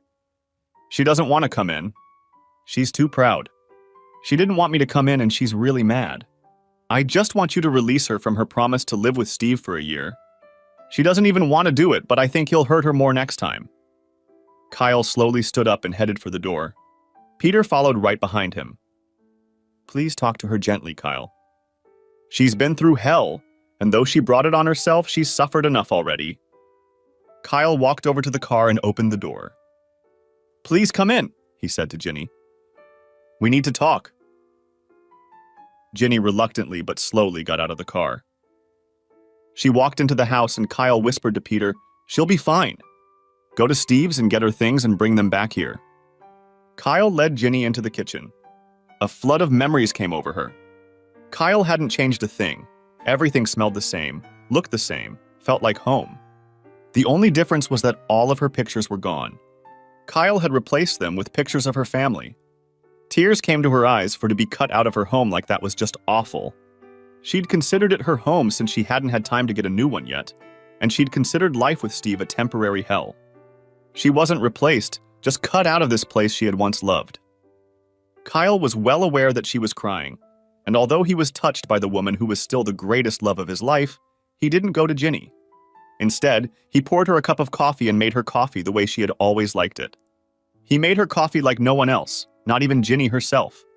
The smell of the steaming brew in the mug and the perfect blend brought her back to herself, reminding her once again how perfect her husband and the life she had left behind were. "You're moving away from Steve. Peter is picking up your stuff now. You're going to move in here. You can stay in the little apartment we built over the garage. You'll be independent. When you get well again and start working, you can move out whenever you want. If you want, I'll find you a job at my new store. If you decide not to move out, you can stay here as long as you want. I do not wish to witness any romantic relationships of any kind, although I intend to bring dates home if I wish. I expect you to take good care of your apartment, show care for my property, and respect our neighbors and guests. These are the only terms of living here. There will be no rent. No expectations or promises of any relationship other than a promise to observe decorum. Somewhere inside of me, I will always love you. Elsewhere, I'll always be afraid of what's in you that could have betrayed me the way you did. I didn't want Steve to bully you, so I don't expect you to finish your year with him." She swallowed back a tear and looked into Kyle's eyes for the first time in months and thanked him. She mumbled something about moving in with Peter, but Kyle reminded her that the New York theater scene was her life, and she couldn't exist without it for long. She realized that he was right and agreed to move in. "Wait here. I'm going to help Peter. Make yourself at home," The significance of his last statement was music to her ears. Fading to black.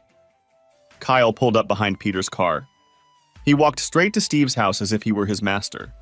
Steve didn't like it, but there was nothing to object to. He had hit Jeannie, and now he found himself here with her brother and the guy who had publicly flogged him. Either of them could have sent him to jail for abuse, and Peter was using this moment as a slave driver. Steve carried Ginny's things to the car. Peter helped him pack, but it was Steve who carried the stuff.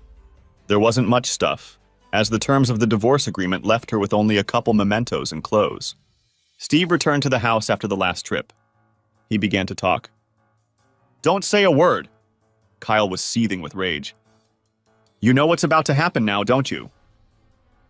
Steve didn't want to hear it. "You broke her nose. You hit a little woman and ruined her face by breaking her nose. Stand up." Steve looked at him, but obediently stood up. Kyle stood up as well. He stepped up close to Steve, and before Steve or Peter could anticipate what would happen, Kyle broke Steve's nose with a swift right punch. Shade of black. 3 years later, Jeannie is still living in Kyle's apartment. She's not dating, but is thinking about starting. She is one of Kyle's most valued colleagues, working as a manager, director, and teacher at his theater center. She considers Kyle her best friend and respected boss. She has written a play that has been successful in regional theaters and published by a major publisher. She is financially independent and is becoming like the old Ginny. The fact that Kyle had welcomed Ginny back into his life was taken as a signal by his neighbors, his family, and the theater community. She was accepted in those circles in almost the same status as she had been all those months ago, though no one had forgotten where she had been. Steve sold his business and after some reflection found that he didn't like what a jerk he had been. He eventually found a use for his college degree in physical education by taking a job at a local elementary school. He became passionate about working with children with physical disabilities and other special needs. He became a Special Olympics coach and volunteered in the physical therapy department at a local children's hospital. Kyle's theater project has flourished, and his programs have been accredited by the local university. His programs for high school students are highly regarded and have become very profitable. His professional productions pack full houses and attract the attention of New York's top critics, who usually don't stray far from Broadway theaters. Kyle and Ginny lived close to each other, but they rarely spoke to each other. Although he took care of her when she needed help, he did so out of a sense of responsibility. She was the love of his life, and he couldn't see her in utter shambles, beaten down and rejected by the society that ran the profession she lived for. Having gotten her into a safe place, he wanted nothing more from her. He dealt with her professionally. After all, she was good at what she did and was a great asset to his company. However, he couldn't see her in any other light and rarely interacted with her even on a friend level. Jeannie accepted her position in Kyle's life as a blessing. She wasn't in jail, she was working, and she could at least make it up to Kyle in some small way. It seemed to her that living next to him with no chance of him ever loving her again was better than the alternative. It was impossible to truly make it up to him, but perhaps if she stayed here until she saw him happily settled with a new love and perhaps a family, she could find peace. It was inevitable. Kyle had fallen in love with a divorced woman he'd met on the Cape. She lived in a neighboring cottage with her brother's family and young daughter. She moved in with Kyle in the fall, and in October they were married in a beautiful but small ceremony in the backyard of Kyle's house. Ginny declined the invitation to attend the ceremony, but watched the proceedings from her bedroom window, the only window that had a view. She cried bitter tears as she recalled the events that had brought her to this moment, and now the last chapter was complete. Tears fell on the last small suitcase. The rest she had already loaded into the rental car parked outside the garage. When everyone had gathered at Kyle's house for dinner, Ginny picked up her bag and got into the car. Before she drove off, she took one last look at Kyle's house. She knew he would find the goodbye letter she had left on his desk as soon as she returned from her honeymoon. She checked her bag one more time to make sure she had her ticket, passport, and signed contract for her new job as a stage manager in London. Kyle had a new life now. She shed one last tear and set off to find hers. I sat motionless, as if paralyzed, while my wife of 25 years explained to me why she was serving me with divorce papers. I could only hear half of what she was saying. "Gary, are you listening to me? You look like you're in a daze. Pay attention, okay? This is important." "I'm sorry." I was distracted for a moment. What were you talking about? The terms are simple. There is nothing to dispute. I'm not asking for anything. Do you hear that? Absolutely nothing.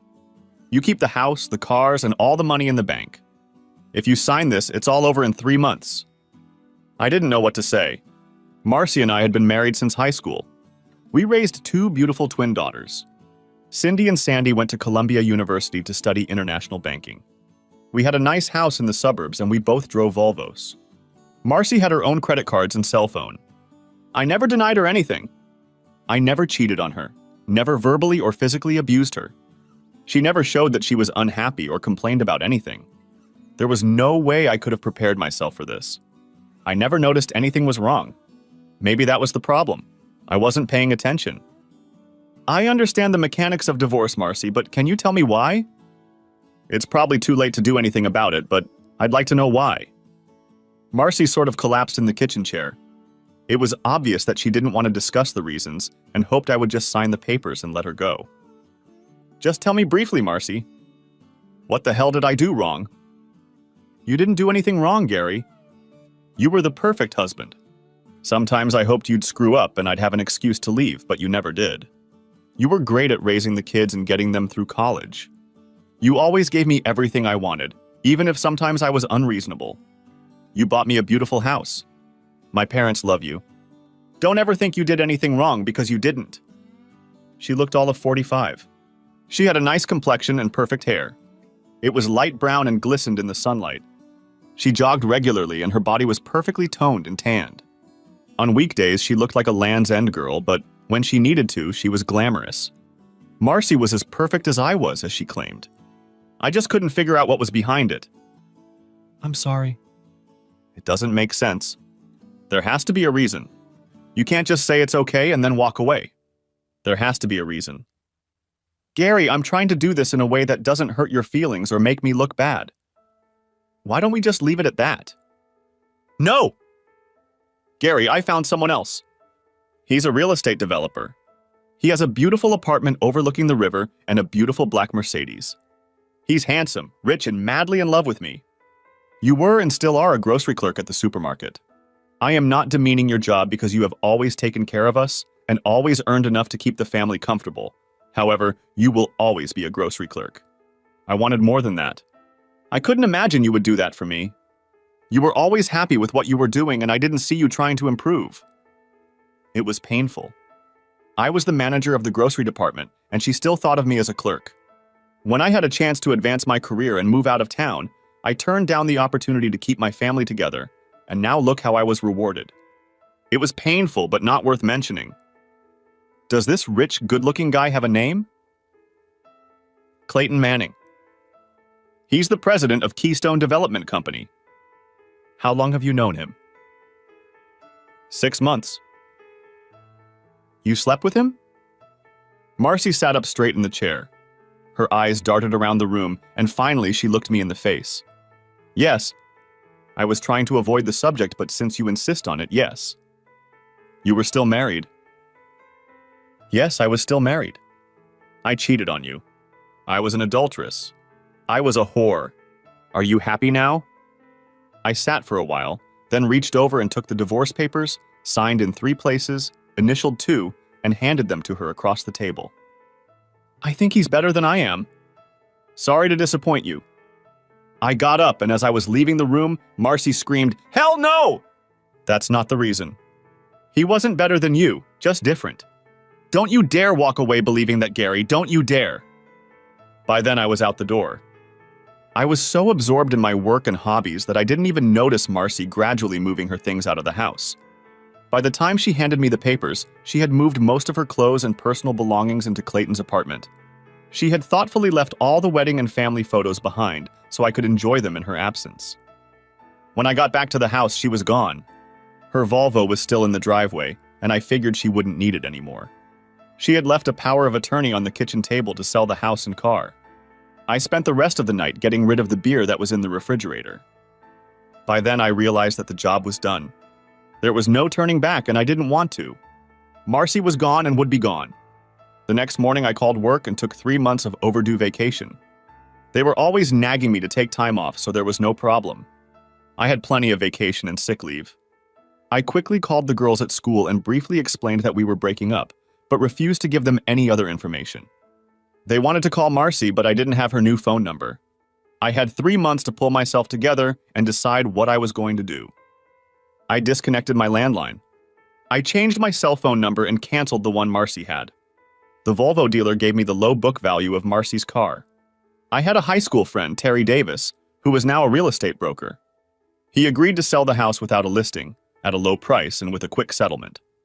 To be sure, I canceled all my credit cards and opened new bank accounts.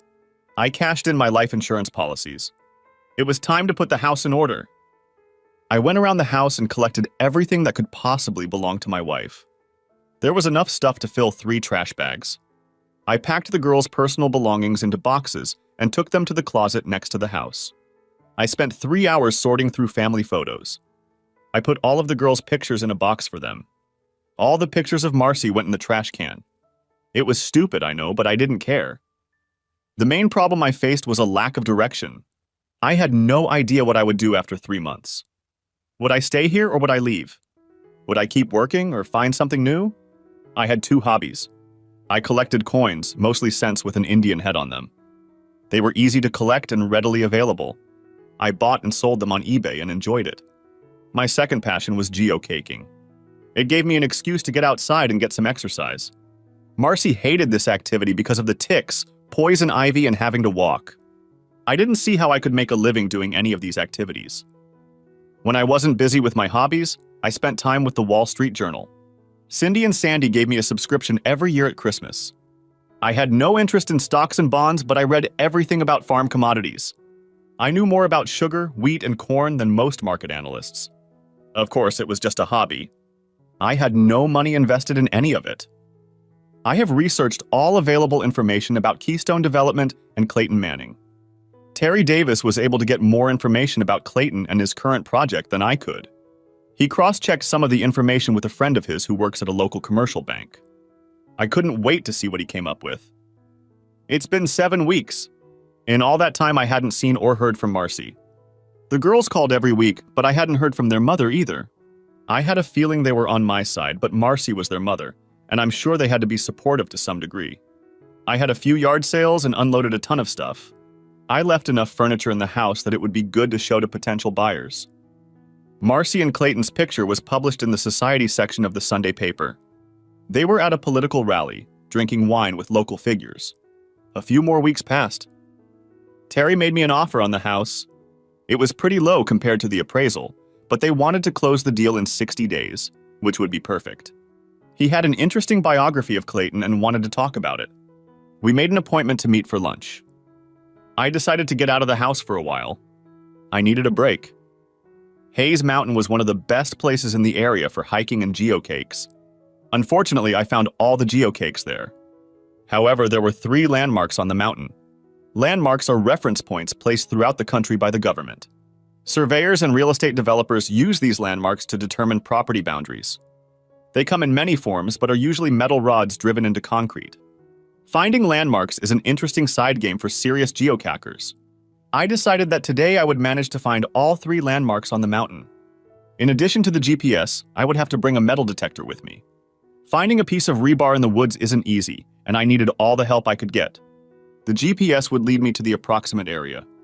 Much of Hayes Mountain was part of the Madison Land Trust. It was approaching 2,000 acres, but they were constantly looking to add to it. Subdivisions and industrial parks took up most of the vacant land, and the trust had to survive on donations.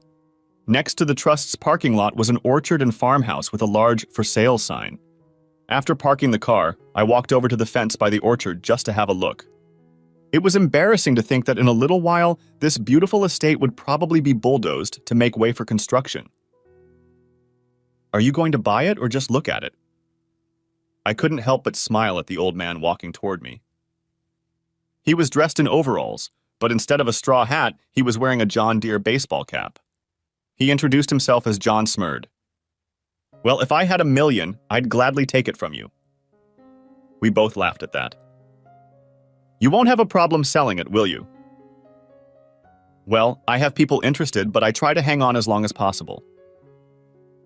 Why?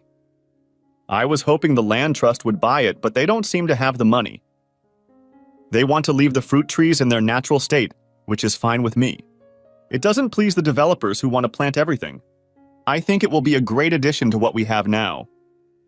How can a land trust compete with the big companies? I've offered them a better deal. It's even worth $1 million in the listing, but I'll give it to the trust for $600,000. Trouble is, they don't seem to be able to raise that amount right now. If they can't do it in 90 days, I'll have to take the option away from that damn real estate developer. That son of a bitch calls me every week and I'm getting tired of him. An option is not a sale, is it? No. The buyer purchases from me a promise to sell him the land in the next 6 months for $1 million. He pays $100,000 for the option. If he can't raise $1 million, he loses the option payment. It's a good deal for me, but I don't want him to get it. He has the $1 million under lock and key, so he'll be safe. The problem is that he needs to get all 6 properties for the deal to go through. That's why he's willing to pay more than the place is worth. What happens if you don't sell him the option? He's going to lose his ass and more. Since the land trust can't raise the money, it looks like Keystone has a sure shot. However, if he doesn't get that lot, he'll lose the whole deal, including the money he paid for the options on the other 5 lots. That's probably around $1 million. His supporters will walk away and leave him hanging. If I had the money, I'd help you. Yeah, they all say that. We had another laugh and I left for my walk. I found his mention of Keystone interesting. The landmarks were within a mile of each other. That is, as the crow flies. On the mountain, it was twice that. The first 2 were fairly easy to find. They were standard surveyor's markers. The last marker was much older and much harder to find. When I finally came upon it, I found a small brick monument with a bronze plaque attached to it. It was buried under years of leaves and debris. I took a picture of it to post with the magazine. In that moment, my life changed. The metal detector was still on. As I stepped away from the marker, it started beeping. It was faint, but it was definitely there. I put on my headset and began scanning the area about 10 feet south of the landmark. Finally, I pointed it at the target and carefully began probing. You don't usually find metal in the middle of the woods. In 5 minutes, I had a small iron box. It was wrapped in a heavily oiled piece of canvas. There was a lot of rust on the surface, but the box itself was sturdy. The lock was of heavy bronze, but it still did its job. Quite often, finds of this nature on public lands are considered treasures and should be turned over to the government or some historical agency. For some reason, that option didn't make sense to me today. I put the box in my bag and headed home. On the way home, I couldn't help but think about what was in my little box. Gold coins were the first thing that came to mind. Maybe it was full of important documents from the Civil War or earlier. The possibilities were limited only by the size of the container. I cleaned off the kitchen table, pulled out the Foster, and began to study my find. I didn't want to destroy the lock, but I couldn't figure out how to open it any other way. I had no idea if the mechanism inside the lock was still functioning. I decided that the lock would have to be sacrificed. My bolt cutter made quick work of the task. Inside the box was another piece of oiled canvas. I carefully unwrapped it and found 12 pennies. Why would anyone want to bury 12 pennies? These were not regular, everyday pennies, but old, large cents. The newest date is 1814. The oldest was 1793. Despite the age, you could easily read the date on each one. Surprisingly, there was no green corrosion on them, which is common on old copper coins. I never got into collecting large cents, as I felt I could get more for my money by buying newer cents with Indian heads. However, I did have a book my grandfather left me called The Quirks of the Penny. It talked about the different types and varieties of large cent stamps. I found it boring since I didn't own any of them. It had been sitting on a shelf, gathering dust for almost 30 years. Tonight it would find a good use. I sat up until dawn with my grandfather's book and a magnifying glass. My scanner took beautiful high-resolution photos of each coin. Every crack and scratch on the stamp was perfectly visible, and the condition of each coin was obvious. I slept until noon. I called work just to see how things were going. They told me that Phil Williams, one of the company executives, had asked about me. They didn't know anything else. I had other concerns, so I didn't pursue it further. It would take a trip to the bank to get a safe deposit box. After spending a few hours on the internet, I realized that my pennies were worth several $1 million. It wasn't about age, It was about their condition and the varieties of stamps. I now understood why drug dealers had to go to such lengths to launder money. There was no easy way to turn my precious coins into hard cash. It would have to be hard work. While having breakfast at IHOP, I noticed another picture in the paper of Marcy and Clayton being pictured at the opening of a new art gallery. She was wearing a black cocktail dress and holding a wine or champagne glass. They were both smiling at the camera. Looking at the photo, the next step became clear in my mind. After receiving the safe, I called John Smurd and asked him to hold off on making any decisions about the land for a few days. He seemed satisfied with the call. I went to the land trust office and asked to be told how to make a donation to the organization. They were very happy to help me. We were 4 weeks away from the final divorce. For some reason, I felt like that deadline was very important. I spent the rest of the day researching coin dealers and auction houses. I wasn't looking for advertisements, I was looking for lawsuits. Eventually, I settled on Towers and Burns in New York City. They had a solid financial position and seemed to be able to handle controversial sales without much trouble or publicity. I made an appointment with them on Monday afternoon. I called the girls and asked them to keep Monday morning free so we could have lunch together. The facade of the Towers and Burns office was a chic showroom. There was plenty of glass and light.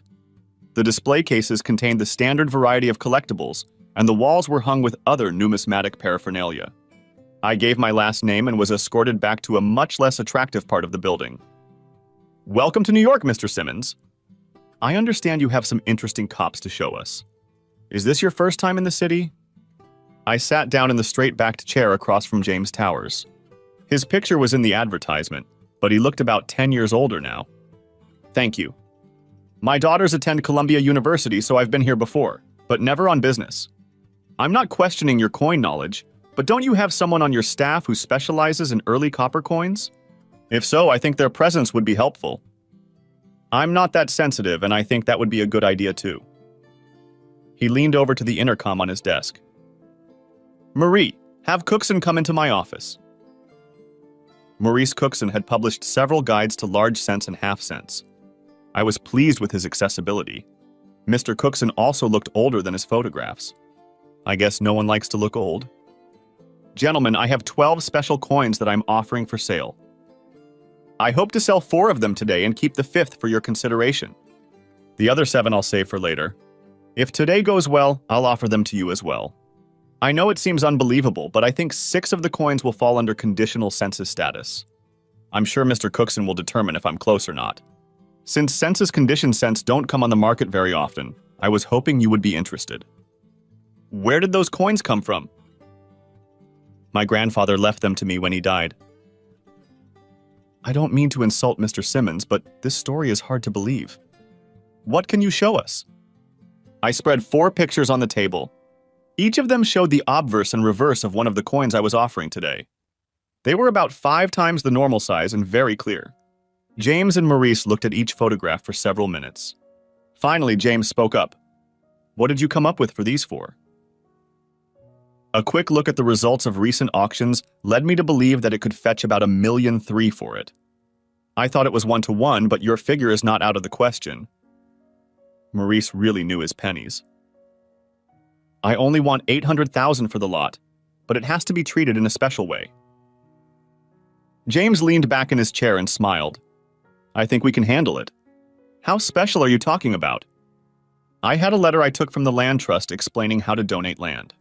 I gave it to Mr. Towers along with an advertisement for John Smurd's orchard. "I want you to buy this piece of land and donate it to the Madison Land Trust. The price is $600,000. You'll get a very nice tax deduction and become humanitarians. I'll take the rest of the money in cash. Give us a moment, please." James and Maurice retreated to the other end of the room. After a few minutes, Maurice left. James returned to the table. "Do you have any coins with you?" "Yes. I also have a 5th coin that I would like to keep with you." Mr. Cookson returned to the table with a purple Crown Royal bag. This time he spoke. "We are willing to honor your terms on the first part of the deal and hope you can honor ours on the second part." He then dumped the purple packet on the desktop. It turned out to contain almost 100 different coins, mostly gold, but some silver coins as well. The retail price of this collection is around $300,000. For a number of reasons that we won't discuss, it's difficult for us to sell them. However, you won't have a problem. I understand that you have sold coins on eBay before. Is that correct? I simply nodded. These coins inherited from your grandfather should sell easily, and we will both benefit. I assure you, you won't have any difficulties. This was said with a slight wink. I thought about it for a while and agreed. I handed the 4 pennies to Mr. Towers, and we all shook hands. Now, Mr. Simmons, tell us about this 5th coin. I held the photograph in my hand and looked at Mr. Cookson. Name the highest-rated 1793 strawberry you've ever seen? I've never seen one, but I think the highest score is fair 12. I rated this picture an 8, but I'm not a professional. He wasn't looking at the picture. He was looking at my face when I said that. Both of them were trying to see the photograph at the same time. Cookson was smiling broadly, and I could see dollar signs in Towers' eyes. How much? Best offer if you can figure out how to pay me. Would you like a cup of coffee, Mr. Simmons? Of course, black would be just fine. They both left the room with the picture, and a few minutes later, a young woman brought me a cup of coffee. Mr. Towers will be with you in a few minutes. He has some phone calls to make. Will you be okay? I nodded in agreement and started the coffee. 30 minutes had passed when Towers returned to the room with an absolutely beautiful woman. She had dark eyes, raven hair, and what appeared to be Middle Eastern looks. I guessed her to be no more than 30. She was well-dressed and had a commanding demeanor. For a second, I thought I recognized her, but I couldn't remember where from. Hello, my name is Letitia Rothberg. Do you have a passport, Mr. Simmons? Her voice was deep, but still feminine. Yes. Good. We'll be traveling to JFK shortly to set up a new offshore bank account for you. Do you have anything to give to Mr. Towers? I gave James a 1793 strawberry, and he looked like a little boy at Christmas. Thank you, he said as he left the room. We never agreed on a price, but I still had 7 coins that Towers wanted. Mr. Towers agreed to hold the small bag of coins until I returned. An hour later, Letitia and I were already sitting on a plane to the Cayman Islands. She hardly spoke at all. When we arrived at the airport, several photographers were eager to take her picture. She looked annoyed, yet she was smiling sweetly. I had no idea what the reason for this interest was. It was my first-class flight, and it was over too quickly. A bright yellow mini SUV was waiting for us at the terminal. My hostess didn't hesitate to pull her skirt up to her hips as she slid into the driver's seat. To my embarrassment, she caught me sneaking glances at her tanned legs. She seemed amused by my discomfort. 20 minutes later, we parked on the lower level of a mid-sized condominium building. Letitia Rothberg owned the whole building, but she used the top floor as her personal apartment. Can I get you anything, Mr. Simmons? A beer would be nice. The sight of her leaving the room was as good as the flash of her foot in the terminal. It's not in my nature to fawn over young women, but Letitia Rothberg was special. We went out on a small balcony overlooking the ocean. It was beautiful out there, but the wind was too strong for my taste. I guess she was trying to impress me with the grandiosity of the place. It was beautiful, but I was more interested in the new bank account I was getting. You don't talk very much, Mr. Simmons. Surely you have a few questions you'd like answered? It seemed strange to me that a woman of her class and position would drink beer from a bottle. I could imagine her sipping champagne or martinis, but not beer. Such a figure would not last her long if she continued to. I usually think it's best to wait, but I guess you could tell me why we needed to come here to open a bank account. It's a simple, safe, and secure place to get money. I think it will work well for you. It's just 1 coin. Yes, but you have 7 more. I'm sorry, but that still seems excessive. To my delight, we returned to the house, sheltered from the wind. Can you accept this? I brought you here to be my sex slave for a few days. I have to admit that the unexpected comment made me smile. I automatically knew it was nonsense, but I still found humor in it. She had a sense of humor, she looked good, and she was rich. What more could a man dream of? If only I were 10 years younger. It's no good teasing an old man. We both laughed lightly at the situation. Come on, Mr. Simmons. Let's go get some fresh lobsters for dinner. We finished our long necks and headed out the door. The restaurant and food were great. I didn't really like the wine the hostess chose, but I tried to be gracious. It didn't work. "What's wrong with the wine, Mr. Simmons?" Was I that obvious? I'm sorry. It was unintentional, a kind of reflex action. When I was 18, I got drunk on cheap white wine like a dog. I've never been so miserable before or since. Every time I smell or taste white wine, I vomit. I can't explain it. It's good wine, but don't worry about it. 5 minutes later, we had 2 cold long necks. Oddly enough, there was little conversation during the meal. At the end, we each had a fruit sorbet and drank coffee. Tell me about yourself. Are you married? Do you have children? What do you do for a living? We have all night, and I'm dying to know what brought us together. It's a lot of questions. I have 2 daughters. Both of them are at Columbia University studying international banking or something like that. I don't really know. I just pay the tuition. It's interesting. I have a master's degree from Columbia University and am one of their guest lecturers. I got to meet both of them. Have you seen them this morning? We had lunch together. They hate it when I make them skip class. You must have gotten married early since you have 2 girls in college. That sounds like a phrase a guy could use. I felt comfortable with this Mediterranean beauty. I could have talked to her all night. I am currently estranged from my wife. That's a strange word. I never thought I could use it. She left me for a rich wheeler dealer. I think he builds shopping malls or business complexes. Anyway, he's got a fancy car and a big apartment. She told me she's decided to switch. The divorce will be final in about 4 weeks. That's a stupid reason to leave a good marriage. I guess everything was fine until she met this guy. I guess. She was never happy with my choice of work. I had several opportunities to advance my career, but she refused to move forward. I wasn't thrilled about it, but decided it was necessary to save the marriage. Now I feel like nothing. And what do you do? There was an awkward pause. How do you tell a beautiful, rich, successful woman that you work as a grocery manager at a supermarket? She noticed my discomfort and reacted accordingly. It's not important. We can talk about it later. No. It's okay. I'm not ashamed of what I do. It's just that being a supermarket grocery manager isn't the kind of job that impresses the ladies. It doesn't bother my daughters, but my wife often purposely forgot to mention it in conversation. I could tell it was bothering her. Do you like what you do? Yes, and I'm good at it. The server brought more coffee and cleared the table. Mr. Simmons, I realize you've only known me for a short time, but I believe that first impressions are very important. Very briefly, what is your first impression of me? The question put me in an awkward position. If I answered honestly, I might push her away, and if I tried to butter her up, I was sure she would see right through it and think I was a liar. What to do? What do I do?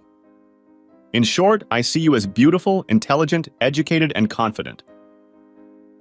Her head was tilted down slightly, and her eyes were looking up at me. I noticed a small smirk. I was hoping for candor.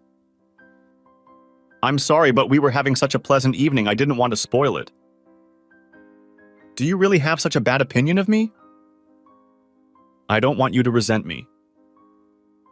Maybe that's why your wife left you for another man. If you hadn't always tried to please her, your marriage would have been stronger. It was harsh, but I have to admit there was some truth to it. Miss Rothberg, I believe you are cunning and manipulative. You use your beauty and charm to get what you want. You are used to getting your way, and I feel you are a bit of a spoiled brat. You play with men, but are afraid of commitment. From the looks of it, you know how to make money and spend and invest it wisely. If you weren't so obsessed with wanting to prove that you're as good as any man, you'd probably make a good mother. I felt uncomfortable after saying that, but she made me angry with her comment about my marriage. For a few moments, we just sat there staring at each other. Do you really think I'd be a good mother? The mood suddenly improved dramatically. During the short drive back to the condo, things were pleasant again. I knew she had heard everything I said, but seemed to accept it without argument. She wanted the truth, and I gave it to her. The fact that she wasn't upset made me feel better about being honest with her. My night as Letitia Rothberg's sex slave turned out to be a little boring. It's hard to have sex in separate bedrooms. That's okay because I wasn't expecting anything anyway. The next morning, I got up first and found a breakfast of fruit, danishes, and hot coffee waiting for me, along with a copy of the Wall Street Journal. The wind had died down, and I enjoyed relaxing on the balcony overlooking the Caribbean. I could get used to this. Letitia joined me about 20 minutes later and jokingly snatched up part of the paper. We sat in silence, reading and sipping coffee as if we'd been doing it for years. I had known this woman for less than 24 hours, but everything about her was natural and comfortable. I'm afraid my phone doesn't work here, and I really want to call my daughters. Letitia held out her cell phone to me. Be my guest. Cindy, it's Daddy. Where are you? Is everything okay? Cell phone says London. I'm in the Caymans and everything is fine. I just thought I should let you know, since I didn't go straight home, that I'm staying with a friend. I had to use her phone. They showed a picture of you on TV last night. They showed you getting on an airplane with Letitia Rothberg. What the hell are you doing with Letitia Rothberg? It's the friend I'm staying with. What's the big deal? Why are you with her? Everything's fine. Nothing insidious is going on. I don't understand your concern. Dad, that woman is a barracuda. She eats men for breakfast. Letitia was bringing a tray of breakfast from the balcony. As she walked by, I couldn't resist. This is my daughter Cindy, she's in New York. She told me to be careful because you're a barracuda. Sure enough, Cindy heard me say this to Letitia and let out a loud groan over the phone. I could make out Cindy and Sandy discussing something quickly on the other end. Why are you there? How do you know her? When are you coming home? Before I could answer any of her questions, Letitia was already standing with her hand outstretched, waiting for me to hand her the phone. Hi, Cindy, it's Letitia. Your father told me about you and your sister. I'll be in New York tomorrow and would like to have lunch with you two. Where can I pick you up? Of course, there was no way I could have known the other side of this conversation. Who is this professor? Pause. No problem. I'll pick you up from the classroom at 11. Okay, I'll tell you goodbye. Bye. Letitia gave me back my cell phone. Your daughter said goodbye. I'll have lunch with them tomorrow. I promise to be nice, even though they think I'm a fish. She giggled lightly and wiggled her ass and went to her room. An hour later, we were at the Federal Reserve Bank of the Cayman Islands. Under the experienced guidance of my hostess, I set up my first offshore bank account, and 20 minutes later, I saw that my new account had been credited with $4 million from Towers and Burns. I figured that was a fair price for 215 pennies. After dinner, she asked a friend to take us to feed manta rays. At dinner, I asked her why she worked for a firm like Towers and Burns and learned that she owned 60% of the company. What else can you tell me about yourself? Apparently, you're a major player on the global financial scene, and I'm embarrassed to say that I don't know anything about you. I was born and raised in London. My father is Israeli and my mother is Turkish. I have an MBA from Columbia University. I am not married, but I have been engaged twice. I haven't had a serious relationship in over 3 years. I've learned not to trust men who show interest in me. I guess you could say I'm cynical, but I feel like most of them want something from me but have nothing to offer in return. That's unfortunate. I was hoping to get a ride back to the condo. Does that mean you don't trust me? You need to take this seriously, you big jerk. I'm sorry if I came across as insensitive. I didn't mean to be. I guess it's hard for me to relate to your problem. I'll try to be better. Okay, let's relax. We have a party to go to. We ended the evening at a cocktail party at a major hotel. Everyone knew her and treated her like a celebrity. I spent the evening trying to remain even more inconspicuous than I was. I was still wearing the street clothes I had worn in New York. I had not supposed that I was to travel to the tropics. At first, Letitia seemed obliged to accompany me, but I persuaded her to enjoy herself and let me blend in with the tree where I felt comfortable. She did her best, but for most of the night she constantly checked on me.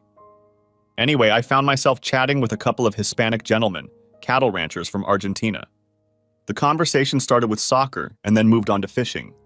At least the conversation was in English, I suppose, for my benefit.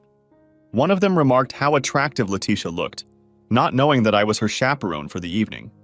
I felt a little flattered. My contribution to the chatter consisted mostly of smiles and nods. I wasn't knowledgeable enough about any of the topics to add anything of substance until Ramon Duarte brought up the topic of investments. He was interested in winter wheat. I listened as he explained in detail why he was going to invest a lot of his money in something he obviously knew nothing about. I got the impression that he was pretty rich, and I was a little confused as to how he did it. I usually pride myself on having a poker face, but I guess I failed at it this time. Mr. Simmons, I can see by the look on your face that you disagree with me about investing in winter wheat. I was caught. I was supposed to remain invisible and inaudible. My invisibility cloak failed me. I'm sorry, Ramon. I'm afraid I'm not an investor and I don't understand the complexity of this case. I called him by his first name because I was uncomfortable addressing him formally. Maybe so, but I have a feeling you have an opinion on the matter. I'm going to pester you until you share it with us. I was trapped. I tried to feign a small smile. I need a fresh drink. For the next hour, the two gentlemen listened intently as an Alabama greengrocer explained that the excellent winter wheat crop in Alberta and Saskatchewan would more than compensate for the poor harvest in the States. The Canadian Grain Board has leased all available silos in North and South Dakota to store the surplus and has even reserved rail cars of grain for short-term storage. Within a week, winter wheat futures will begin to fall and will continue to fall until the market stabilizes. Both Canada and the States will be forced to unload wheat overseas. I was running out of clever words when Letitia came up. Ramon and his friend were flattered that she joined our little group and were genuinely surprised when she grabbed my hand and led me away. What the hell was that, Gary? We were just talking about food, about groceries. She smiled slightly at me as we left to head back to the condo. The next morning, we flew back to New York, where a group of photographers were eager to capture her arrival. A courier from Towers and Burns handed me a small package containing the coins I had left behind. Letitia and I said our goodbyes, and I headed to the commuter train terminal to fly back to Huntsville. The divorce and the sale of the house went according to plan. Phil Williams from the main office left me several messages asking me to call him. They again asked me to consider moving to the company's headquarters in New York. This time I agreed. John Smurd also left a message. He wanted to meet for lunch. I tucked myself away in my locker at work and wished my shifters good luck. There was a picture in the paper of Clayton and Marcy at a barbecue for a local politician. They looked like the perfect couple. It took me a full day to scan and identify all the coins in the bag from New York. With 3 weeks to go, I decided to put them on eBay as soon as possible. Everything should be fine, just as long as they didn't get caught by any scumbags. It took a full day to post the coin ads and prepare all the envelopes and blank stickers for shipping. All the money went into my PayPal account and from there to my new offshore bank. Now I had the weekend to relax. My Friday lunch with John Smurd was interesting. John was extremely pleased that I had gotten Clayton involved, but was unhappy that I had gotten nothing out of the deal. Explaining that to him would have been too difficult. Lunch went fine, and before he left he gave me the deeds to 5 acres of land on the outskirts of town. He and his wife were leaving for Florida, and he wanted to get the house in order before he left. No good deed goes unrewarded. Shortly after John and I parted ways, my cell phone rang. Cindy and Sandy were arriving in Nashville in 2 hours. I had plenty of time to pick them up.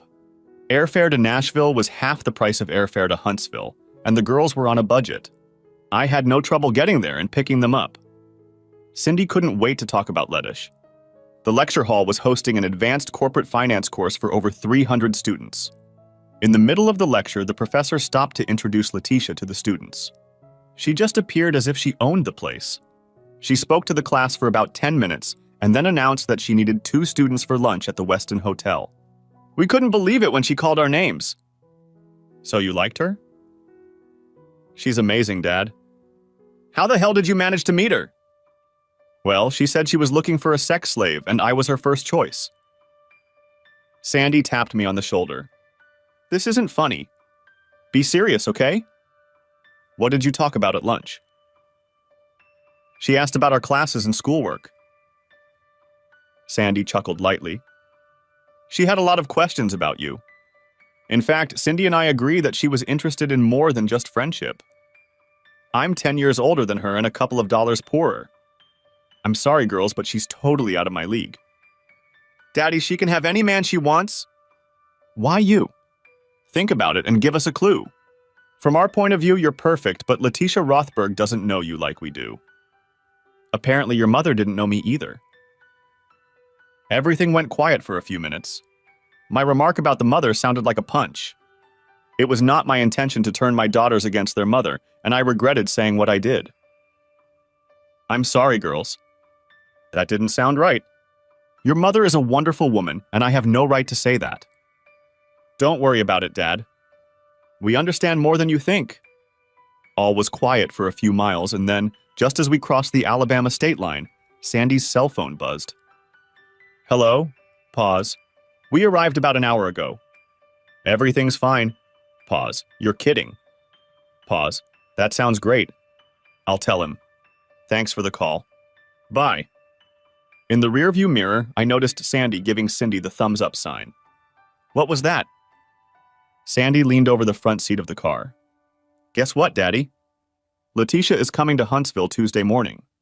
She said you have to pay her for the night and that she expects breakfast in bed. I was flattered to hear the news, but I felt pressured by Letitia and now my daughters. It all sounded wonderful, and I hoped I was up to the task, and not just this one. The weekend with the girls went great.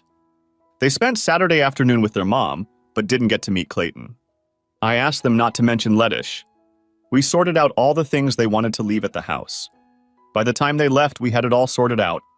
I made an upfront payment to store the stuff until they finished school. As we drove back to Nashville, they made me promise to try to be companionable with Letitia. When I asked them what they meant, Cindy said, "Just don't make her mad." That was simple enough. They were excited about my move to town. I still didn't understand what Letitia needed from an old man who didn't even own an Armani suit.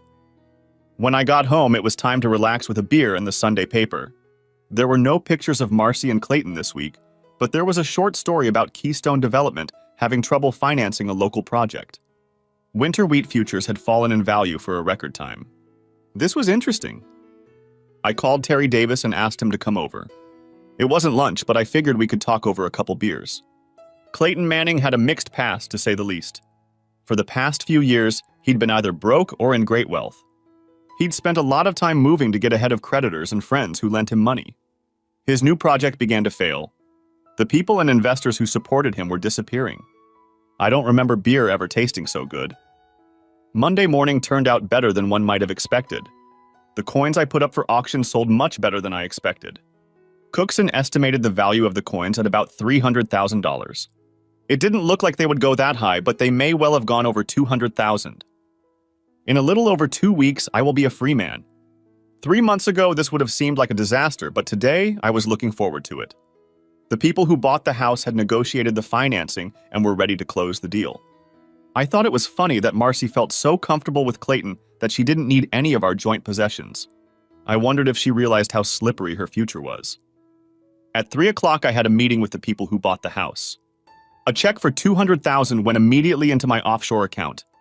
They had no objection to me staying in the house for another week. It suited both of us. The next morning, I received a phone call before I had even had my coffee. An unknown person officially notified me that Miss Rothberg would be arriving at 10:45 a.m. on Delta Flight 724. I arrived 30 minutes early. Yes, I was a little worried. Anyway, several paparazzi had gotten wind of her arrival and were waiting outside the terminal. I tried my best to be inconspicuous. I parked my car in the short-term parking lot because I wasn't expecting so much attention. Instead of waiting for me to pick her up, she chose to walk with me behind the car. Of course, the photographers remembered my license plate number, and the cat jumped out of the bag. I'm not used to such a fuss, but Letitia didn't seem the least bit embarrassed by it. She apologized to me for it on the way home. I couldn't help but remember that as she was getting off the airplane, I wanted to kiss her. Stupid old man! I was embarrassed by the sparseness of the house. Over the past few months, I had gotten rid of everything I could. The only things left were the necessities that the new owner had agreed to take responsibility for after I left. My guest seemed amused by my attempts to apologize. There was nothing in the house to eat, so we made a quick stop at the local Taco Bell. Her choice. I promised her Dreamland ribs for dinner.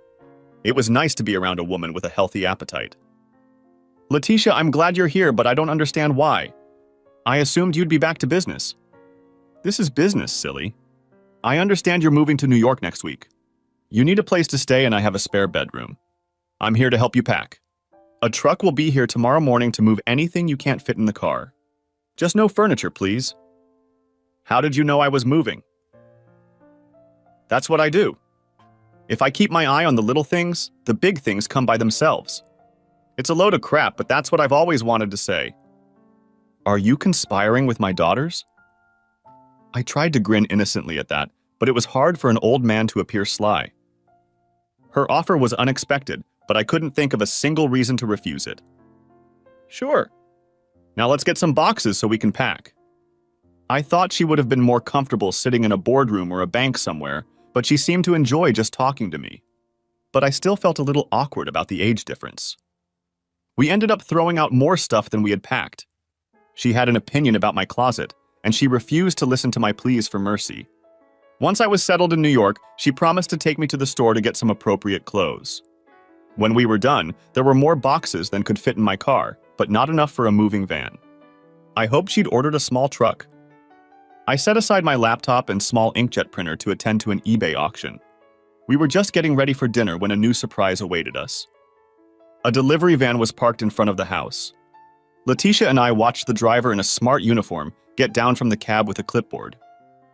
Are you Gary Simmons? Yes. I have a delivery for you. Where do you want it? What the hell is this? The car. It's from Mr. Ramon Duarte. Is there room in the garage? The spot in the garage where Marcy's Volvo used to be was empty. I pointed in that direction and nodded. I noticed Letitia put her hand to her mouth and giggled. I don't know for sure, but I think she was amused by my bewilderment. 5 minutes later, I was looking at a shiny orange sports car standing next to my outdated Volvo. What the hell is this? With great pride, the courier said, This is a 2008 Lamborghini Gallardo Spider, Super Leggera model. Isn't it the most beautiful thing you've ever seen? Letitia could barely contain her laughter. She wasn't loud or anything, but she was definitely enjoying herself. I signed the shipping form for the fancy uniform to go home. I had no idea what I was going to do with my gift, but I knew I wasn't going to take it with me to New York. Get in the Volvo, little Miss Funny Pants. My guest was still smiling as we pulled away from the driveway. I ordered a full rack of ribs and 2 Fosters. Could you explain what's going on with the car? Ramon stocked up on winter wheat. Everyone thought he was crazy. When the price started to drop, he started doubling contracts. In less than a week, he made over $40 million. He was happy with the money, but he was thrilled with the comments he received about his smart move. Well, good for Ramon. I hope he didn't mention my name. He wanted to pay his respects to you, but not without your consent. He thanked me for bringing you to the party and asked for your address. However, I didn't know he was going to do that. The ribs arrived, and I watched mesmerized as Letitia dipped a few of them in Tabasco and then got down to business. God, I love that girl. You know I'm going to send it back in the morning, don't you? That's what I thought. Don't worry about it. Ramon won't take offense. He would have gladly offered you the money, but he probably figured you'd refuse. That way you'll feel more obligated to keep the money. We had to order a few more beers because of the Tabasco. I felt good and I didn't want to go home. At that moment, I would have given anything to spend the night in bed with this beautiful young vixen. I envied the suave, debonair, lovable guys who could get any girl in the world into bed in 5 minutes. The best I could hope for was a goodnight kiss. We couldn't talk all night, so eventually I was forced to go home. The next morning was wonderful. All my worries were in vain. As soon as we entered the house, Letitia took me by the hand and led me to the bedroom. Since I was a true gentleman, I did my best to make sure her needs were met first. As a reward, I was rewarded with the best night of sex of my secluded life. Breakfast in bed consisted of juice, coffee, and Danish. I'm sorry, but under the circumstances, it's the best I can do. He's as good as I could have hoped for. Trying to eat off a tray in bed is very uncomfortable. After a few giggles and rearrangements, we retreated to the kitchen. Breakfast in bed sounds neater than it is. Letitia, I don't want to spoil the mood, but I'm really curious as to why you chose me. I don't have much to offer, and you deserve so much. I've been burned many times by slick, debonair boy lovers. I won't fall into that trap again. Ah, I see. I'm attracted to you because I'm not a trickster or a debauchee. My guest found this amusing and laughed a little. Gary, I was impressed with the deal you made with James in New York. I just sold some coins. Not that it's silly. I found your proposed agreement to purchase trust land intriguing. Do you consider me a philanthropist? Oh, not at all. I see you as a cunning bastard who took advantage of a unique situation to mess with his wife's lover. Of course, this brought a smile to my face. I was amazed at how smart she was and how well she hid it. Was that wrong? No, Gary, that was brilliant. I was impressed and wanted to know more about you. You couldn't possibly know what I was doing in New York. I knew what you did, but I didn't find out the reason until days later. You were checking up on me? Of course I'm not a fool. I have to admit, the boost in self-esteem was refreshing. Unfortunately, Letitia was taking an early morning flight back to New York. I hated to see her go. She left me with a happy heart and the key to her apartment. The Lamborghini dealer couldn't come to collect the car until the next day. It was okay because I wasn't going to drive it. The movers came with a small truck and picked up my stuff to go to New York. Terry Davis called and told me that Keystone Development was in serious financial trouble. It seemed that Clayton had mysteriously lost almost all of its supporters, and almost overnight. There were rumors that some people were picking up markers that Clayton had not received. That evening, I was visited by my almost ex-wife. To what do I owe this unexpected pleasure? I could not refrain from sarcasm. I need to talk to you about some things. I'm leaving in a few days, but I'll help you in any way I can. I was going to take my old Volvo, but I noticed it was gone. What's that orange car in the garage? Things were starting to get interesting. I'm sorry, Marcy. When you said you didn't want your old Volvo, I sold it back to the dealer. He may still have it if you want to check it out. Shit. I'd never heard Marcy use that term before. The orange car was a gift, but I'm going to return it tomorrow anyway. I can't imagine myself driving something like that. The sticker on the window said $225,000. Who would give you a gift like that? Your new girlfriend? No. It was a cattle rancher from Argentina that I helped a few weeks ago. It was just to show my gratitude. So what else can I do for you? There was a pause in the conversation. I realized that Marcy wanted to say something, but didn't know how to do it. Would you like something to drink? I have beer and diet sodas. No, I can't stay long. How did you even get here? I don't see a car. I took a cab. Gary, you said you were leaving in a few days. Is it okay if I stay in the house for a while? The house is sold.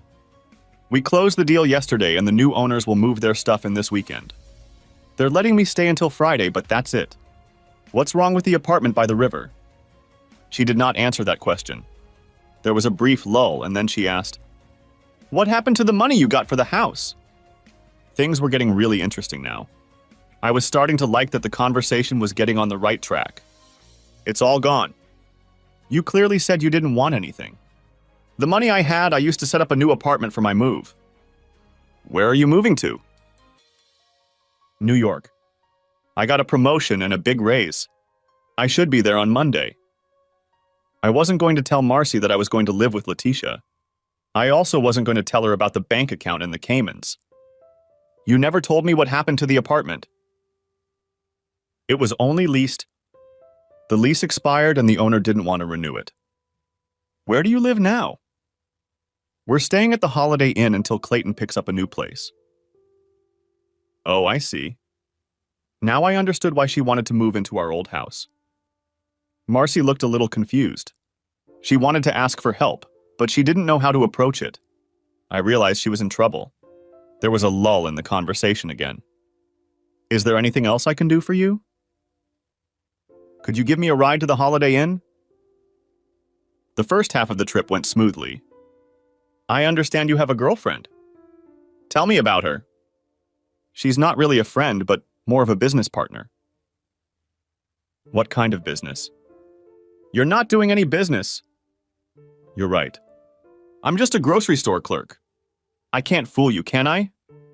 Marcy was silent. She was looking out the window, and I heard her whisper to herself, "Bastard!" This was the moment when I could vent all my frustration. It was the perfect opportunity to let her know how much the pictures in the papers hurt me. But instead, I just smiled to myself. She was in a bad way, and I redeemed myself. I felt bad for a moment, but it passed quickly. I dropped her off at the motel entrance. She left without looking back or saying goodbye. I hated to say it, but I felt a sense of satisfaction. The week was shaping up nicely. Thursday morning, I unexpectedly received the final divorce papers. They were early, but who am I to complain? On the front page of the Huntsville paper was a picture of Letitia Rothberg arriving at the airport. Your sincere friend was holding her hand. A copy of the newspaper is delivered free to each room at the Holiday Inn. Marcy can read it at breakfast. I was sure Clayton would explain to her who Letitia was. I emptied the safety deposit box at the bank. My 7 pennies will come in handy in the near future. I thought Letitia would ask about them while she was here, but she never once broached the subject. All our conversations were strictly social.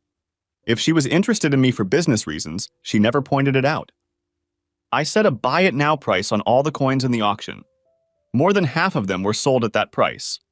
I spent the rest of the day packing up the coins that were sold and preparing them for shipping to the post office. The rest of the auction had to close by noon on Friday. If all PayPal payments went through, all coins would be mailed the same day. Any unscrupulous buyers will have to wait until Monday. Early Saturday morning, I was on my way. Most of the money from my PayPal account was transferred to my Cayman account. I also left a small amount on PayPal in case I saw something I just had to have. The people who bought the house drove up just as I was leaving. It was a win-win for both of us. The trip north would take about 12 hours with no delays. Letitia was in the apartment and promised to prepare a home-cooked dinner for my arrival. I wondered who would cook it. It was good to know that I was still man enough to win the heart of such a beautiful woman. I had no doubt that I could fulfill all her expectations. I was just crossing the Virginia state line on Interstate 81 when Cindy called. It seems Clayton Manning had skipped town and left Marcy with no car, no place to live, no money, and a hefty motel bill. I asked Cindy what she thought I should do. She laughed and replied, "Smile.